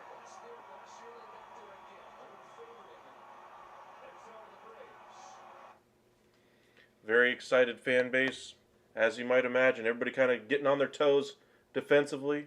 Want to make sure they finish this thing out. Nick Castellanos, the other big prized free agent that they signed this offseason, is the last chance here for Philadelphia. This one's lifted up in foul territory. Long run over for Tucker. Makes the catch, and the Astros have won the World Series. What a fantastic year it has been for the Houston Astros. Start to finish. The best starting rotation all year long. The best bullpen all year long. They had good, timely hits when it mattered. So in this postseason, until finally their bats started to come alive. Clutch team, great performance by a great rookie in Jeremy Pena, who won the ALCS MVP. In my opinion, he very likely could be the World Series MVP for his performance in this game as well. He's just kind of driven this team all along. Altuve struggled this postseason, but right there was Jeremy Pena just to kind of keep it going. And guess what? Dusty Baker has won his first ever World Series as a manager. Congratulations, Dusty. I've enjoyed watching you manage for well over 2 decades now. I remember you back when you were with the Giants in the Barry Bonds days. I remember you when you were with the Chicago Cubs. I remember you with the Washington Nationals. I remember you with the Cincinnati Reds. I mean, you're a great manager, and congratulations, Dusty Baker. I doubt you'll ever see this, but congratulations, Dusty. You really earned this one. I mean, the job you've done to solidify this team, especially after all the turmoil of all the, trash can drama, the sign stealing scandal, the TVs, etc., that they had, the camera angles, etc., that they were working with, the cheating, etc., the firing of their manager and GM at the time, and just kind of solidifying that organization, getting them back to focusing on baseball, getting them to a World Series last year. Unfortunately, unable to beat the hot Atlanta Braves, and the Atlanta Braves winning another World Series for their organization. But now you come right back the following year. Very difficult to win that World Series the second year after you've been there the year before. And 6 straight ALCSs the Astros have appeared in. This is now another World Series championship for possibly the team of the decade in the Houston Astros. Now, for my money, the San Francisco Giants, anyway, should still be in that conversation for 3 championships in 5 years, anyway. But they had a downturn, of course, in the second half of the decade. Astros, their downturn was in the beginning, of course, when the Giants were winning those World Series. But for my money, Astros have done it the right way, and there will be contenders for years to come. I am a Rangers fan. It's very tough for me to say because I want to see the Astros win the division, or the Rangers to win the division. But the Astros, they perform very well. They're still the class of the American League, and now they are the class of the entire Major League Baseball. Free agency is underway, or will be underway shortly anyway. We're going to see the World Series trophy handed out here in just a moment, the championship and everything. We're going to see the World Series MVP here shortly as well. Just look at the emotion on all the players' faces if you're able to watch on Fox right now. Just absolutely fantastic season for them. They've earned it. No controversy around this one. They just have been the better team all year long in the American League. I mean, you could say the Yankees for a long period of time were the class of the American League, but ever since probably about June or end of June, beginning of July, I mean, the Yankees at best were a 500 team. Astros have been pretty much consistent all year long. They even traded away pieces out of that starting staff to bring in some bullpen help, and they added some pieces to supplement that lineup. Vasquez driving in an RBI today was a piece of that. They also had Mancini, who had a base hit today as well, and just a great overall performance. Great starting pitching pretty much the entire series, aside from the McCullers start in Game 3 for the Astros. For the Phillies, though, just kind of the eulogy on their season anyway. Just a great overall run. Wild card team makes it all the way to the World Series in the first year of the expanded playoff format anyway. Just a great performance by them, winning on the road against the Cardinals, then going ahead and beating the Braves, of course, in 4. Then, of course, getting into the World Series. Just an absolutely fantastic performance, and they should be commended for what they've done. They do not have a very complete team by any stretch. They need some depth in their starting staff. They need work to do. They have work to do in that bullpen. While better than last year, there's still some holes out there, even with the roster that they had now. And of course, they still could add here with a shortstop, bringing in either Bogarts or Turner, maybe even Swanson. Who knows who they bring in? But they will add a shortstop. This team will be better next year.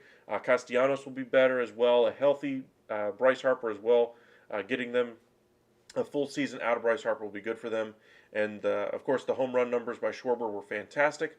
But they've got some pieces, or they've got some holes to fill. The Astros, though, are your World Series champions. Congratulations, Houston Astros. Looks like they're talking with Martin Maldonado right now. Congratulations. Great defensive catcher for them.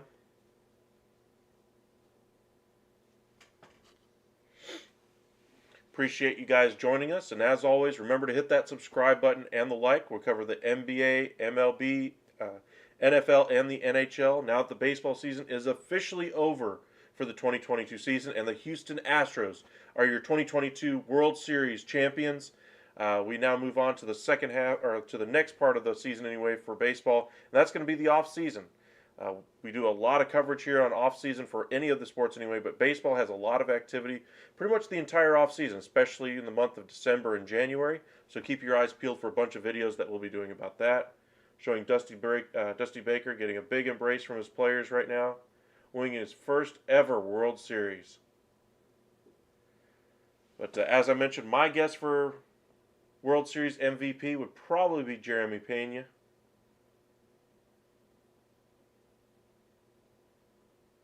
Already got the gear on right now, World Series champion shirts. I'm sure you guys can already see the ads right now for that. Buying your merchandise anyway if you're an Astros fan. But all in all, Phillies had a great season, just didn't have enough to get it done at the very end against a team that's pretty much proven itself to be the class of the American League the entire season. We'll see how they return next year. They have a couple of holes, nothing major. But remember last year they had the hole of Carlos Correa, and we didn't really know how good Pena was going to be. Safe to say Pena was pretty good this year. Is in that running for AL Rookie of the Year. Alvarez, though, with a 3-run home run, probably your player of the game today. Framber Valdez was fantastic today, 3-0 on the season anyway, or during the postseason. 1.44 earned run average. Gave up that solo home run in the 6th to Kyle Schwarber to lead off the inning anyway. Other than that, it was a purely dominant performance by him from the 3rd inning on.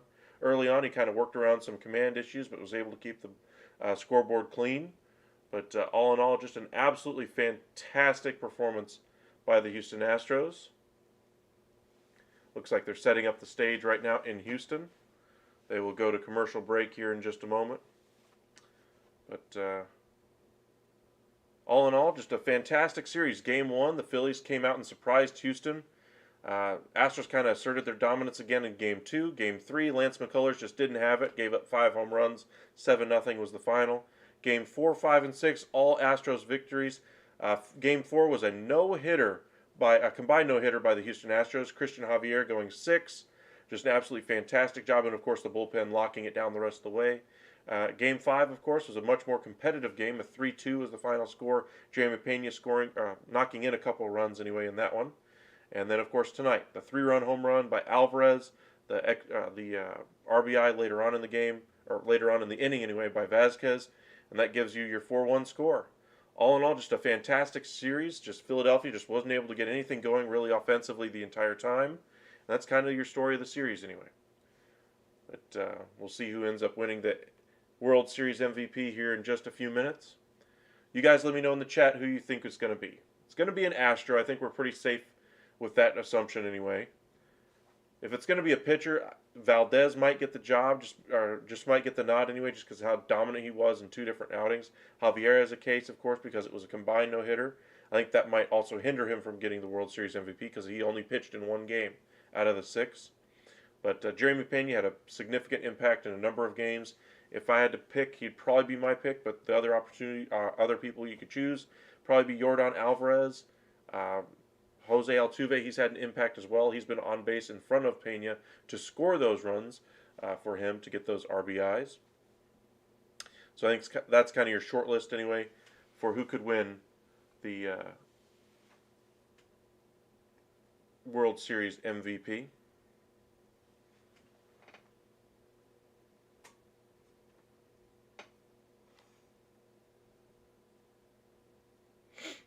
Astros faithful and players and staff all chanting Dusty after the game.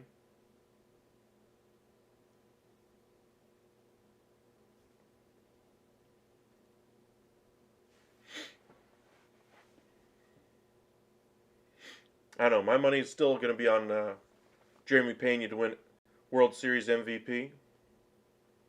Remember, after the season, there's going to be a lot of storylines coming about, free agency anyway. Aaron Judge is going to pretty much dominate all of the sports talk anyway for the next couple of months until he signs his deal either with the Yankees, the Giants, the Dodgers, the Rangers, any team that has money out there. Shoot, even the Nationals are going to be active in free agency this offseason, and they got money to burn, so we'll see if they decide to dip their toe in that pool, especially after getting rid of their star player Juan Soto. That'd be an interesting thing for Judge to go there, but I don't think it's very likely. But there's a lot of teams with money that are going to try to throw it at Aaron Judge just to see if they can get him interested.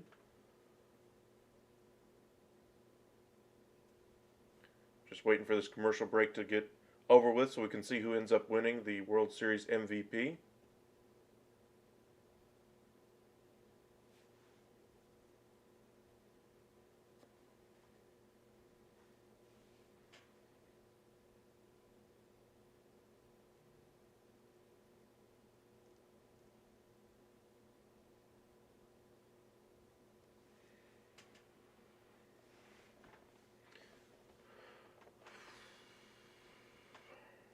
Advertisements for the World Baseball Classic have already begun now that the World Series is over. By the way, that's in March. Little ways off.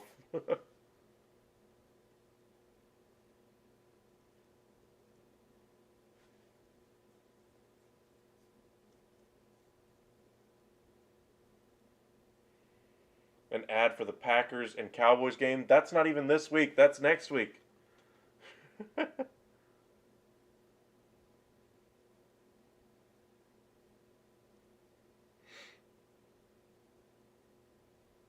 Looks like we're back from commercial break at least.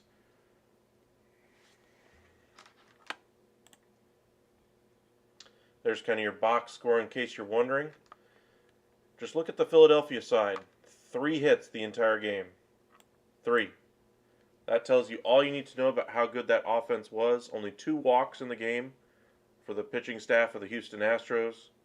1 hit batter, of course. And just look on the other side. 7 base hits for the Houston Astros. However, the big one was the fact that they were able to have not just a solo home run, but a 3-run home run by Yordan Alvarez. Kind of your difference tonight. A lot of different contributors on offense, but for my money, again, it's Jeremy Pena. Looks like they're handing out the World Series trophy right now. Commissioner Rob Manfred on the stage. Big moment there for Houston.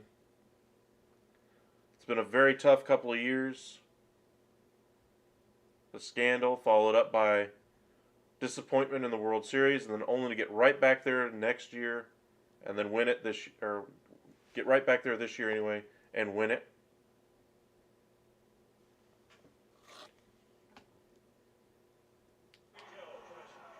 Here's the commissioner.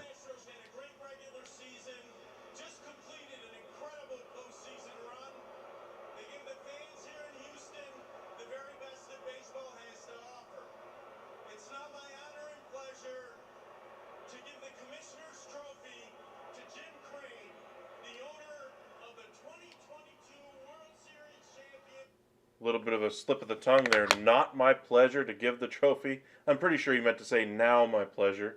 So before you guys get out there and say, Rob Manfred is against the Houston Astros. No, I just think that was just I think he just said the wrong word is all. But Jim Crane gets the trophy there. Congratulations there. They interview him on the field. Confetti falling. Orange confetti.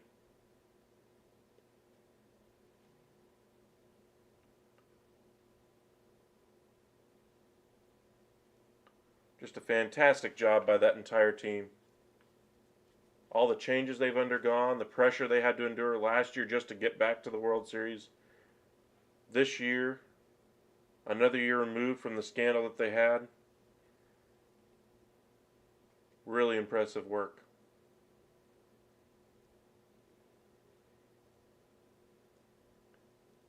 All right, let's see if we get the or the World Series MVP here.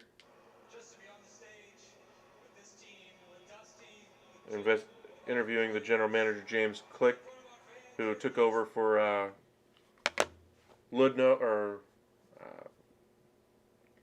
trying to remember his name. Ludno, I think is his name. I'm pretty sure I'm mispronouncing that name, but Dusty Baker getting his day in the sun now. I'm just curious how many more years Dusty Baker's going to go now that he's got his World Series. If I had to guess, he might go one more. But this would be a heck of a way to go out on top.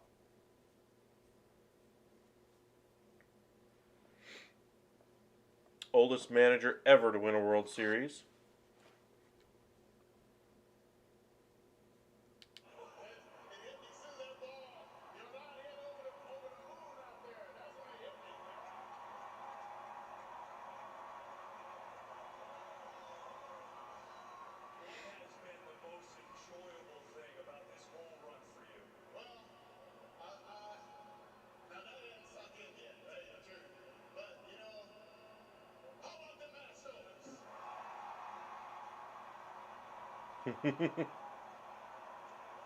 Dusty Baker enjoying it.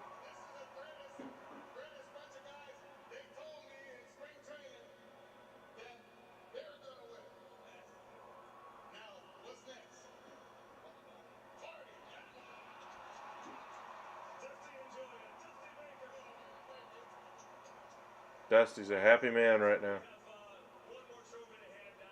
Here's the World Series MVP. It is Jeremy Pena.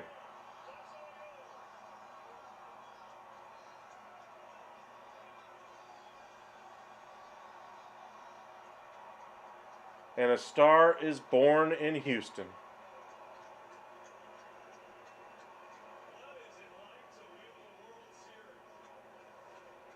Man, baseball must be easy to him. Come up, replace a good, not just a good player, a great player in Carlos Correa, franchise favorite, one of the key cornerstone pieces that turned that franchise around back in the days of their tanking anyway in Carlos Correa.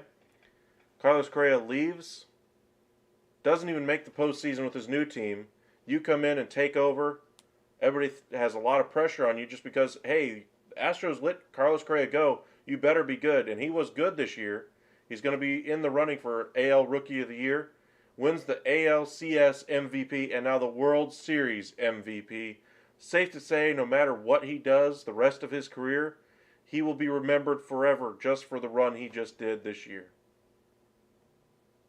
Absolutely fantastic work by Jeremy Pena. Most consistent Astro this postseason. Just wow. I don't think anybody saw this level of success for a player of his youth at this early of a stage of his career, but what a difference he has made.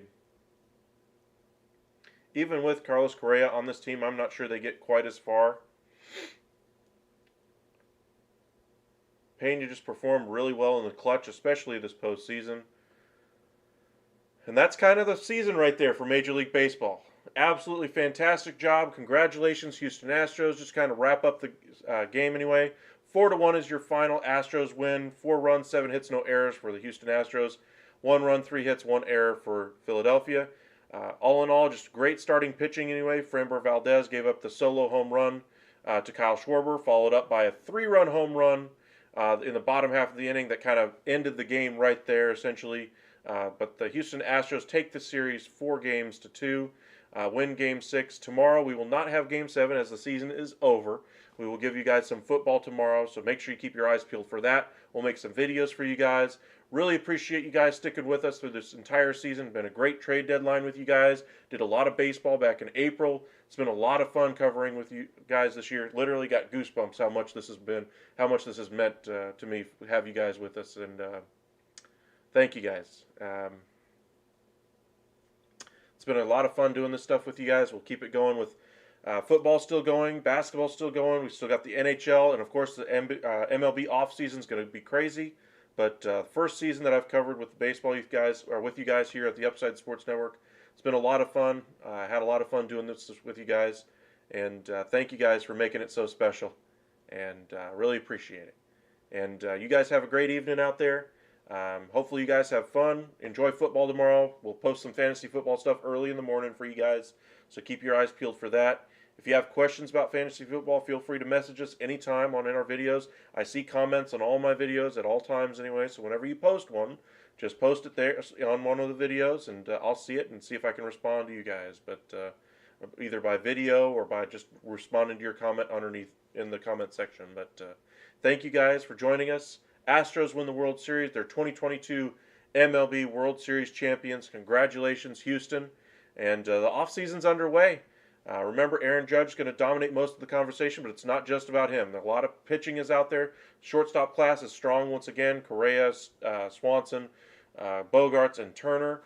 Pitching market, of course, with DeGrom and Rodon. The trade market, of course. There's a lot of activity out there. NHL is underway. We'll post some more videos about that. And we'll do some live games for you guys this week. So keep your eyes peeled for that now that baseball is indeed over. We'll try to do some football for you guys tomorrow as well. Try to do a live during Sunday's games.